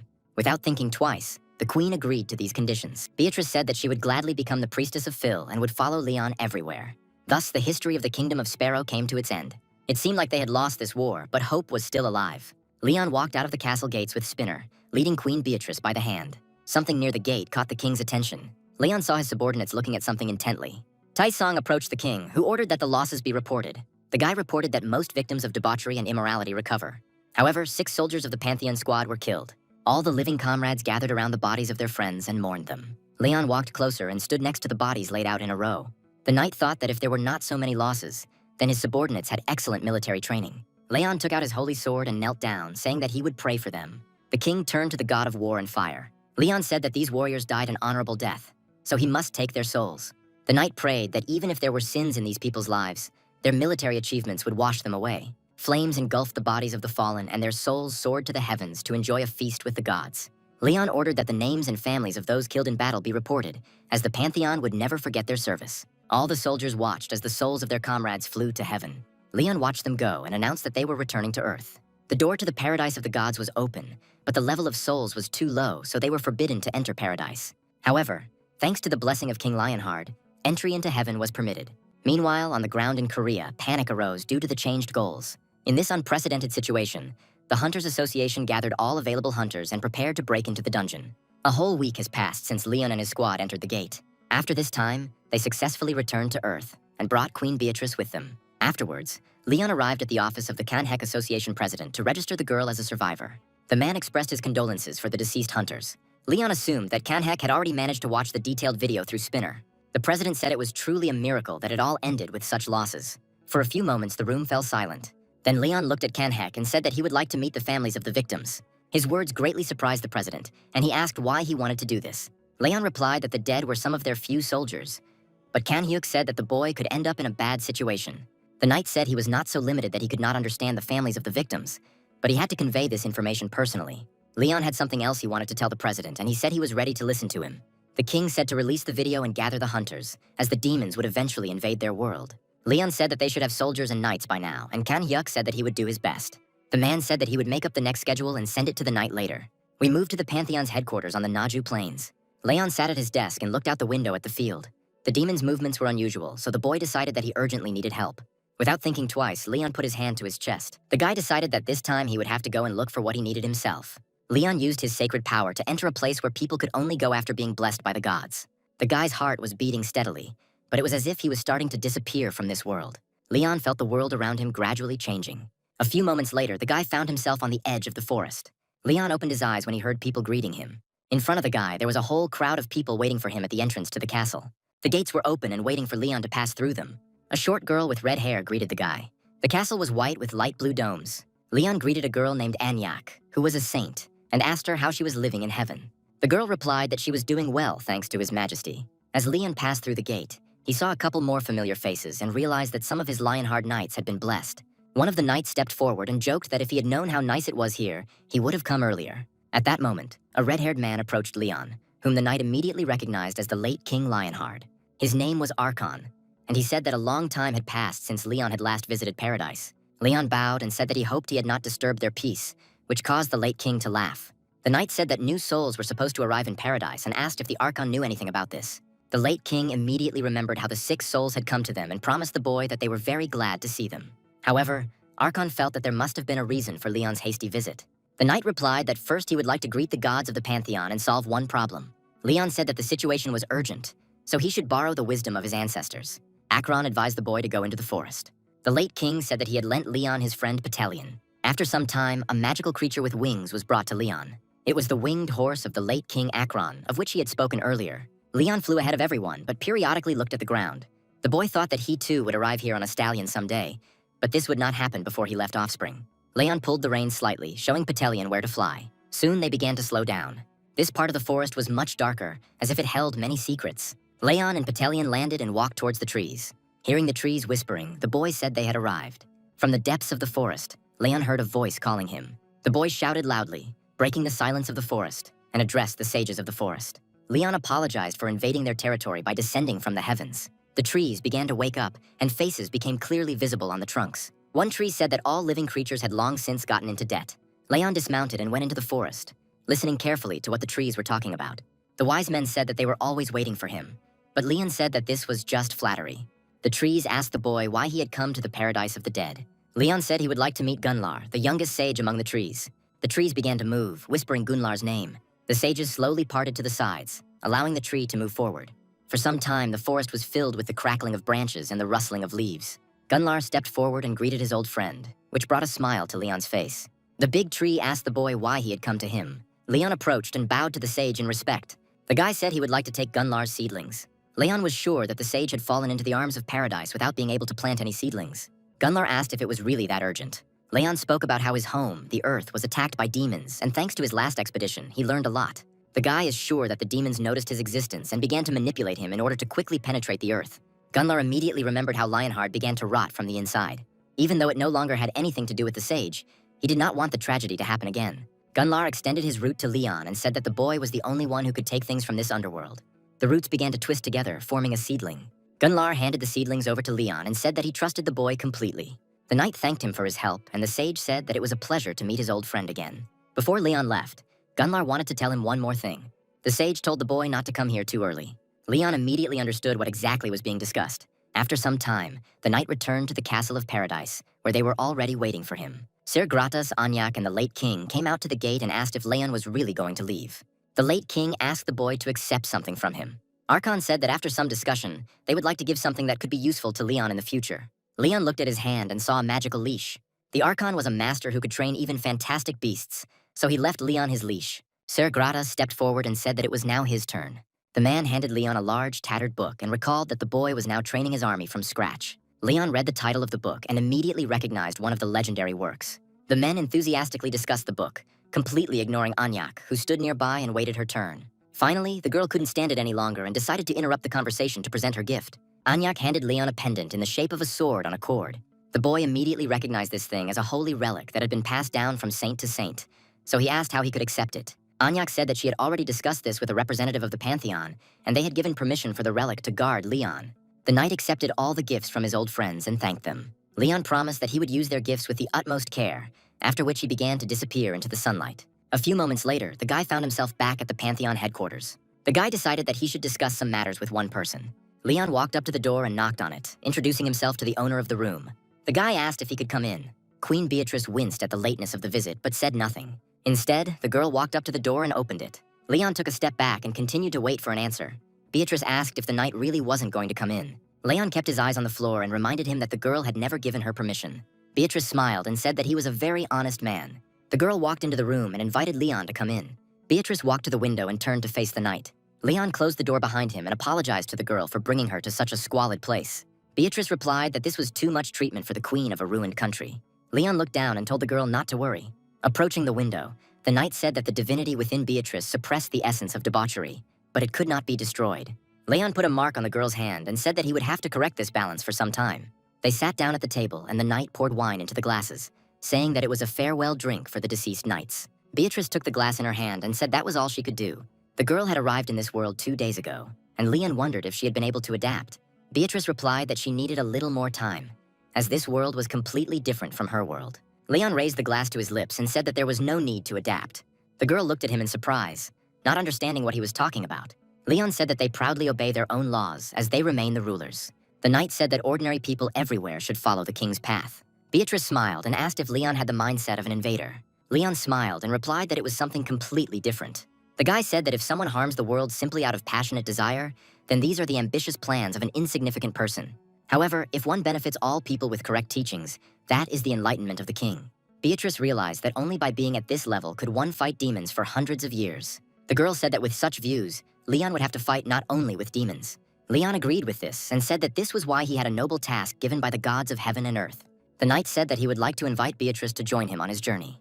The girl smiled and said that she was in debt to Leon. Beatrice believed that as queen, she could not help but return the blessings of the kingdom. However, after just a few moments, the girl changed. The forces of the great demon of debauchery began to go out of control, and Beatrice again turned to Leon, but this time with a request. The girl asked to teach her the power that could destroy the demon of debauchery. Leon smiled and replied that he was ready to do anything to kill all the parasites. The boy said that his heart trembled when he saw the souls of demons being destroyed by the terrifying sacred method. Leon remembers how in his kingdom, demons were killed by boiling them in a cauldron of medicine.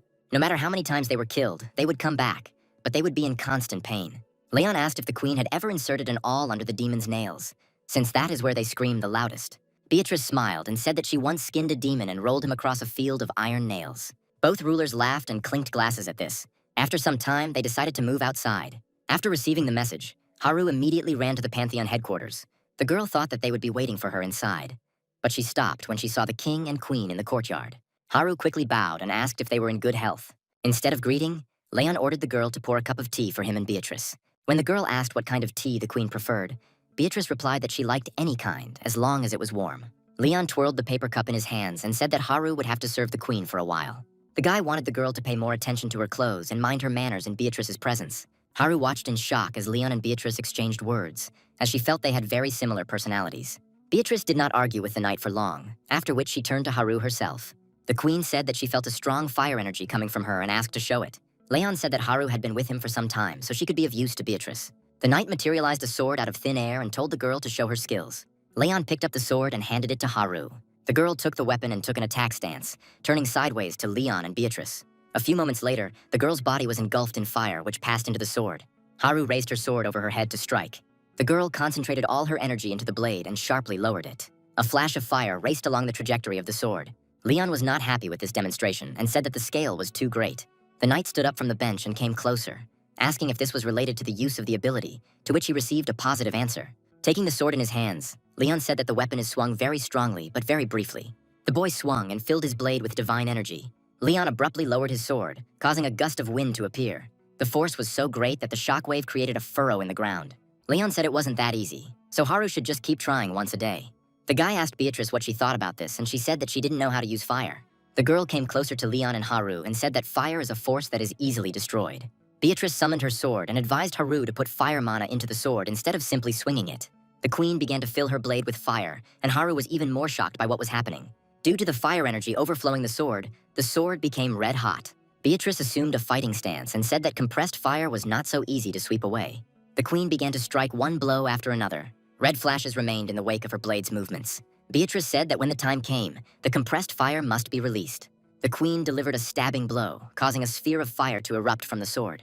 The sphere flew forward at a tremendous speed, causing Haru to flinch. Beatrice smiled and said that all it took was compressing the fire to a high enough temperature. That same night, Haru came into the office and sat at the table in despair, trying to collect her thoughts. The girl had to report to the manager, buy sweet potatoes for the new interns, and find a blacksmith to sharpen the swords. Haru's main problem was taxes, as she had no idea what to do with them. At that moment, Spinner jumped out from behind the girl and asked if she could handle accounting work.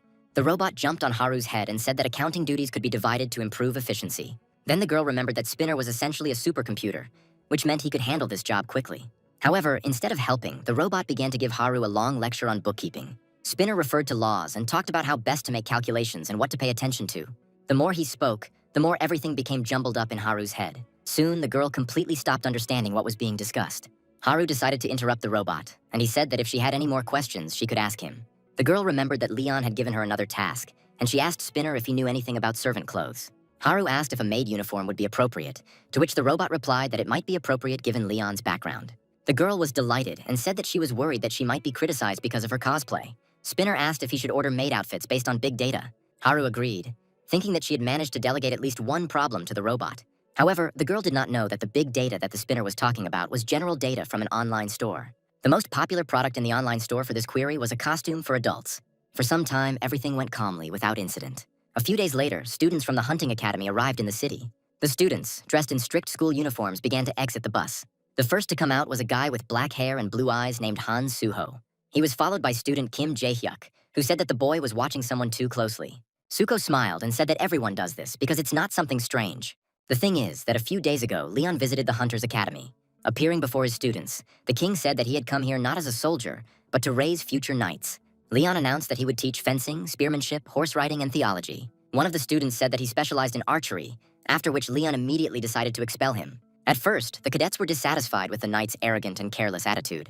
Leon told his students that if they studied theology, he could teach them a few simple techniques. Realizing that the cadets would hardly believe him without an example, the knight decided to demonstrate this. Leon called upon divine energy and showed his students how it could flow. No one could take their eyes off the knight's actions. At that moment, they realized that this would be one of the most unusual techniques they could be taught. Everyone fell under Leon's influence, even though he initially evoked negative emotions. At this point, the students were gathered near the bus, and Jae-hyuk said it was definitely a culture shock. At that moment, another student named Soen got off the bus and said that Leon's ability was not magic. The girl said that they cannot call it magic, leave only the result and discard the process itself. Jae-hyuk chuckled and said that he didn't expect the girl to decide to come. Soen immediately remembered how Leon had put her in her place, telling her that she should be more careful with how she addressed him. Suho was more concerned about how the girl decided to come here, being the granddaughter of the head of the Magic Sword Guild. Soyeon showed the video on her phone and asked how she could not come after seeing it. From the latest videos on the Pantheon channel, the students saw that Leon used the Great Law to change the gate. Suho picked up his phone and watched one of the videos, saying that he saw his sister Haru in the recording. In the video, the girl chopped up monsters with a fiery sword. Jae-hyuk watched the recording and asked if Suho's sister was really working for Leon now, to which he received an affirmative answer. Suho truly believed that his sister should now be doing great things. In reality, Haru received the suit that Spinner ordered for her, and when she put it on, she was shocked. The girl was outraged by the length of the dress and asked if the robot had understood her correctly. Spinner again referred to big data and said that the numbers don't lie, so she shouldn't doubt it either. At that moment, the students of the Hunter's Academy arrived at the gates leading to the inner courtyard of the Pantheon's headquarters. Suko walked ahead of everyone, so he was able to hear his sister's voice coming from behind the gate. The guy was eager to see Haru, whom he hadn't seen for a long time. When there was a knock at the gate, the girl was fighting with Spinner. The robot immediately remembered that guests were arriving today, so Haru had to meet them. The girl tried to stop the robot, but it had already grabbed the handle of the gate with a fishing line and pulled it. The gate opened, and the first thing Haru saw was her little brother's smiling face. The girl screamed and immediately tried to cover herself as much as possible. With tears in her eyes, Haru greeted the students and said that they had come a long way to come here. Suko stood there and couldn't utter a word. The guy covered Jae-Hek's eyes with his hand, and Haru tried to explain that she didn't dress like that because she wanted to. Spinner immediately became enraged and said that the girl again did not believe in big data. The robot was tugging at Haru's skirt, but when she grabbed it, Leon's voice was heard from behind her, asking what the girl was wearing. From the king's expression, it was immediately clear that this was not the maid's costume he had in mind. Leon said that this was an indecent appearance and she should change her clothes immediately. Haru blushed and looked at Spinner, hoping that now he would understand his mistake. The robot immediately calculated the girl's mood and only now realized that he had made a mistake in choosing an outfit. A second later, Spinner announced that it was time for lunch for intern number 2, which meant it was time to serve the salt water. The robot immediately broke free from Haru's hands and rushed in a direction known only to him. Suho watched as Leon continued to lecture Haru and thought that this wasn't the reunion he was looking forward to. Meanwhile, we moved to the coast of Jeju. Red gates opened on the city streets. The Golden Lion Guild had already arrived at the scene, and the hunters were preparing to enter the gate. Gumkul talked to his assistant and said that the situation of their guild was not very good. They were previously driven away at the gates of Jeonju, so they were unable to earn money. This time, Gumkul brought 40 men with him, as they had to somehow compensate for the losses. At that moment, a man approached them and said that he hadn't seen them for a long time. Gumchul smiled and recalled that the man had been struggling for a long time after being blackmailed by the government. He asked Envin if he had been able to win the tender for the Red Gate this time. Envin replied that thanks to his hard work, there was no need to kill an innocent guild member. Gumkul realized that it was a stone aimed at him. The men looked at each other and laughed maliciously, trying to restrain themselves and not attack each other. Gumchul admitted that now their score is 5-5. However, Envan was not satisfied with this and said that his juniors guild was in great trouble. Gumkul asked who else besides them could come to the aid of other hunters. Envan got angry and said not to cross the line. The men continued to quarrel for a long time over the division of the spoils. Gumchul's assistant Yonha sighed and asked why they continued to quarrel without reason, like little children. At that moment, a huntress from the Phoenix Guild approached the girl from behind, which greatly frightened her. The girl had black hair and dark gray eyes, and her name was Ha Yuri. Yuri said that they should all relax since they would have to work together at the gate. They will enter the gate with 3 S-rank hunters and 3 half-S-rank hunters. In this amount, the minimum attack strategy for the S-class gates below the black ones was considered. Yuri said that in this quantity there would be more than enough of them. However, the girl was too self-confident, and this became clear as soon as they entered the gate. Even Envin couldn't contain his horror at what awaited them inside. Upon arrival, they were attacked by an army, forcing them to engage in battle. Before they could be stopped, 6 people from the enemy army were killed. At some point, a tall man appeared on the battlefield. It was a knight in massive armor who said that people were very brave to decide to appear before him. Even the S-rank hunters took a few steps back, frightened by the power emanating from the knight. At the gates, Geobrig, a knight of the glorious King Lionheart, was waiting for them. The knight prepared for battle and said that he would punish them all. The quest was to save people from the massacre, and the mandatory condition was to defeat Geobrig. For a while, the hunters were in a stupor, watching the knight. Geobrig said that they were all foreigners. The knight pointed his hammer at them and asked why they had harmed the kingdom's army. Geobrig said that he would punish them for their crimes. But Enha did not want to listen to him any further. Envin raised his hand, stopping the knight's speech, and said that there was a misunderstanding between them. The man said that the knights here had launched a preemptive attack, so they had no other choice. Geobrig brought his hammer down to the ground and addressed the knight named M-Chain, saying that his impatience was ruining all their plans. The knight asked his subordinate how he could fight so recklessly in the name of the goddess. Geobrig addressed the hunters and apologized for the attack, to which Envan replied that he was glad that everything had been resolved. The hunter thought that the knight was rather clumsy with his words, which meant that everything would go smoothly. Just when Envan thought he could relax, Geobrig picked up the hammer again. The knight said that any intentions did not justify the fact that they killed 6 soldiers of the kingdom. All the hunters prepared themselves for the battle to finally take place. Geobrig raised his hammer and said that for 6 soldiers of the kingdom, he would cut off the heads of 60 mercenaries. Meanwhile, we returned to the Pantheon headquarters. Haru had already managed to change her clothes and began giving a tour to the arriving students of the Hunter Academy. Jae-Hek looked around and thought that there was complete chaos here, since there was no equipment or medical office. The guy was also confused by the fact that people in the cafeteria drank only water and looked very angry. At some point, Haru stopped and said with a smile that they had arrived. The students were shocked by the picture that unfolded before them. Haru pointed ahead and said that this was the army's training ground. At that moment, people on the site were beating each other up, not caring at all about their own safety. The academy students asked Haru what was going on, and the girl replied that training was currently taking place. However, the cadets were shocked by how people fought without any rules. Haru said that this training contains the great meaning of His Majesty, as the soldiers must experience it. While the girl was speaking, Jaehek began to think that they needed to escape from this mental hospital as quickly as possible. However, the guy didn't have time to do this, because at that moment Leon appeared behind him. The students immediately jumped to the sides, trying to hide behind Haru. Leon addressed his soldiers and said that cadets had come to them today to consider enlistment. The knight ordered everyone to stop training and sit down, after which Haru immediately took out a pillow. The girl laid it on the ground and invited Leon to sit on it.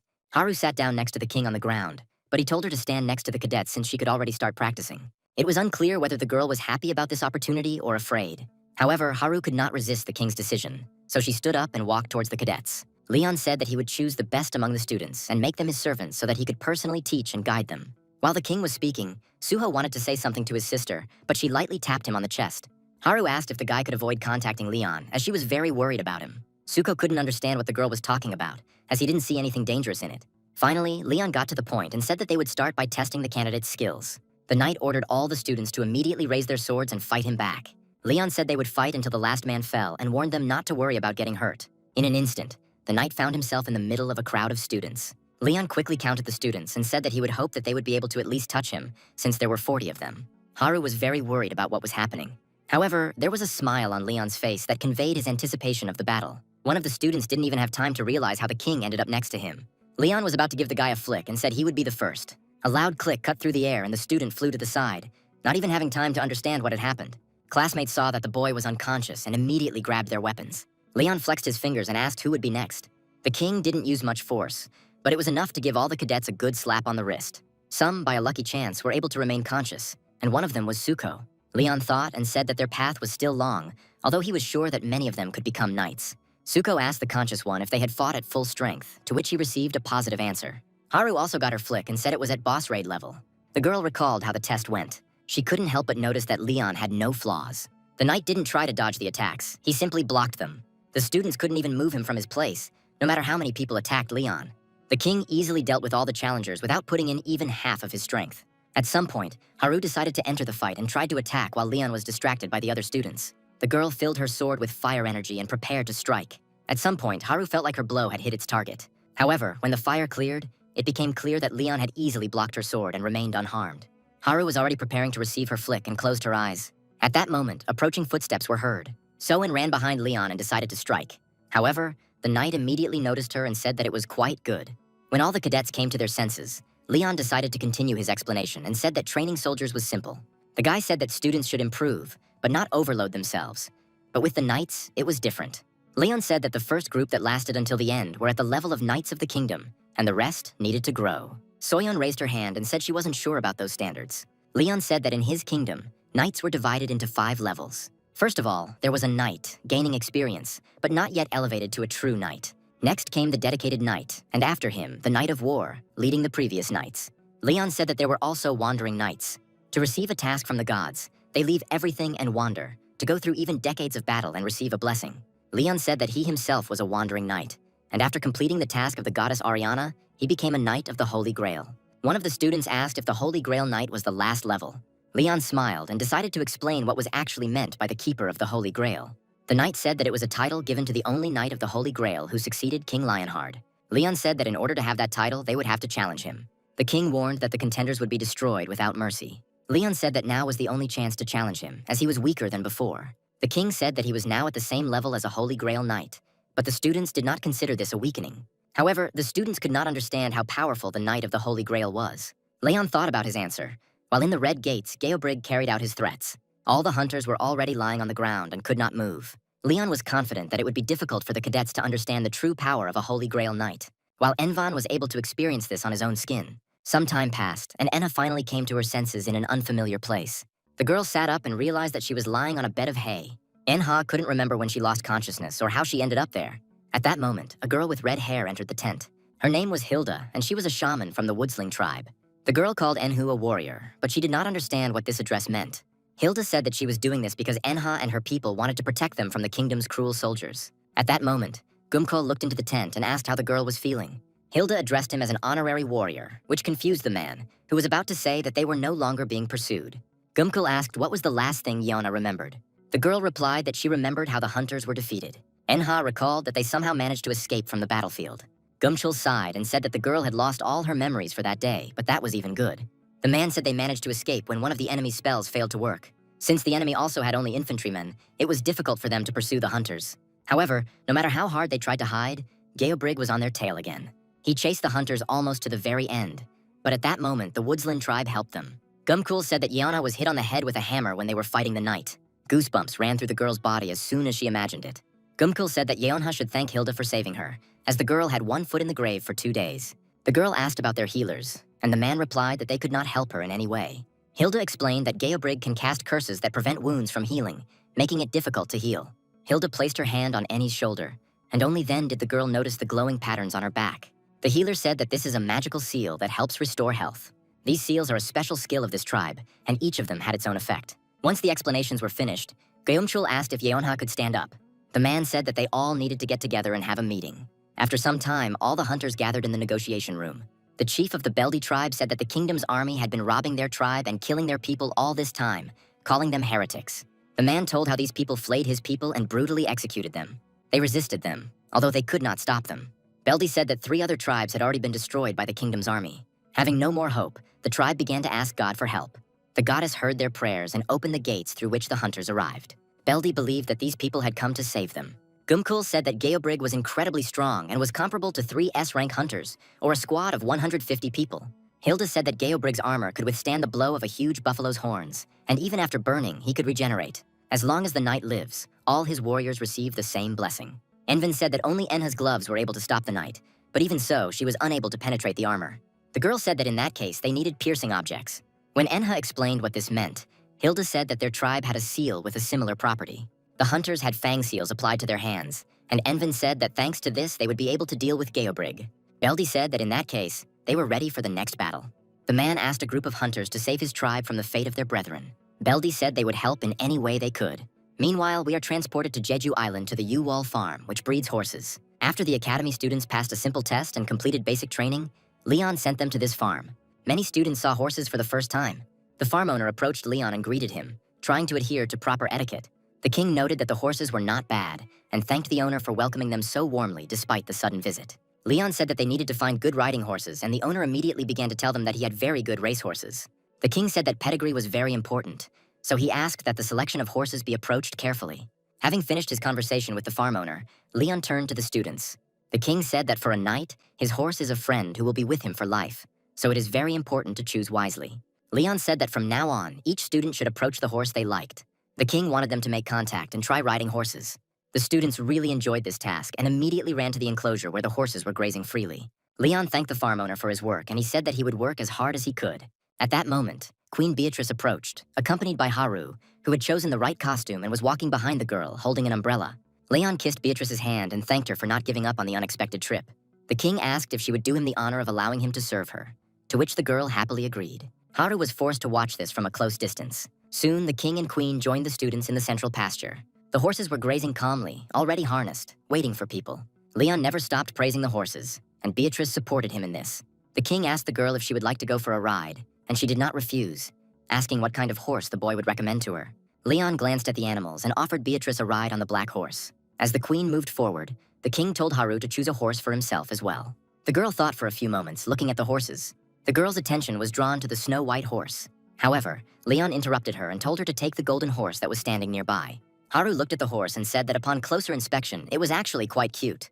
At that moment, Leon saw something and completely lost interest in talking to Haru. The guy pushed the girl aside and rushed forward. Leon extended his hand and offered Beatrice to lean on it.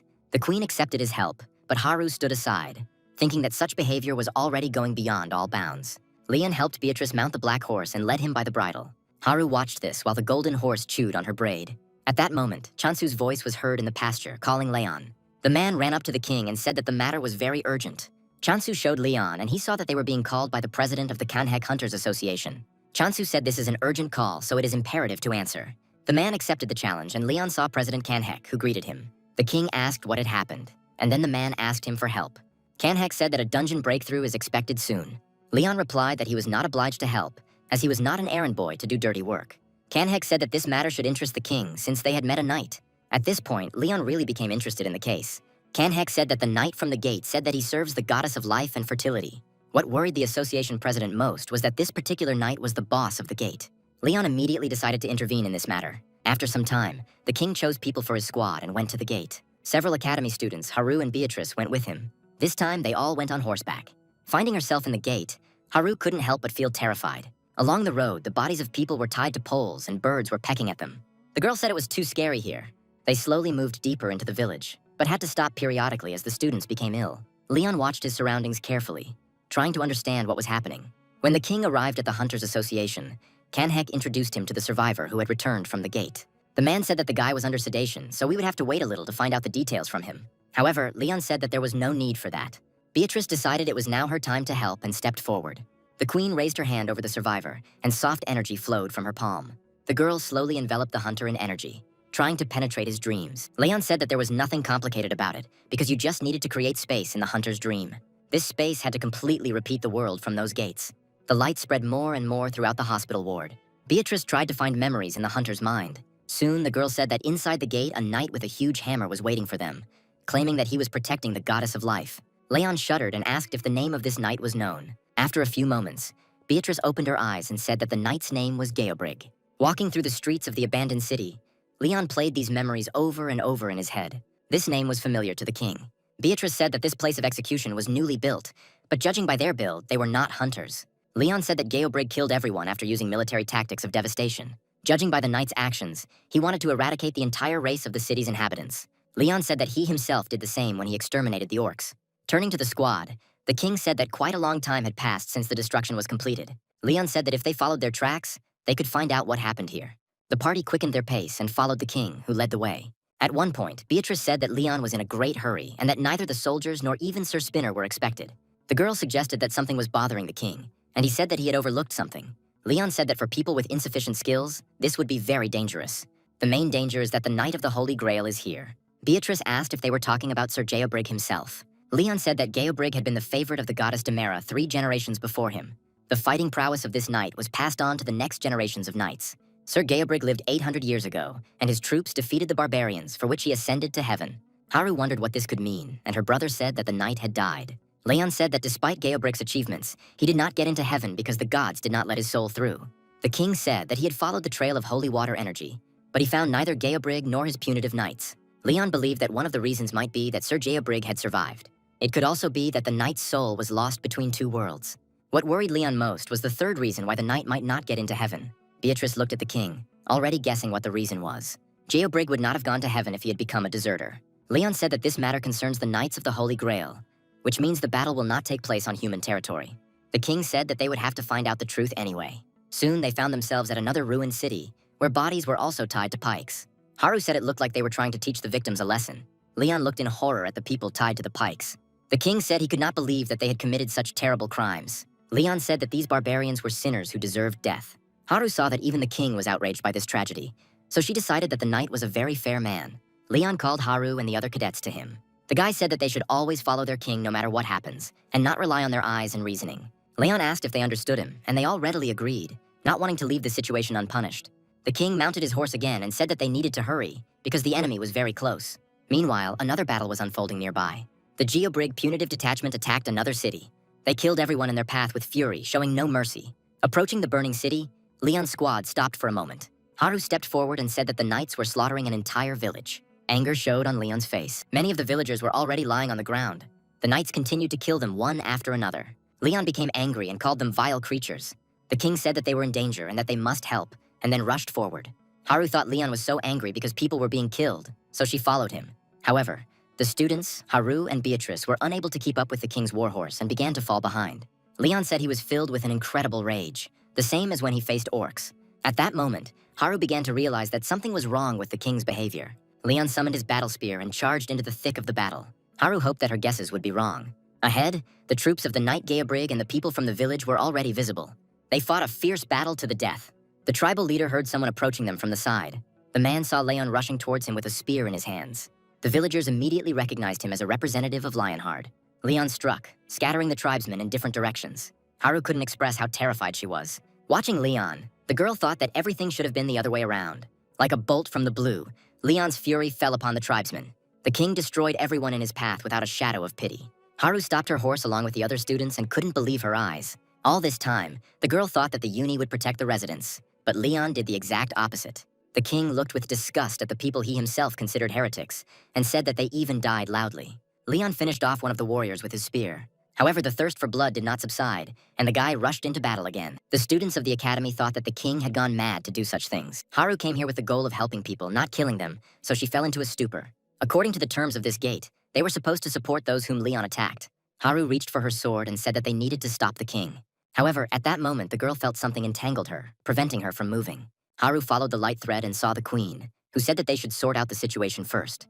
Beatrice said that one should trust Leon, as he always has a reasonable reason for any action. At that moment, a loud laugh from the direction of the village was heard from the king, who seemed to have gone mad. Leon was overjoyed that he had been able to kill 5 people at once, and at that moment even Beatrice began to doubt his sanity. Haru asked if this was definitely not an act of intolerance, and the queen said that he had a bit of a hot temper. Beatrice let go of the girl, and the other students said that they wouldn't have been able to stop Leon anyway. None of the squad ever entered the battle even after witnessing such a bloody scene, but not because they have no sense of justice. There are monsters and NPCs inside the gates, so they are just fake echoes of the past. With the exception of a small number of survivors, monsters and NPCs dwell inside the gate. However, they are only a reflection of individual events, so the students simply watched from the sidelines as Leon exterminated the NPCs. Whether it is a massacre or someone's execution, it cannot be considered a sin. Leon completely lost his temper and promised that all heretics would die in terrible agony. After some time, the entire village was destroyed. The Knights of Geobrig's squad approached Leon's squad. The squad leader took off his helmet to discuss what had happened. Under the helmet was a man with golden hair and light eyes. The man knelt before the Holy Knight of the Grail. Even in the heat of battle, they recognized this power, since they themselves were subordinates of the same knight. Leon ordered them all to get up from their knees as they were still on the battlefield. The commander carried out his order and introduced himself as Toscata Vendelic. Leon assumed they were on Vendelic land, which would put them near the trading city of Rankville. The squad leader said that only he had developed the abilities suitable for knighthood, but he had not yet been initiated. Leon could not remember the name of Toscata's Vendelic in the history of his lands. If Toscata were a Holy Grail knight, he would already be in heaven, meaning he either didn't complete his training or died in that battle. None of the faces behind the man were familiar to Leon, so he assumed they had left no mark on history. Leon introduced himself and said that he had received a blessing from the goddess of light and justice, Ariana. The knight also reported that the goddess had given him the lion heart. Toscata began to doubt that Leon's words were true and asked if he could take it as a joke. The king asked what knight would joke that he had been given the lion heart. Haru realized that during the time these knights lived, another person possessed the lion heart. The girl thought that this would cause problems, but Toscata quickly dismissed his doubts. Leon turned to the knights and said that he had information that they were sent to punish the barbarians. Tuscany confirmed that this is precisely their mission. Leon asked if the warriors present were knights of the Holy Grail. The king was also interested in whether Geobrig was the one who gave them this assignment. Without thinking twice, Tuscany answered positively to all questions. Leon said that he urgently needed to meet with Sir Geobrig. The king asked where the knight was at the moment. Leon immediately realized that these knights were from a squad of survivor hunters, as their actions indicated. One of the knights stepped forward and said that Sir Geobrig was now on his way to the barbarian camp. Tuscany said that soon the knight would destroy all these dirty atheists. Leon decided to cooperate with this detachment of knights until he reached Geobrig. Something was bothering the king. He was sure that something had happened to Geobrig during this war. Meanwhile, the Woodsland tribe prepared to confront the Holy Knights. Defensive structures were erected around the camp. Traps for horsemen were also set up on the battlefield. There was a roar, indicating that the enemy had arrived. A squad of hunters entered the battlefield and prepared for battle. Gumchul smiled when he saw the gate boss and said that he had finally arrived. High in the sky, Geobrig sat on his winged horse and watched over the barbarian base. His faithful knight stood on the ground and awaited his instructions. Enha asked if it was really a red gate, as she would have given it a black level. Yuri was confident that this dungeon would be within their power since they outnumbered the enemy. The girl was also spurred on by the fact that they all had been given strengthening marks. If the hunters pray to the same animal gods that the tribes pray to, the seals will work. Yuri was confident that with such support they could win. Geobrig immediately noticed the addition to the barbarian detachment and recognized them as the surviving mercenaries. The knight said he had been merciful when he had let them go, but now he was interested in what they were doing in this place. Envin drew his bow and said that they had come to defeat Geobrig. The knight said that he would give them a chance since they were stupid and blind, so the hunters could lay down their weapons and leave without taking any sin upon themselves. Envin replied that it was not for Geobrig to speak about sins here. The hunter recalled how the knight's squad executes people by skinning them alive. Envin asked if Geobrig was acting fairly, not sparing even the elderly and children. The knight raised his hammer up and said that he was not ashamed before the heavens, and he would not be ashamed of his deeds on earth either. Geobrig said that he always acts fairly. Green energy began to accumulate around the hammer. Geobrig said that the hunters had crossed the line and there would be no turning back, so he would send heavenly punishment upon them. Seeing this, Envin ordered the shields to be activated, but he understood that they would often not be able to use them. The hunter said that they must not stop for a moment. However, all of Envon's confidence crumbled to dust when the sky was covered with black clouds. Geobrig's energy was transformed into a green sphere, which also supported his squad on the ground. Geobrig swore to protect the kingdom and those who entrusted their souls to the gods. The power of the unshakable faith of all the knights of Geobrig's detachment was directed towards one man. The knights cried out that they would follow the brave knight of the Holy Grail and direct their power to the destruction of evil. The knights' forces were gathering in Geobrig's hammer. The knight said that all enemies will bow before the glory of the true gods. Geobrig lowered his hammer, striking. At that moment, a miracle happened. Under the knight's power, the earth collapsed. Geobrig and his knights were beings chosen by the gods. The goddess of light and justice, Ariana, under whose protection all the knights were, granted strength to Geobrig. The sky was covered with a green haze. A huge crater formed near the barbarian camp. Divine law increases the power of the entire knightly order, and the effect of the law directly depends on the god that the knight worships. The knight of the Holy Grail of life and abundance has the power to cause the earth to crumble. The hunters could not understand what they were faced with.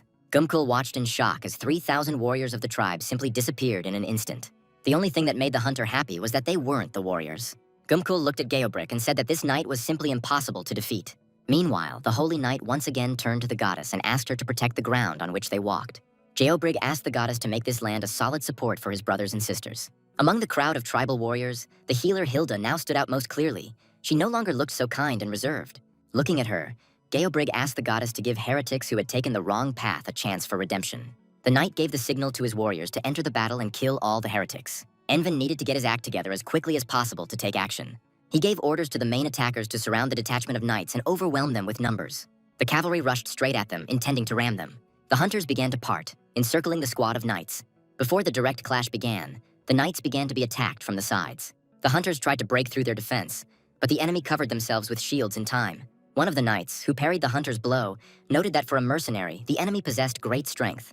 The warrior suggested that this was due to the flame seals applied to the enemy's body. The hunters did not notice this, but these knights were not ordinary, and perhaps did not follow the path of honor as ordered by God. The knight turned his shield sharply so that the hunter's axe caught on it. The warrior summoned divine power and prepared to counterattack. The knight threw the hunter aside by using holy energy on him.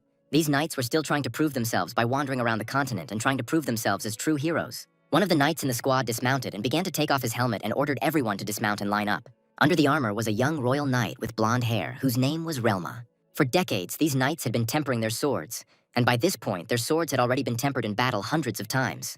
They executed both green-skinned monsters and vile apostates, and defended their lands from foreign invasion. They could hunt monsters for a long time without stopping, with incredible strength. These knights fought for the Pantheon and would never back down from their cause. Envin was gradually losing hope of winning this battle. Gumkul said that reinforcements were rushing to the knights, so they would not be able to resist them for long. The man said that now was the best time to retreat, but Enna did not share the boss's views. Gumkul said that they would not be able to defeat this army of knights, much less their boss. Envin thought about asking for help from other guilds in the top 10, and maybe then they could even out their strength. However, they were confident that the dungeon would be breached before help could arrive. Gumkul said there was a way to end things more smoothly than they thought. The man remembered that he had already heard once about Ariana, the goddess of light and justice. The man also heard about Demera, the goddess of life and fertility. Gumchul looked at Yanwan and asked if the man really didn't know anything about them. Envan said that he was not interested in religion, and he did not understand what religion had to do with these gates. Gumkul asked if the man had watched King Lionheart's YouTube channel. The man said that Leon was the ruler of these lands, and he had known from the very beginning that something was wrong with him. Envan knew Leon personally, so he decided that if he was the ruler of these knights, then they needed to retreat immediately. At that moment, Hilda approached them. The girl asked if the warriors were really going to leave them at such a moment. Enwan said they would return with reinforcements, but for now, they needed to retreat. The man gave the order to retreat and did not notice how Hilda changed at that moment. The girl said that this time too, the hunters failed to defeat the monsters. Envan heard her words and turned around, not expecting such speeches from an NPC. The girl started biting her nails in anger and said that they had never been able to close these gates. Hilda began to be overwhelmed by dark energy, and she called all the hunters pathetic people. The girl said that this time too, she would have to take the shortcut. Hilda was sure that the owner would not like this, but the people themselves were to blame for not being strong enough. The girl straightened up and snapped her fingers. At that very moment, flashes of lightning began to surround her. Relma saw that bad things were starting to happen on the battlefield. The knight informed the commander that the enemy was using witchcraft. Marks began to glow on the bodies of the defeated warriors of the tribe. People began to come to life, filled with dark energy. The tribal leaders rejoiced that the great beast god had blessed them and that grace would soon descend upon them. The defeated warriors began to turn into monsters. Envan felt the mark on his skin begin to burn unbearably and asked what Hilda had done with them. The girl said that there was no point in resisting, since the seals had been applied only recently. However, the effect of the seals is only a matter of time. Hilda was confident that soon all the hunters would be in her power. After a while, the girl clapped her hands. She ordered the hunters to kill all the cursed knights of the Holy Grail. The cursed hunters immediately rushed into battle, no longer in control of their actions. Hilda said that warriors from so many worlds had come to them, but no one had ever been able to defeat the Knights of the Holy Grail. Geobrig personally dismounted and entered the battle. He noticed how the number of opponents was growing. Noticing movement from the side, the knight managed to block Geumkol's blow with his shield. One look at the hunters was enough to understand how stupid they were. Seeing the pupilless eyes, Geobrig realized that these people had allowed themselves to be sealed. The knight told his subordinates that the enemy's weak points were contained in the marks placed on them. With each passing moment, Geobrig was surrounded by more and more people. Yuri and Yeonha snuck up behind the knight while Geumchul continued to strike from the front. Before he was hit, Geobrig jumped high into the air. The girls struck the air in vain. However, while the man was in the air, a fiery arrow flew at him. The collision created a powerful explosion. Envin was a ranged hunter, so he fired at his opponents with a bow. No matter how hard the man tried, he was unable to penetrate Geobrig's armor. The knight landed and thought that the situation was starting to escalate. Geobrig had to send the survivors back to the kingdom, even if he had to sacrifice his own life. The knight struck the ground with his hammer and prepared to fight again. Divine power began to surround his body again, providing support. The knight was ready to fight the hunters who had already rushed into battle. At that moment, a cry was heard from above, calling for battle for the glory of Lionheart. A golden flash fell to the ground, scattering the hunters. Geobrig's power dissipated, and he looked at the newcomer. He saw a guy with a giant spear in front of him and asked who he was. The boy turned around and said he was Lionheart. Leon Dragonia arrived to help his brothers in this battle against the heretics.